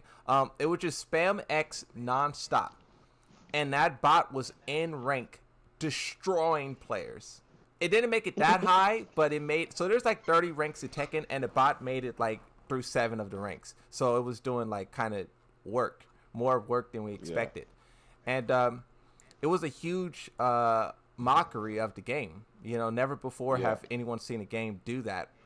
It's like in Call of Duty, if like you have a auto, it's like aimbot. Like it's literally like aimbot. Like the equivalent to aiming in Call of Duty. Hold on. Give me a second. I'll be right back. Okay, the equivalent to aiming in Call of Duty is to Tekken is like doing a combo. And if you can auto do combos, you can auto do what's it called? Whatever, right? But we'll wait until Dende it had a stream too. Yeah, that's what I was gonna bring up right here. Jim Mashima. So this was the most viral post to Twitter I ever made. I think the reason why is because it's so outrageous, the idea behind it. You have a bot that you can see just mash 3, and it just does a combo. And what was so funny, this bot was hilarious, but seeing people's reaction to the bot was hilarious. As you can see here, someone says, my bad, I had to take a phone call. Give me like 5 years. Good. You can see here, made it to destroyer rank. The bot is currently stuck repeatedly. The bot would get stuck from time to time. Immediately went to the stream and witnessed a perfect. Yeah, so someone, and this is what was funny. So someone saw my tweet, click on the link, go to the stream, and the bot is like perfecting a player. I was dying this whole time. Not just me, but I think the entire player base was just dying. He's destroyer now. Let's go, Jim. But even though we sit back and we laugh at this, it was a huge mockery of what the game is and was. And I don't know, like the developers obviously realized that you can't continuously do that, and with Lydia they tried to do something different. with this is a short that I uploaded, and it's a short snippet of a Tekken Talk where they were advertising the character Lydia, and here's what she says. But it looks complex, but it's not. Nakatsu's just jamming on that one particular button. I guess you could say it's comparative to Eddie's LK combination that he does. So it's where you just simply transition through the technique. But it looks complex. I mean, that is just not what players want. And I want to hear what Dende's take is on that. Because, even though Dende doesn't play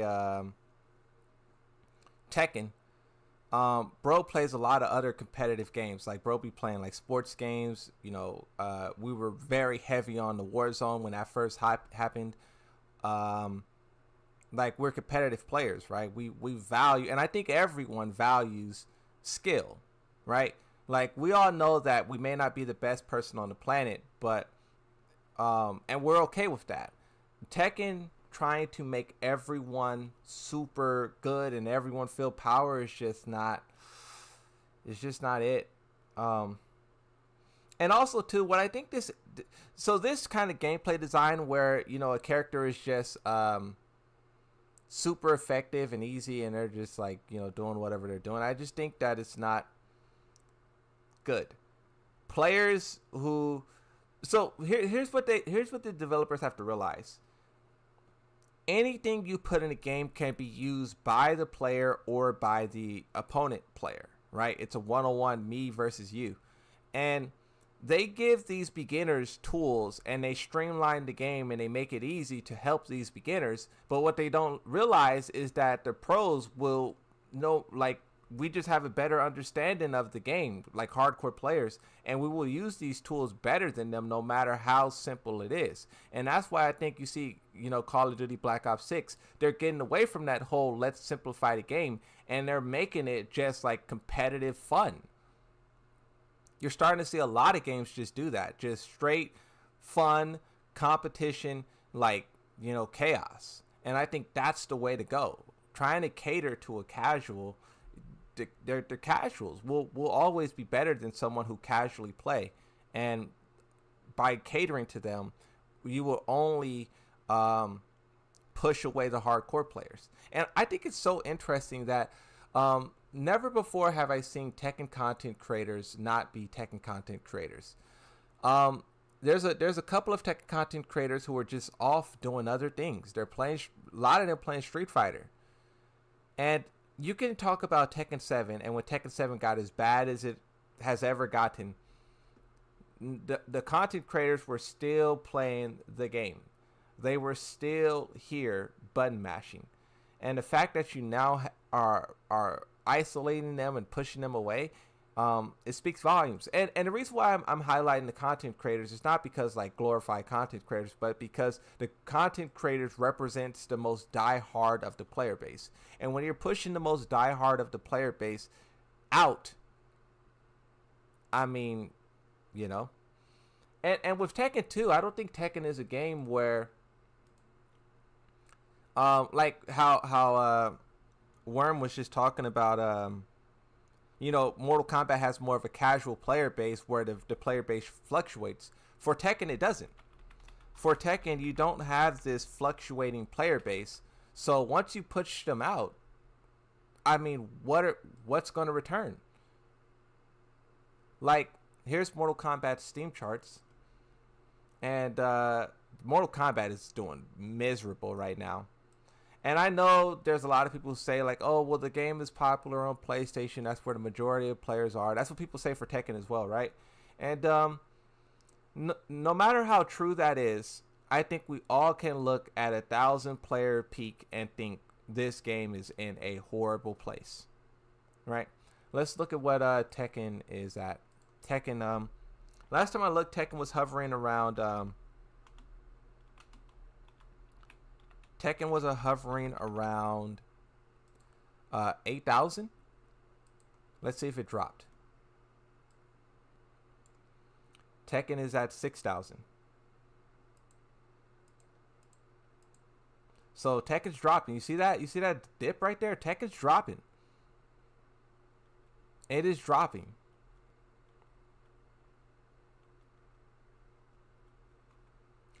And even if you want to say that let's assume that there's 6,000 people, basically 7,000 people playing Tekken 8 PC. Let's assume that the majority of the player base is playing PlayStation. Do you think that these numbers would not match up? Even if there's 20,000 people playing PlayStation, which there's not. But if there was, would that 20,000 not be at like an 18,000 now? You know? I think generally across the board, some of these games are slipping. And they have to recover, bro. They have to.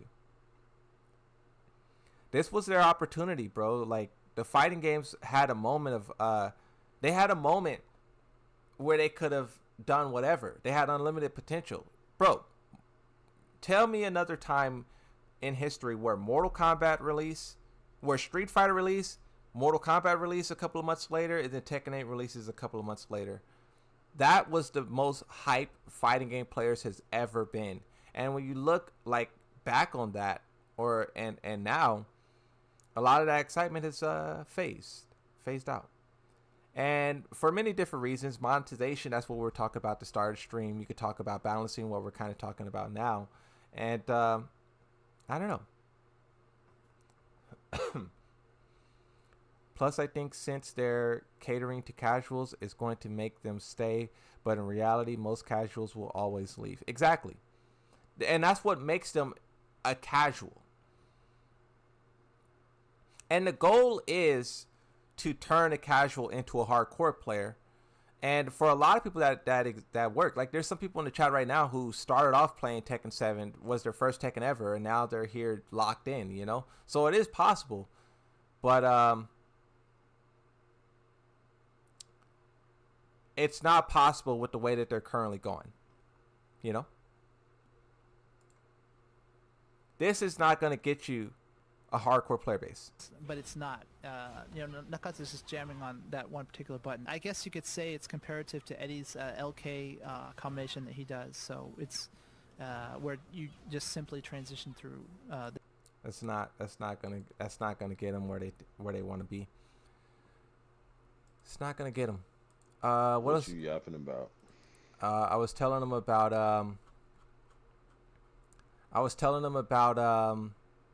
Oh, Fortnite's better than Tekken. Exactly. Simplifying the game. So Tekken is kind of losing players. The average, like a month ago, was like 8,000. Now they're hovering in the 6,000. So it's losing players. And I was saying the reason why is because they're catering to casuals. What they're trying to do right now is simplify the game and make it easier to compete. And I want to play this video for you so you can see. You'll see it in a second, you know, with the delay and everything. But I'll play it. Basically, so what they're going to say is before you left, I was telling you about how you could do a combo by pressing one button. They're explaining this for the character Lydia. They're going to say it's complicated. It looks complicated, but it's not. You just press one button. And so here's the video. You'll see it in a second. But it looks complex, but it's not. Nakatsu's just jamming on that one particular button. I guess you could say it's comparative to Eddie's LK combination that he does. So it's where you just simply transition through the technique. But did it look... So that was the video. Let me know when it's over.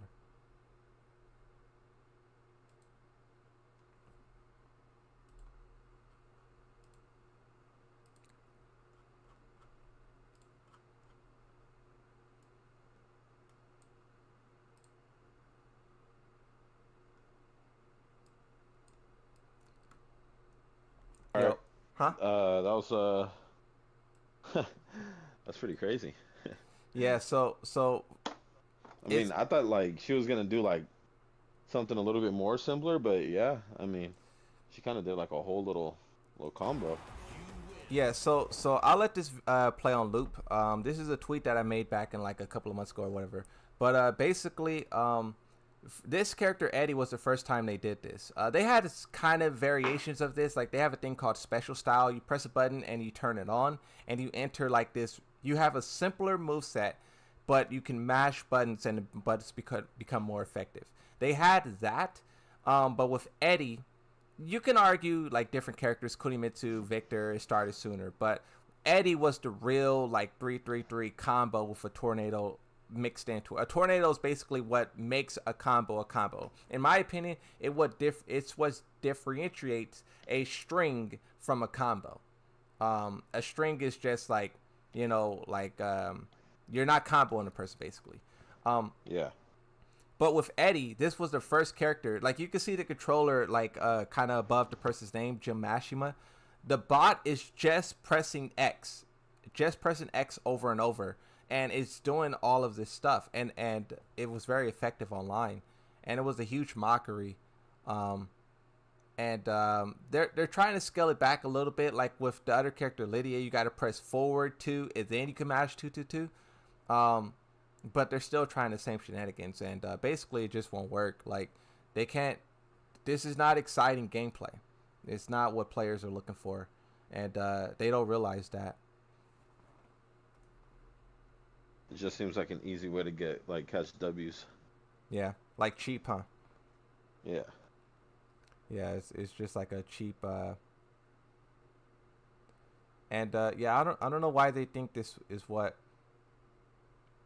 players want, because like Tekken is a hard game, but people it is like I've been fighting the same boss on Black Myth for like a week, so I don't know why they think players don't want the challenge, like Elden Ring. Yeah, but those are like RPGs though, you can't really compare. Why do you say that? Because I feel like a open world game making it super difficult, like you could still do like other things to like make the time pass by, and it maybe won't like feel like it's hella difficult. But when it's like a game where you only can do this one thing, which is fight someone else online or play the story, but it's still fighting, like I think you would just give up if it's super hard. You know what I mean? Yeah. Like I get that like Elden Ring and Black Myth are like, it's still the same thing, it's just fighting like different levels, different bosses over and over and over again, but like it's still kind of like open world, and like you can still like level up certain things to like make you better at fighting the bosses, you know what I mean? Like you could kill these foot soldiers and then that'll level up your stamina or whatever, Yeah. And I agree with that. That's something else. It's not like you could fight certain level ranked, and then once you beat these certain ranked, you're gonna beat your fighter, your main or whatever is gonna get like these special abilities that's gonna help you survive in like a ranked match. You know what I mean? Yeah.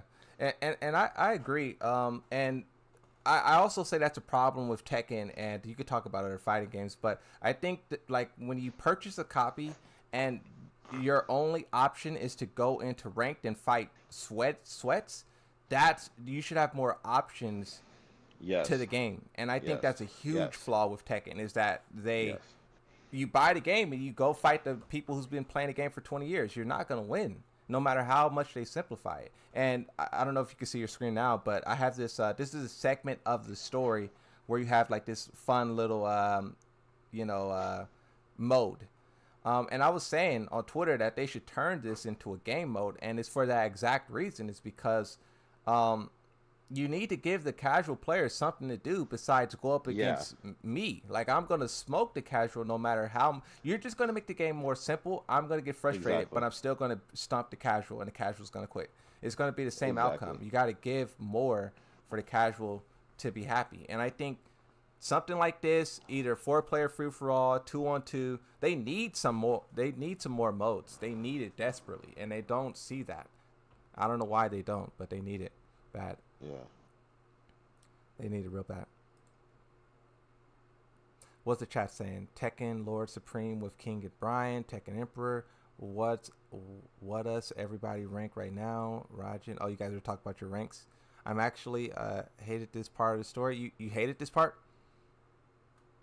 I think it was a little undercooked in the story, but I think if you polish it up and shine it a little bit, there's potential in it, right? And I know a lot of people want the Tekken Force, but I try to think of something that's not that resource intensive and also something that could be replayed. We need an online tournament mode. I think something.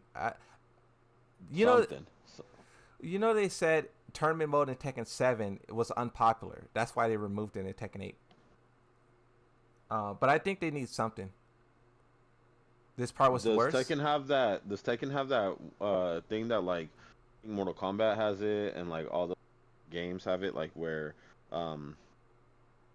like the crypt? yeah, like where like let's say one hit punch or something like that, or you start the match with like one HP. You know what I mean? Oh, like a wacky mode. Nah, they don't have that. Oh, they should do that. Because you know what game? I was just watching a streamer play, and it's a fighting game, and they were doing that. It was the Dragon Ball Z games, the Budokai games. They used to have that mode. Like they used to have one, like you know how like in those games like you had like multiple health bars. Yeah. Like it would be like green, then it turned yellow, then it turned orange, and you die, right? Yeah. But like and like the super big bosses, they'd have like a purple and it turned blue, and you know what I mean? Yeah. So there's a game mode that's exactly like that, where it's like a wacky one, and he was playing it, and he had like the one where his health was depleting, and or like he had like no key, so he wasn't able to like fly or anything like that. Like, you know what I mean? Like it doesn't have to just be Mortal Kombat that has that game mode. You know, Tekken could do it. Yeah, Tekken, they had something like that in Tekken 7. Like, it was a very basic version of it, and it was only for computers. But it was like, so basically you would like grind for like customization, and you would occasionally get like a special mode, and that could either be like a special boss, or it can be like you do more damage, or you move ×2 speed. But I think, yeah, something like that. So they just need to find a way to not take the try hard out, but like give players another thing to play besides try hard. They need to give people like wacky modes. What Street Fighter did that I liked, they had, so when they released Akuma, they had like a super difficult Akuma computer that you can fight against to unlock something. I don't know. But I feel like Tekken could do that same thing. When they release a character, they should have a very difficult, like Heihachi or Lydia, Eddie, and you fight that Lydia, and you get some kind of reward for it. But it's like they don't. For some reason, they just don't think of these things, and they don't see the players' request. It just goes over their head for whatever reason, and that's why the game is where it is. They had unlimited potential with this game, and they're just squandering it like crazy. And you know what people say too? People say this game will be good in like a year, in like 2 years. And whether or not that's true, you know, so be it. But in 1-2 years, everyone's going to be playing GTA 6. So it's like you don't have that luxury to just wait around and fix your game later. You don't have that. You do not have that. Yeah.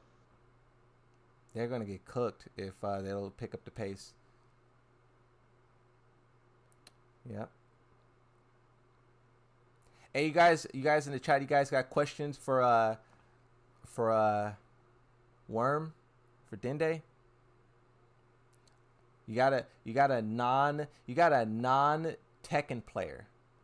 You guys don't have any cause you know why I keep saying that, non Tekken player, because in Tekken there's, well, in anything there's a lot of biases, right? But for you who, like, you know, you don't have any biases for any character, for anything. Oh yeah, definitely. So, I bet there is, especially for the diehards. They're probably like, oh, you only don't like this person because of this reason. Like, I don't even know anything. Yeah. So it's like you were just giving like your first impression, like, you know, your first impression and like your general take. And the reason why like I value that is because you don't have that much in Tekken. You can't find someone who doesn't play the game, who's not locked in, and ask them, what do they think about this? What do they think about this? What do they, you know, you can't find that. So it's a very valuable thing. And yeah, there's some questions in the chat. A couple. Worm, what game you playing? Like right now, or what games do I have like on rotation? The games that I have in rotation are like Fortnite and College Football 25. That's all I've been playing. I'm waiting for FC 25 to drop next week. So I play like sports games. And sparking Dragon What is Ball. that? Oh yeah, yeah. Oh yeah, definitely. Yeah. Definitely. I'm on that day one. Does it clap? No. How do you feel about everyone screaming for nerfs on every character in existence in Tekken 8? Uh, I think Tekken 8 is one of the few games where this happens all the time. I think certain nerfs do need to happen in every game though, because I feel like in every single game there's certain things that are too buffed, um, and that's why there's updates. You know, I feel like that's what the updates are there for. Yeah. So I don't know about every single thing, um, but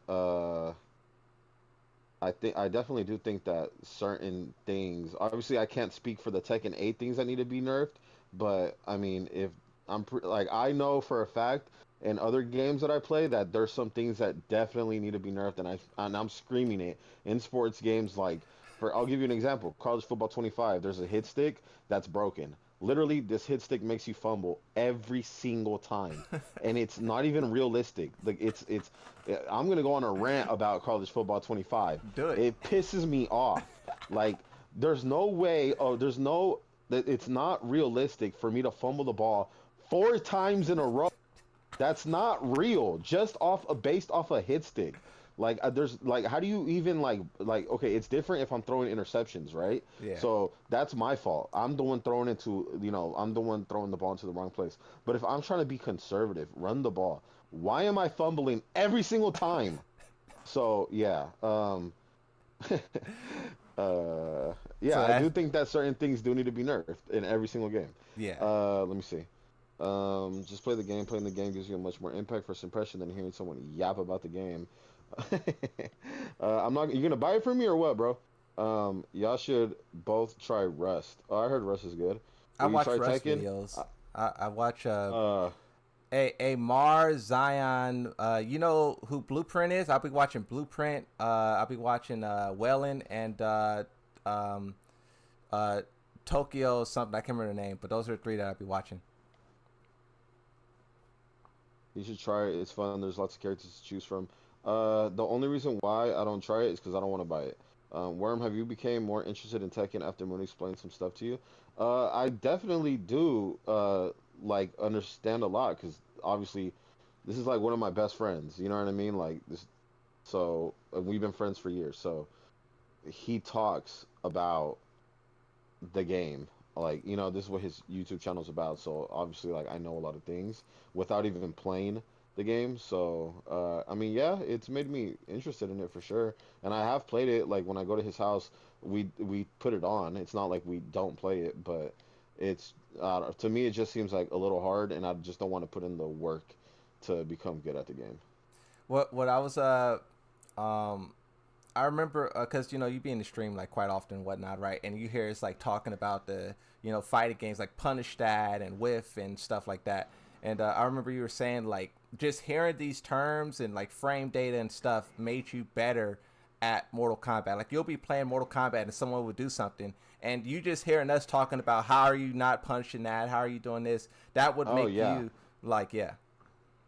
So, definitely. so but that's interesting though how like just hearing someone talk about fighting games like a whole different fighting game will make you better at like Mortal Kombat, like punishing stuff and spacing and blocking. Um, Yeah, for sure.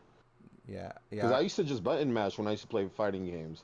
Like I used to really button mash, and I think it was until like I really started watching you, like play Tekken, and the way people play Tekken is like a lot slower. Like, and I don't mean that in a bad way, but like it's just like more conservative. But you low key win that way, yeah, instead of like going all out attack, yeah,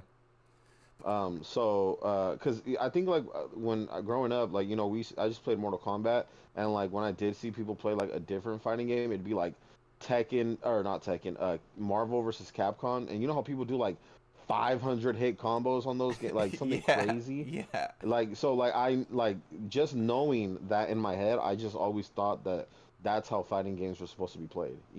And it Oh wasn't yeah. until like I said, that I started like really watching you and like paying attention to Tekken that I realized that like low key playing a little bit slower is, better. Yeah, yeah. Someone in chat said more strategy. Exactly. Yeah. Yeah. Um, he should try it. It's fun. There's a lot of. Oh, you read that already. Worm, have you become more interested? You read that. You and Worm should play a few games of Tekken 8 together on stream. Street Fighter 6 has twice Tekken 8 player count. Yeah, exactly. And Tekken players be coping up and down about why that is, but I just think Street Fighter is just a bigger game, and also they're just doing a greater job with their game. Even though they're being super predatory in a lot of instances, they made sure that the gameplay is intact. And you know how you were saying like you were just saying how like you do better when you slow down, like when you think about one thing that Tekken 8 is doing as well, and everyone can put their reactions on this in the chat, but Tekken is forcing players to press buttons. They call it aggression, right?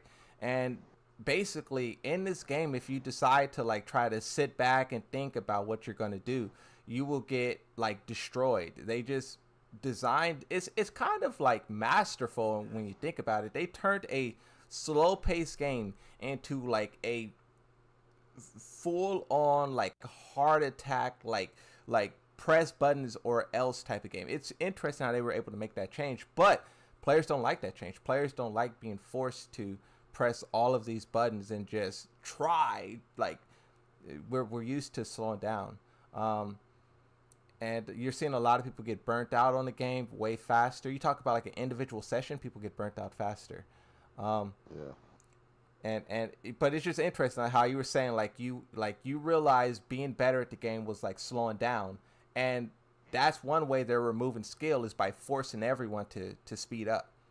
And yeah, it just shows that like what they're doing just doesn't like it just is not the right decision in my opinion, because no one wants to watch poke dash game. I mean, not to disagree with you, but you say that, and Tekken 7 is the games that broke records, and Tekken 7 was that. Tekken 7 was this kind of slow-paced game. We'll see if Tekken 8 breaks Evo records or Twitch records, but so far it has not. Tekken 7 is the only game to do that. 200,000 people watching concurrently. 12 million copies sold. So far, that's what the players want. And I don't know if Tekken 8 is not. Hey, look at this. So I'm going to freeze it. So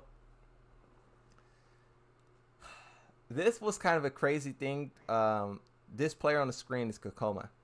Kokoma carries this green jar and walks around sniffing it to make them like not focus, but like kind of focus. It is crazy. Like, of course, it's not like what is it? I can't remember what it's called, but like Call of Duty players were using like adrenaline or Adderall. I can't remember what it was. It was something to make them focus. And this gives off the same vibes. It may not be the same thing at all, but it just gives off the same vibes entirely. And I don't know. That's Cope, not gonna lie. Dudes inhaling poppers. What is he sniffing? What is he sniffing? It's something to make you focus, like, lock in. No, yeah. Yeah, it's salts, right? Something like that. Yeah, menthols kind of thing.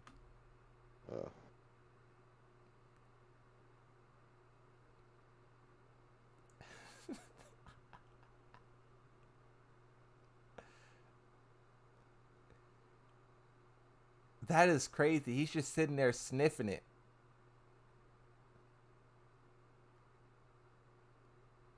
That's wild. It works. Yeah. He won this tournament. This tournament right here, he won. He beat you lock in like crazy. Yeah. Better than doing Adderall. Yeah, he this got the news right. Is that marijuana? It's literally just a vapor nose unblocker. I have one. Okay. I heard it's marijuana. What's up, Luca? Bro's just spamming it. It's marijuana. It's marijuana. Smelling salts hurt your nose and can cause heart rate to increase. It kind of snaps you to attention. Yeah. Football players sniff salts all the time. Makes you lock in. Yeah, that's pretty crazy. That is pretty crazy. You guys got any other questions? What else? Let me see what else the chat was saying. For switching to Reina before Heihachi come out. I don't play Mishimas. Alone in Tokyo's Fire. Yeah, I like Alone in Tokyo. Worm, have you become more... Oh, I read that. Oh, you read that, actually.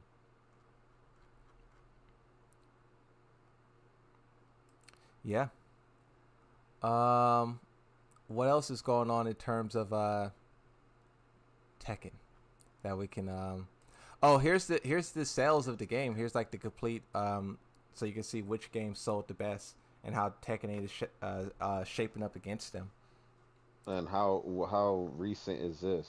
This is current. This is like September 2024. This is like the most of course, like some of these games on here is like 30 years old, 20 years old, stuff like that. But this is like the current sales numbers for all of them. Tekken 8 is currently at 2 million, and it's still climbing the charts. Tekken 7 is the game that came before it at 12 million. I don't know if Tekken 8 will catch it.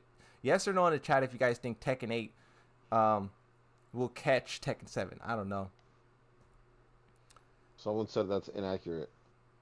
Nah, it's not. What? Why is it inaccurate? Does anyone play Fall Guys? Not anymore. Tekken 8 reached 2 million on its first 2 months. Okay, so that's why you're saying it's inaccurate. Okay, so I have a video about this. You'll see it eventually, but I'll just explain to you very briefly why it's accurate. So when Tekken 8 came out, Street Fighter was at 3 million copies. Street Fighter a couple of weeks ago, like 1 or 2 weeks ago, maybe 3, they reached 4 million copies. So in the same time span from Tekken 8 releasing to now, Street Fighter sold 1 million copies. Tekken 8 sold 2 million copies. If you look at the Steam numbers and every type of numbers you can look at, Tekken 8 is doing far worse than Street Fighter. If Street Fighter just reached 4 million copies, where do you think Tekken 8 is at? Do you think Tekken 8 has surpassed that? No, because it can't. The player count doesn't allow for that. It is growing, you can argue dying, but it's growing slower than Street Fighter. And if Street Fighter sold 1 million copies, Tekken 8 is not selling 1 million. At most, I think 500,000. It's just, that's what the numbers say. That's just what the numbers say. So I get that this number is from January, February, but Tekken hasn't grown that much since then. They just haven't. Okay, so this is just like, so it's like a rough. No, it's exact. Oh, okay. Cause they announced they sold 2 million copies. So when the game first came out, they sold, like day one, they sold 1 million copies from pre-orders. In the first month, they sold 2 million copies. And there's a lot of players who think, like, you know, if it sold 2 million copies in the first month, you skip 8 months, that should be like 10 something million copies. But, you know, I still have the graph open. This is the Tekken 8 Steam charts. It's going down.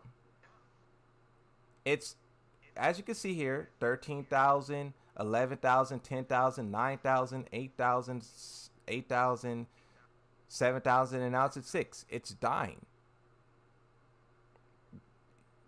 Dying is losing 1,000 players every month is not going to get you to 4 million copies. Mm-hmm. And then if we look at Street Fighter, you can see where's Street Fighter at?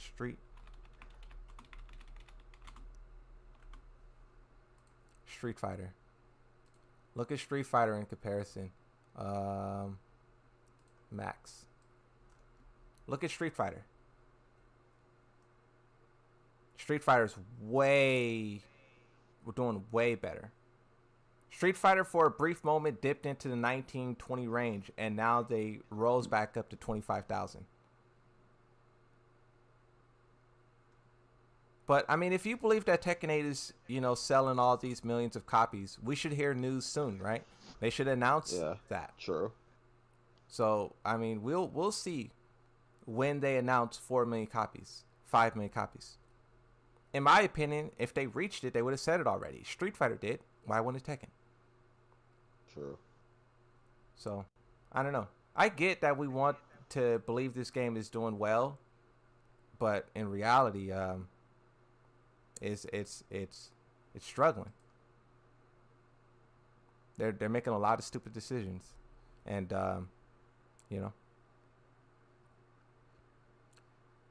Bamco had DLC and super greedy practices are what's killing it. Exactly. On top of heat. Yeah. Bamco is going to kill the franchise with these microtransactions. That's like 2,750,000. I'm being generous. Even if that is the case, they still have not. Bro, I'm done. I'm done. That guy. I get what you're saying. Yeah, bro's acting. Yeah. Bro is He's acting like he's like a professor. Yeah, he's just pulling. You're saying. No, the number is 2,737 and 51 and 37. Like what? Like where? Show us your data. What? Right. Show us the data. Like, bro's a nerd. Bro's a dork. Now, if I'm being generous, he probably wears glasses, fucking Poindexter.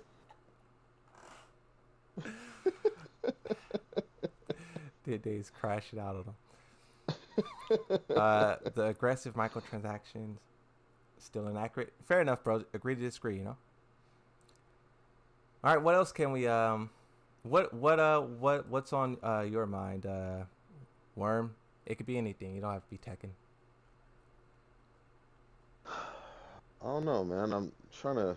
Well, if you want me to be honest with you, I need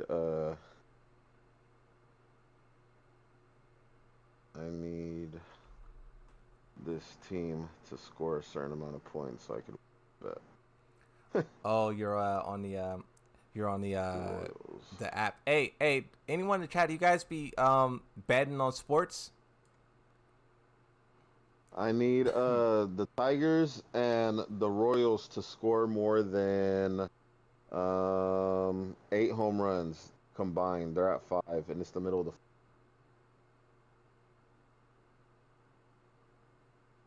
Yeah, I don't know. Or not home runs. Just what? Just runs. So the total score needs to be over 8. They're at 5 right now, and the game, like at the halfway point, kinda. So.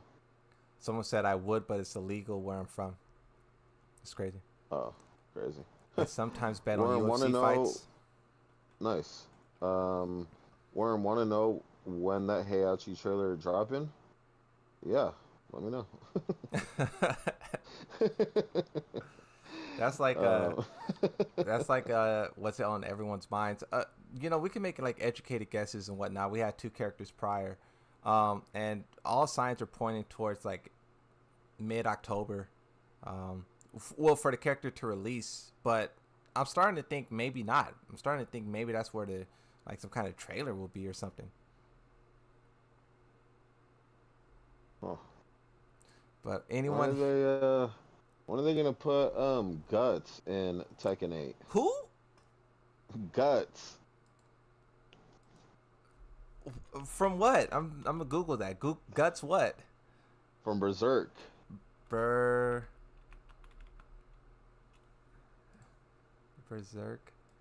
Oh, okay. What do you guys think about Guts? How does he look? How do you think? I just Googled it on Google. He's dope. I didn't recognize the name at first, but I know what you're talking about. Yeah. Put Guts in Tekken 8 and I'll get the game. You guys spam what guest characters you guys want. Bro, they be requesting some of the most trash guest characters on the planet. Kobe plays gotcha, ball, brother. He said guts would be actual. Okay. Yeah, put guts in the game. Who the Guts is hell is that? it's from a popular anime, Berserk. Bro, don't know Berserk? Oh, yup. It looks like the chat. I awoke in the chat. Okay. All right. Guts would have been perfect for Soul Calibur. Guts should be an MK. Do you see the size of his sword? It's all good. Yeah, it's all, yeah. That don't matter. It's gambling. Reduce it so you can fit in the game. They are throwing so much mechanics with the game where everyone is so strong. All the microtransaction spam. I think I don't know. Like me personally, I'm not gonna buy any DLC. The only DLC character I probably would buy is Bob. But other than Bob, I don't think I'm gonna buy any DLC. And like when you talk about bringing new players into the franchise, that's what Harada plan is. The devs, their goal is. I do think you should do some kind of characters or something, like some guest characters. Some guest characters would be fire, bro. But I don't know. Tekken fans, they want their actual mains back and whatnot. Hey, you ever played Yakuza? The game? Yeah. No, but I heard it's really good. Everybody who I know, like, who talks about it says it's really good. Yeah, the Tekken fans love There's Yakuza. like a new one, isn't there? Like, it came out not that long ago, like maybe like a year ago. Yeah. Oh, there was one actually that released like the same day as Tekken 8 or something, the same week as Tekken 8. Yeah. Yeah, back in January. like 8 months ago. Yeah. I'm trying to see where that game is at in terms of sales. Hey, you guys in the chat, you guys know which one that maybe it was like a I never played it, but everybody who I know has about it, they say it's like really. I never heard anything bad about it. It says 1.8 million copies by December 2023. That's not the one that I'm looking for. I don't know which one's the newest one that came out. Maybe it's Yakuza 0.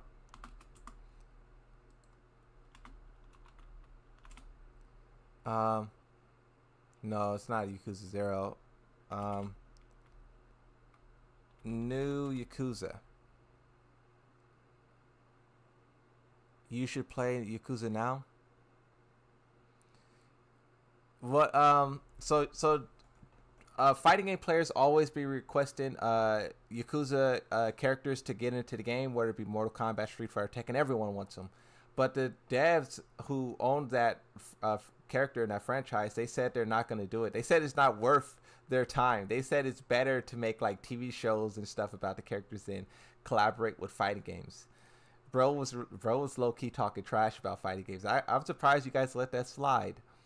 Bro was like, it's not worth our time. The guy who makes Yakuza, or who like is in control of it right now, was asked whether or not they would put Yakuza in Street Fighter or Tekken, and bro was like, it's not worth our time. We're better off. You know, if we want to collaborate with something or do something outside of our game, we'll make a TV show or we'll collaborate with someone else. It's not worth it. That's what they said. Yeah. And that's what I think. I mean, it kind of makes sense. It's a video game with a video.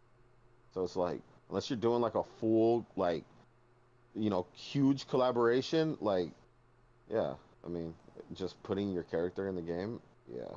Yeah, like,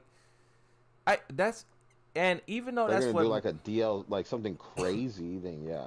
Yeah, like that's what Mortal Kombat does. They just put their characters in their game, but I think Mortal Kombat built up that kind of like, they're just bigger. I think Tekken has to get bigger to where people would view their game as advertisement. I don't think people view Tekken as advertisement.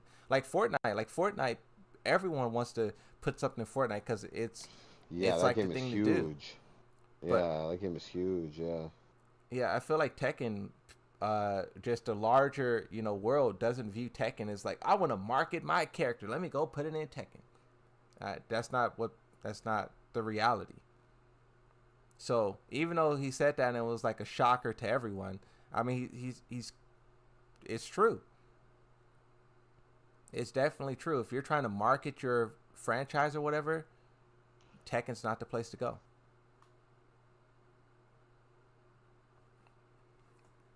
Maybe Tekken 7 was, but Tekken 8 is just different. Tekken 8 is just different. He's not even in Fortnite. Who cares? Maybe when that TV show's about to drop. Who knows? Who knows what will happen then? Dead Rising Deluxe Remaster offers a thrilling zombie apocalypse experience with enhanced graphics, new game modes, and a massive arsenal of weapons. Explore a sprawling mall and fight countless undead. What? Bro's over here putting like the summary, the back of the cover. Bro copied to paste the back of the cover and put it into chat. It's pretty funny. Tell that to Nike. Oh, that's yeah, Dende. Oh yeah. The Tekken Nike shoes. What? So Tekken. So my homie Worm got a sense of style, some drip and whatnot, and they did a Tekken 8 and Nike did a collaboration with one another. And these are shoes that you can purchase right now in the on Nike. And when did they release? Probably like July, or I don't know if the pre-orders went live in July or if like you can buy it. But basically, July is when Why is the picture tiny? I just made it bigger. Can't even see it. So what do you think of these shoes? On the left, the white, you have the Jun Kazama. It's modeled after like the Jun Kazama, his outfit. He has like a white jacket, black pants. He has like a little hint of like other colors. The right is Kazuya. His like a not like a trench coat, but like his suit coat or whatever is like that scaly pattern. So they kind of try to incorporate the characters into the shoes. You want me to be honest? Yeah. They look fucking terrible. That's what every They both Tekken. do. That's what every Tekken fan says. Yeah, they're horrible. Yeah. I mean, so can you just so they didn't sell out? If you said that you could buy them right now, so that means that they're not sold out. I would doubt they sold out. I would highly doubt they sold out. Highly doubt it. Try to look right now. Go on footlocker.com or something. Or look them up like on Google and see the first link. Nike shoe Tekken. See if you could get them.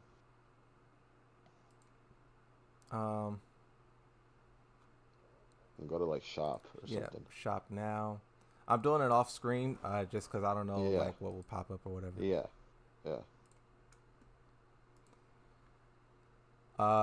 So okay, I gotta try again. Bandai Namco's look, their website just sucks. It's nothing. Like what?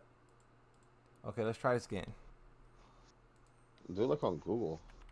Yeah, I did. Nike Tekken shoe.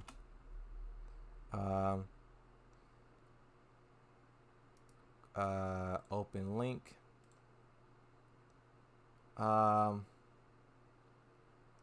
Retail price $250.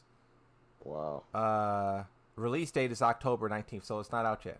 Oh, okay. They haven't released yet. Okay. Yeah, it's not out yet. Okay. All right. So whenever they release, we'll see if we'll see how they did. I've never heard anybody talk about those. I don't even cares. I feel like the only people who would get those are like people who are like super into Tekken and they're just gonna get them to like display them. You know what I mean? I doubt that they're getting like it's more like an expensive like a trophy, like a flex trophy. Yeah, exactly. I don't like if you're not getting those, put those on your feet, and if you are, I mean, yikes, you're insane. Yeah. Because a lot of people were saying, why do foam posits? A lot of people were saying like foam posits are not. Yeah, that's like that's like 2017 or something. That's like 2013. I haven't seen nobody with foam posits since like 10 years. Yeah, so that was a bad choice of shoe, definitely. Too expensive for a mid shoe. Exactly. Yeah, that was a very weird decision. That was a very weird decision. Yeah. And then oh yeah, I guess I can show you some Tekken merch. Bro, that's all they try to do. All they try to do is like get players to buy stuff in the game and then try to get player to buy stuff like on Twitter and stuff. Like they be trying to like advertise like watches and like alcohol. Look at this jacket. Oh my god. The Tekken Supreme collab was tight. Oh yeah, that was fire. Yeah, I have a shirt. I have something else. That was fire, but that was like they were doing a collab with Tekken, so they were using like the old like designs and stuff. You know what I mean? Yeah. Like they weren't like specific. Oh no, that jacket is horrible. What? People are buying that? They want you to. They want you to pre-order it. Polyester, I think it is. Yeah, so that's the jacket. Oh no. Let me see. They got a watch. Zoom in. Can you zoom in? Oh wait, hold on. I want to zoom in to like. Yeah, hold on. Let me put it on my desktop. What's that design?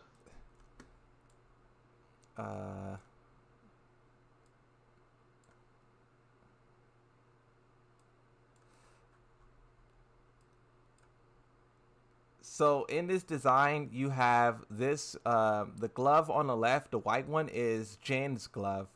The one with the purple fire on the right is Kazuya's glove.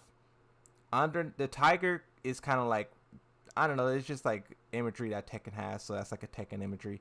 Underneath the tiger, they have the Mishima Zaibatsu logo. And then above the tiger, you have a volcano with Heihachi throwing Kazuya down the volcano. So there's like a lot of Tekken wrapped into it. All right, so look, I'm gonna be honest with you. The design's not bad. It's actually kind of tight. The jacket is terrible. Yeah.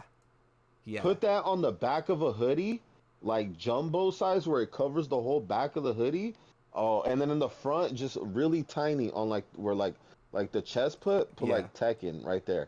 That's it. That'll be saucy. You're the one. Like that's tight. But putting it like on a track jacket, with like this gray and black and white or whatever. That's what I'm saying. Yeah. No, that design is tight though. But put that on a hoodie. Yeah. I don't know. Let me be designer for their merch. Bro, that's how we all feel. Everyone's like, let me the booth, bro. Let me cook. Yeah, like what is that jacket? And then here's a watch. Here's a watch. Was this watch out yet? I don't know, but they promote this watch all the time. They promote this watch all the time. They swear up and down that this is it. Let me see what else.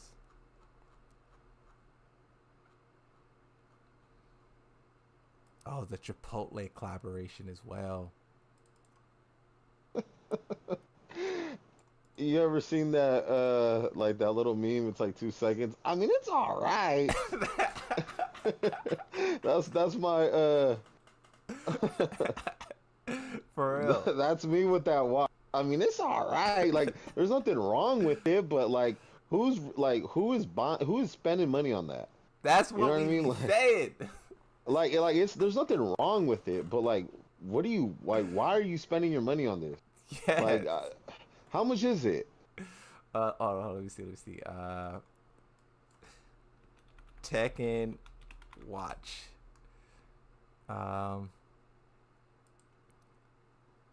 It is $240. $240. What? Nah, that's like, okay, that's like gas like 5 times in like a month. Like, that is crazy. Why is there different prices? This one says 400. Oh, that's Japan? What? Why is one website saying 200, one website saying 400? Is one of them in yen? Oh no, then it would be like in thousands or something. Yeah, it's that's just how it is. It's just I don't know. Yeah, it's I mean, if you're buying that, you might as well. You're just pissing $400 down the toilet. Yeah, I mean, 200, 400, whatever it is not it. Yeah, no. So this the pre-order deadline is November the 5th. You guys still got time. Oh yeah, here's the actual website. It's 240 is the actual price. 240 is the actual price. Yeah, 240. Yeah, $240, bro. That's someone's car payment. And they have. Oh, I can't show. I can. Hold on, let me make sure there's nothing on here.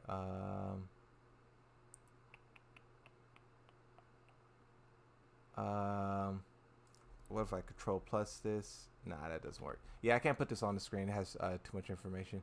But yeah, it's way too expensive. Way too expensive. No one wants that. No one wants that. And then they also had a Chipotle collaboration they did. Chipotle, yeah. What? Yeah. What do you mean? They grilled the tortilla with the Tekken 8 logo? So they did one thing where the first thing they did was a Tekken bowl, like Chipotle. Like you can they let Tekken fans decide what the order is. Like you could pick the ingredients. You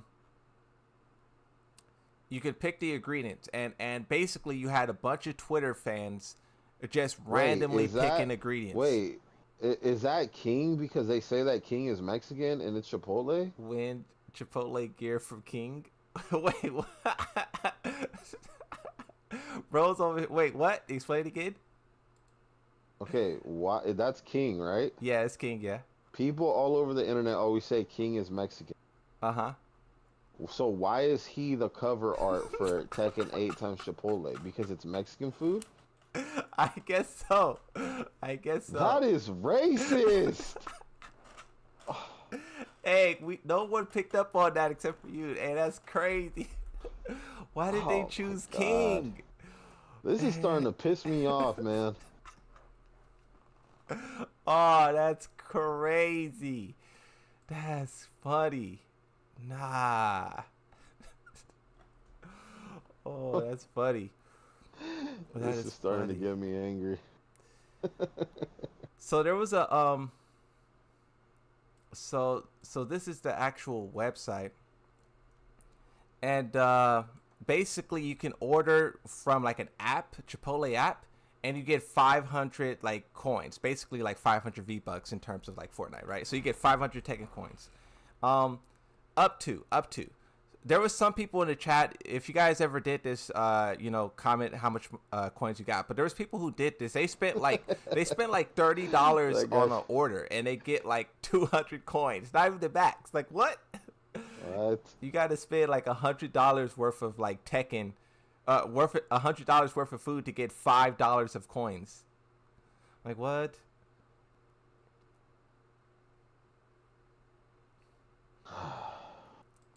But I'm trying to find the Tekken is pissing me off. Yeah, I'm trying to find the okay, now I don't support the game. That pissed me off. I'm trying to find the ingredients. They allowed the Tekken players to vote on the ingredients of the thing, and it was like the most randomest thing ever. Because of course, like you're just letting random Tekken players get spit in their food. What? My Chipotle be cold. What?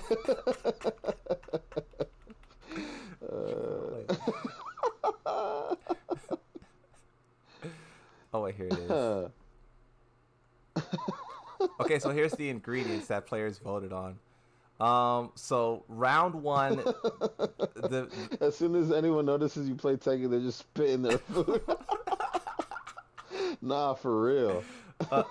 So the meat that they selected was chicken. So it's out of chicken, steak, or beef barbacoa. What is that? They chose chicken. Barbacoa.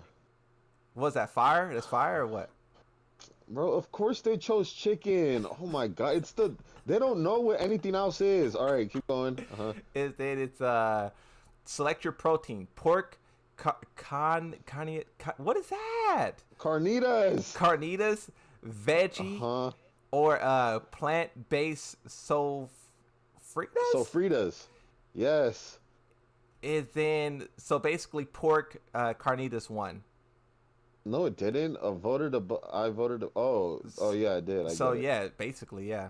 Okay. All right. And All then you right. have pick your beans, black beans, pinto beans, or no beans. People voted black beans. Black bean Black over pinto. Oh yeah. my god. This is the proof that Mexicans are not the people that are voting for this or eating at Chipotle. Yeah, black beans winning that was crazy. Is it so? Okay, Let's that's spice up insane. things with salsa. Fresh tomato sauce, roasted chili corn salsa, tomato green chili sauce, or tomato red chili sauce. Fresh tomato sauce wins. Okay, no, hold on. Let me see. Hold on. Tomato, green chili, sauce. I just asked for the hot one. I don't know. I wouldn't know because when I do go to Chipotle, I just say, "Give me the hot." Yeah, I feel it. Yeah. So I don't know. I don't really know what category that one would be in. Yeah. Then you have did you eat your veggies today? Romaine lettuce, fajita veggies, both no Okay. veggies. Fajita. Fa- Okay, so fajita's one. oh yeah, fajita veggies. Yeah, that's what it is. Yeah. Okay, yeah, that's fire. That's fire. Okay. Wait, why is romaine lettuce so close? Who is voting for this? This is getting me so angry. Yeah. Now keep in mind all of the stuff you see here are they're combined. This is their ingredients for a bowl. To top things off, Okay. sour cream, cheese, both or neither. They voted cheese. Okay. And then you have guac or queso, and guac wins. Wait, hold on. What was the top one? Okay. Sour cream, cheese, both. Neither. Okay, so cheese won. Yeah. Okay. All right. I don't like sour cream, to be honest with you. Yeah, I'm not really. Yeah. Like if it's on my Yeah, meal, so I'll eat it, but I'm not gonna be like, yeah, sour cream, please. Like, no, I'm good. no. So okay, yeah. So cheese is cool, and then the last one is what? Guac or queso? Yeah, yeah. And then guac. Oh, guac is fire. So yeah. Okay. So the black Nah, beans. black beans is crazy. Black beans is crazy. Like Yeah. what? And then why was lettuce so close Yeah, that's compared to the fajitas? Like there's not it's not even like bro, if you look up the fajita veggies, yeah. it's literally like grilled onions, like it looks savory. Romaine lettuce? Lettuce? That is like pissing me off. Oh, that's crazy. I just looked it up. That's crazy that this is so close. That is Right? The crazy fajita that this veggies is looks so close. it is hella What? savory, honestly. Yes. That's crazy. Tekken fans, bro. I swear. That's crazy. Nah.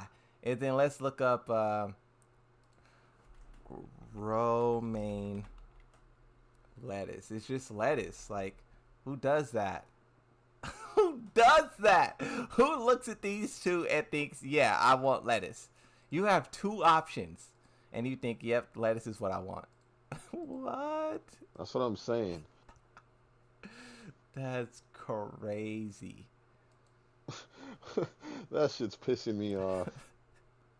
Yep. So basically, from this poll, they let so there's 5,000 votes on this basically, right? You let 5,000 people decide the entire collaboration order for Chipotle. Bro really looked up lettuce. Yeah, I had to. Side by side comparison, you need it. Chipotle. I want to see. I want to see like an actual picture of the completed meal.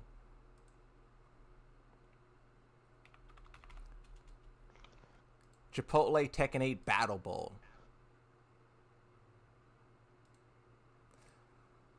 Okay, so that's a picture from Reddit. This picture's pretty funny too. So nah, this is no way this is it. There's no way this is. So you have two pictures. You have this picture, which, it's a meal. It's a meal. You have that I still picture. don't even see it. and then you have this picture. What is this one? Are you showing it off? Because I can't see it. Yeah, you'll see it in a second. You'll see it in a second. Okay, wait. So the first one is what? Well, both of these are listed as the meal. Oh, okay. That doesn't look terrible. The first one, at least. Oh, hell nah. I'm taking the second one off. Nah. It's definitely not the second one because it has corn. And then, yeah, and that wasn't part of the thing. Okay, so maybe that's someone memeing then. Someone's. Yeah, they're trolling. They're trolling. They're trolling. Because there's definitely no. Because corn is disgusting. Like no.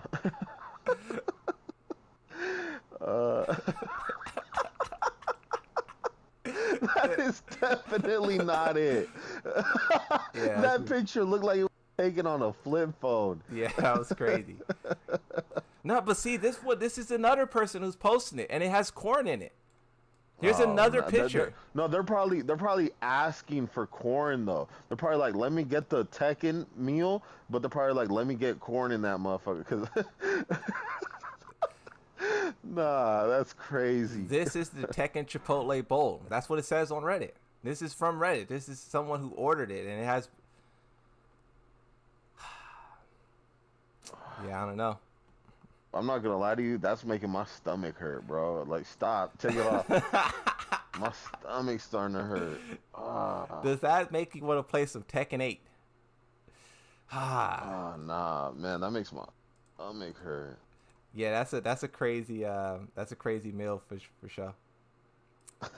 So Death row meal for real. So far, we have not seen any fucking gourmet jail food. It really is. It really is, bro. Disgusting, bro. So far, we have not seen any collaboration that's like worth anything, from the shoes to the watch to the food. Where's the alcohol at? I want to show the alcohol. What? Yeah, they have alcohol too. What? This is what they do, bro. This is what they do all day on Twitter, bro. It's just like every day it's like some random new like thing they're trying to sell. Like every day, like a jacket, alcohol, food. Like, bro, fix the game. Like, what? The game is horribly balanced and they're trying to sell stuff. Like, what? The Tekken 8 vape? What's next? For real. They're really gonna, bro. Let me see. What else? Tekken 8 Newports. Where's that alcohol at?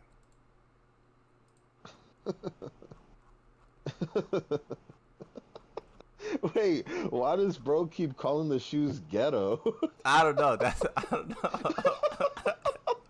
Bro, what? They're just foam posits. I don't know. Wait, what is making you call them ghetto though? Like, why do you say that they're ghetto? Do you see ghetto people usually wear them or what? like bro's emphasizing ghetto, huh? He's called them ghetto shoes like that's like the 10th time he said that. Okay, so here's the alcohol. Here's the bottle of alcohol. You'll see it in a second on your screen. I mean, it doesn't look bad. Like, it just looks like a normal alcohol bottle. And then you also have the case for it. It doesn't look like,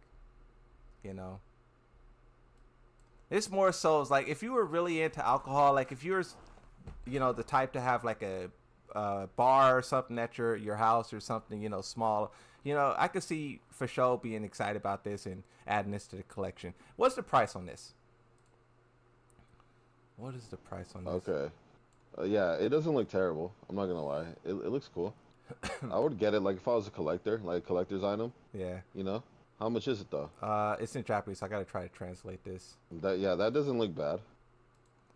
That doesn't look bad. So I need to translate 19,800 yen. What? It's 140. $140? Yeah. Why are they like so expensive? That's what I'm the saying. Alcohol, the shoes, the watch, like what are they? Who are they catering? Who are Tekken fans like wealthy people or what? I don't understand. I don't know. Oh, here's the front of that jacket. The jacket we're just looking at. Here's the front and back. You'll see it in a second. I ain't gonna lie. If it was like 99.99, not bad. Yeah, it's not bad. But why do they always? They always break. If you look up anything Tekken merch, it's either going to be 170 to like 300. That's always the range they're in. I don't know why. Yeah, no, like $99 would like okay, I'll throw $100 on it. You know. Yeah. Yeah, here's the front of the That's jacket. the jacket. The front, yeah. Okay, yeah, no, that looks like no, I don't like That it. looks goofy. If I seen you wearing that, like roasted I'm for clowning. sure. I'm Roasted clowning. for I'm sure. clowning. Nah, you pull up. Nah, you pull up to the function in the Tekken 8 track jacket. I'm clowning. Yeah, I'm on your line. You're getting scorched. Yeah, I'm roasted. Yeah, no, I'm clowning you the whole time. Yeah. Like, bro, what are you preparing for? Is it like what? Yeah, you better take that off for sure. Put it in a car and that's it. That's it. I'm trying to see what else, what other merch they have. That's all they do, bro. All they do is just post merch and stuff that's like $200 for the players to buy.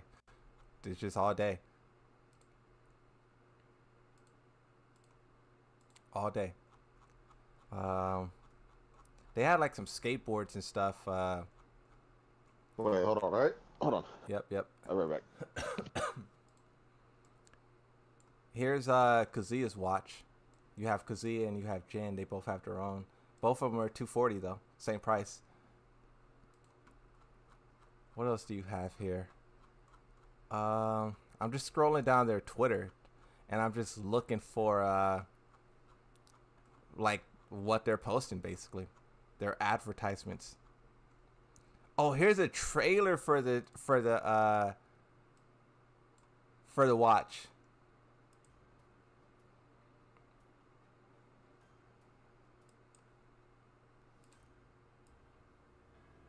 There's no audio. I can't hear any audio.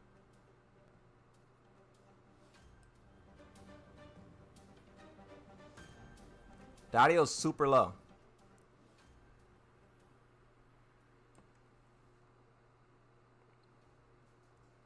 Kazuya Mishima.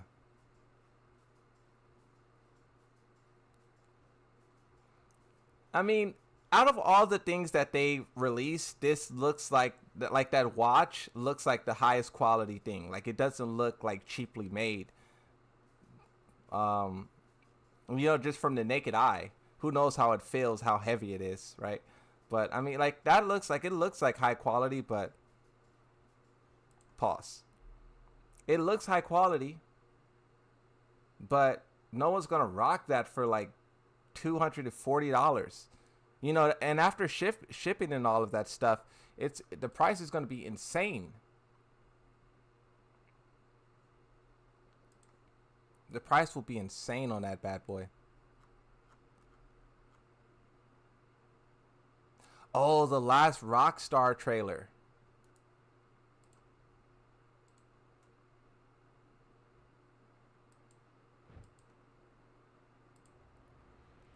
The last Rockstar. That was a very weird thing that they did. The last Rockstar, they released this song. You'll hear it in a second, and it's like, for what purpose?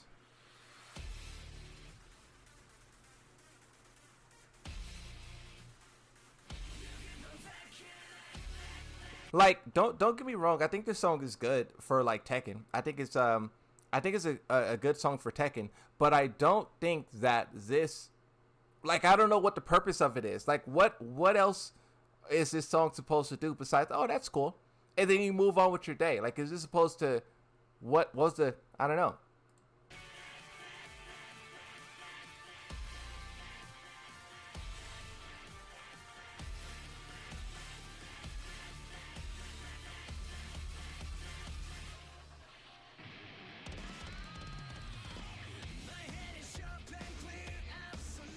Like, it's cool.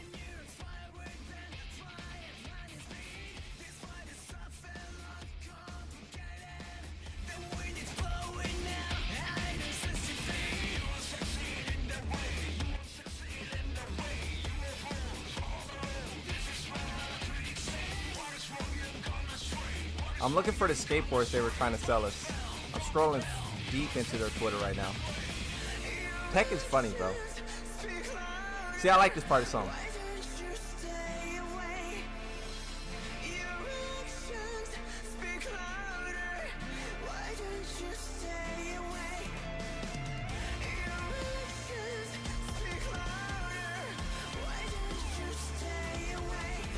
Like, the song's fire, in my opinion. But I don't know, like, you know?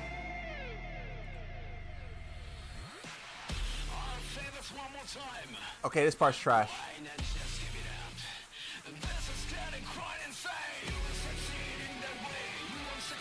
It goes back and forth between being a really great song and, like, mediocre. And I think at that point, it's just mediocre. You know?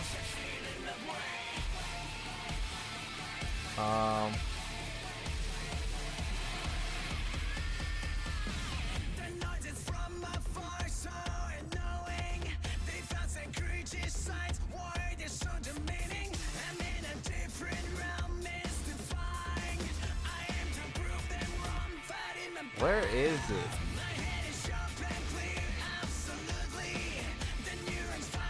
Is there a way I can scroll faster? You guys know a faster way to scroll?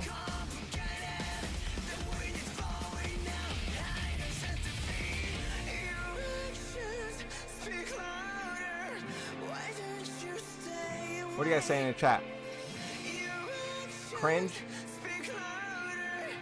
Doesn't even look like a real watch. Nothing. They spent too much on marketing that they don't have the budget to fix bugs and improve matchmaking. Yeah, and that's the thing, right? So when you look at all of this stuff that they're doing, the shenanigans, and then you think about the current state of the game, it's like, bro, the current state of the game is like complete disarray and chaos. And meanwhile, the developers are out here like trying to sell you, like, what is this? Tekken 8 key visuals and logos from 123 large volume of logos. How to promote your character. A phone case? Is this stickers? What is this?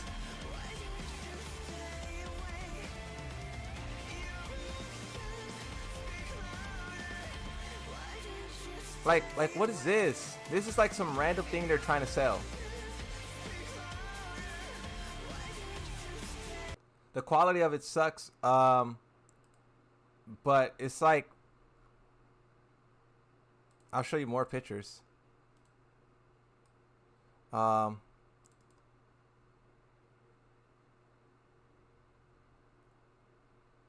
this. You see, I was like, what is like a? It says like sticker brand. Yeah, it's like a sticker for your phone case. Some of this stuff looks cool though. Like this one got some cool stuff in it.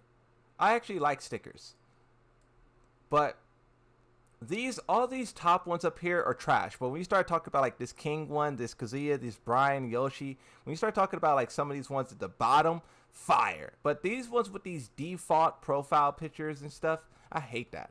Like, I get, they need to start getting more creative with the way they depict the characters. These characters are constantly depicted with these default, do you guys know what I mean when I say default, like, profile picture? Like, they can't come up with a unique Reina concept or sketch or something for this that's way better. I don't know.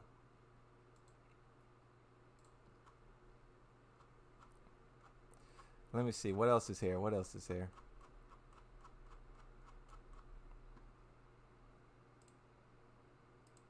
What is this?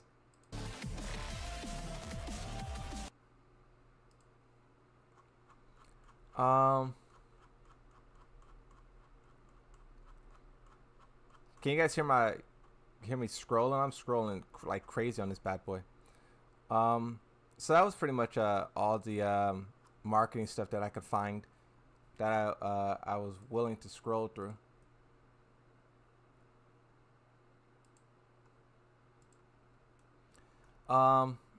This isn't Street Fighter Cross Tekken Fiasco stickers. Anyone who has they needs their phone broken. Bro, I could do that on Photoshop. Not gonna lie, exactly. If you put a Tekken character as your phone case, you don't need a phone. Exactly. If you put that on your phone, bro, that's crazy. Like, what do they think? They think we're really like that? Like, I get it. We're diehard Tekken fans. But are we that diehard to where you want to look at your phone every second of the day and see a Tekken character? I wonder how much money they sell from this stuff.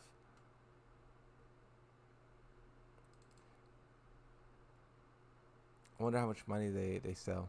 That's the question. What else is there?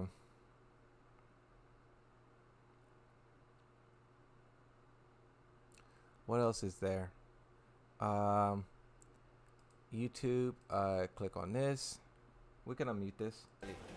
Oh, I don't like this. Kokoma's having to take more risks. You saw a big part of the risk earlier. He went for that down 2 in the prior round, and he ended up eating that counter hit down 4-2. I could literally draw my own Kazuya and order a sticker. Wow!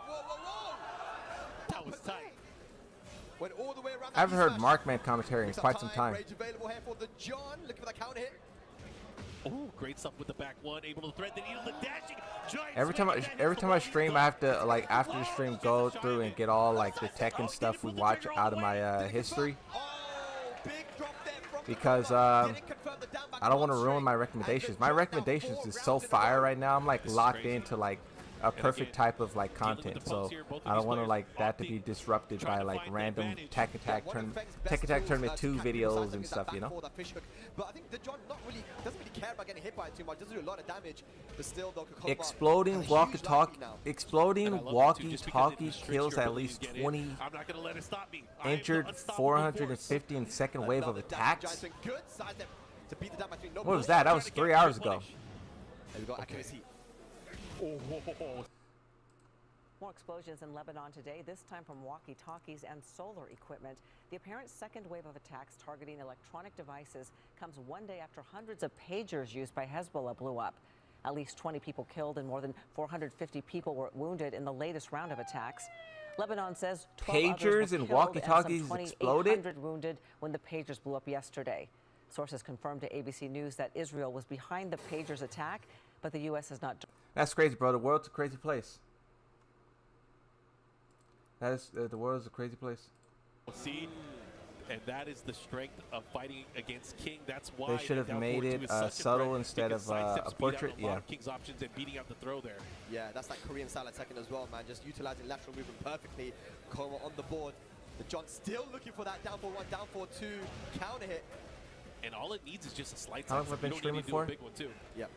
5 hours, 23 minutes. That's what he's doing. He has the Okay, life fair feed now. enough, Goes fair for enough, the fair shiny enough. with a good break. Kokoma's defense holding up, punishes the power crush as well. Activates heat. Here we go. See what he does. How is he going to deal with this? Good low. Into the dashing giant swing once again. How did you do it, man? How did you break that? That's crazy. There we go. Shoulder I got all these to tabs shoulder open, Kokoma. and I'm just gonna move them over Fighting here. so well here, man. The defense holding up. Oh, Atlas Hammer to start things off. He's going to blow up the wall. Okay. Playing a little bit crazy Is now. in The John. Big read works out for him. we The could glory balls. throw all of this in the trash. This is where it gets really scary. I have like a bunch of stuff scattered over my The desktop, fish saving all these Pushing and images. pressuring by the wall here. Let's see if Kokoma's able to take advantage. Oh, that's going to get punished. He could have got a hop kick. Yeah, that's good though. Just want to go for the guaranteed damage there because it was tip range. Rage available, heat available. Oh, now, this goes is for the punish. hilarious. I have this picture saved to my desktop. This is a concept of that some random Oh, Bruce no, gotta be Main careful. made. This is Oh hilarious. my God, the John. The Insane. Bruce Mains really was like, Dash yep, up this and is what we want the nothing character to with look that like. heat dash, and the John just It's crazy. going for that heat smash and taking us to a final round. Oh, yeah, My he fault. got clipped big time, and he's going to get the guaranteed follow-up here. Oh, and he caught him moving on the way up. This is huge. How you I take good? the Browns to the Super Activated. Bowl. Nothing working out for Kokoma right now.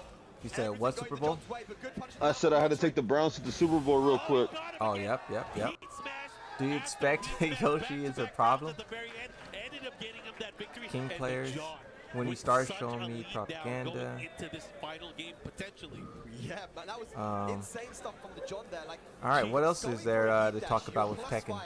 You know, it's one pixel. You just got to go for a down 4 or a mid. that's, It I was think guess we, for game, and then covered Kokoma a did lot of nothing, ground. Maybe expecting a rage art or something, but that was the wrong decision because even if he had gone for a rage art, he had. Oh, look. So this part right here, you'll see in a second. This part right here is back to the whole sniffing thing. The guy who's sniffing the thing to wake them, the salt or menthols or whatever. The other opponent is like, hey, let me get some of that, and then picks it up to sniff it too. Rage art or something, but that was the wrong decision because even if he had gone for a rage art, he had no health to absorb. He wants to get another sniff. Oh, he likes it now. He likes it now. He's like, you know what? I lost to you last week, but this is helping, man. I feel like he stole his powers. Oh no, he's getting addicted, man. You don't want that when you go. You know, so side note from the smell and the thing. What's also crazy about this? Smelling the thing. You see the controller. You see that the dude with the black and the blue. So this guy has a device, not a device, but basically, bro has his controller, and then underneath his controller, he here's a better picture of it. He covers the top of his controller so people can't see his hands while he's playing the game. Like you'll see how they're sitting side by side. There's players who are good enough to look at your controller inputs, react to the buttons you're pressing before the screen displays it, and they could counter you like that. So bro blocks his inputs from the opponent. That's why Kakoma has that. That was a big problem back in Tekken 7. Tekken 7, people were like, this guy's looking at my controller. And then here's Kakoma with... So I don't know if it's the people who made this controller, but the people who made this controller, or another company, made this piece that you can attach to your controller. Before, people would have a cardboard box. They would have a cardboard box on their lap, and they would put the controller in the cardboard box. But this company, they was like, oh, new product. Let's make a cover for our arcade sticks. And as you can see, because you can see like the red on the inside, because Kakoma's buttons, right? And he puts his hands playing, and the thing is, when you're playing on the the top inside, 8, everyone's able to watch your matches and see how see you that? Yeah. He covers his inputs so you can't see. I don't know who was doing this to where it became such a big problem, but someone was looking at other people's. In my opinion, if you're good enough to look at someone's controller inputs and react, like you're insane for that. That's crazy skill. Like what matters? That's a lot of people were doing it, and when you watch a tournament, you'll see like from time to time people will get up with that on their what's it called. They'll get up. Oh yeah. I think I showed you this picture already.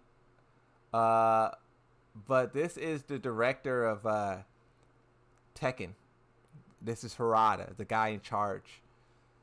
This is a picture of him from over a decade ago, where he was marketing Tag 2. Tag 2 is the game that came before it. So it goes Tag 2, 7, and then 8. So Tag 2 was back in like 2010.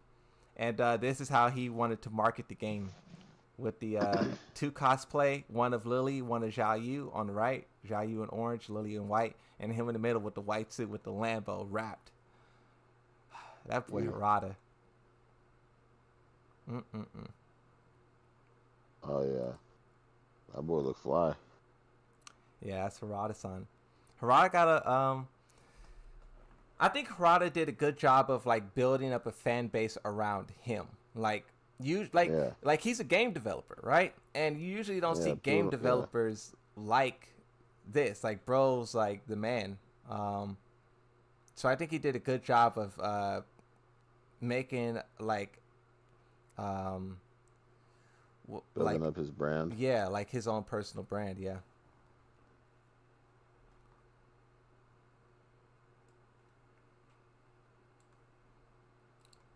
Yeah, definitely.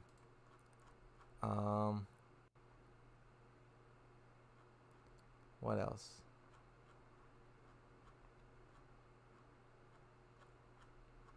All right, I think that's you guys got any more questions for me or Worm? Speak now or forever hold your peace. For real.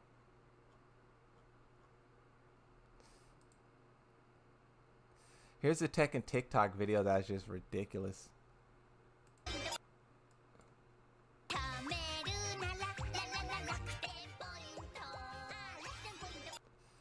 Tekken TikTok.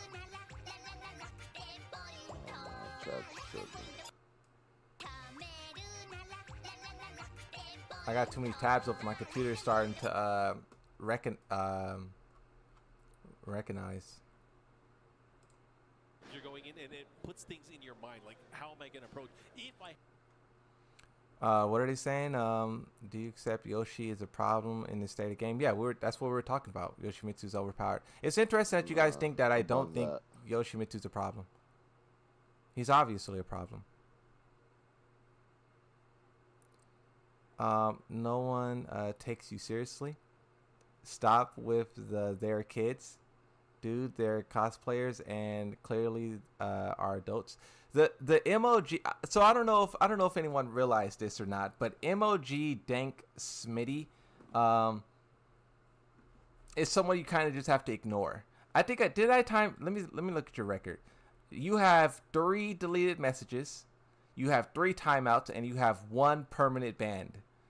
I permanently I permanently banned this guy before. Yeah, And he's pretty crazy. And I timed him out 3 times.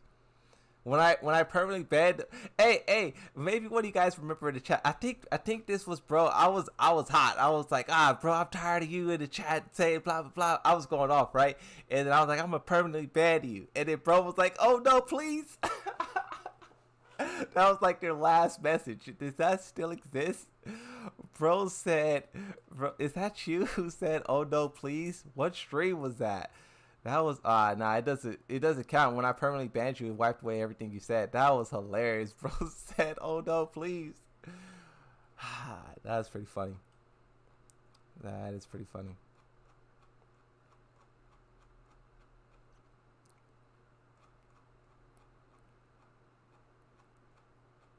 All right, I think I'm done streaming. You good, Worm? Yep. End it. All right, chat. It was nice talking to y'all. All right, peace out, everyone. I appreciate you guys hanging out. We're just yapping about whatever we're yapping about. I think I would definitely try to turn this into a video just because what that was the goal is to, like, you know, get your take on Tekken currently, and I think we got some pretty good moments and some good content. We'll see what the comment section says when this video is uploaded and whatnot. But I appreciate the chat for you know, being here on this journey with us, and also shout out to my boy Dende, aka Worm, aka Big Perm, Triple OG. Yep. He'll bust your head. Say it. Bust your head. Come on. All right, that's it. Thanks everyone for watching. Bye bye.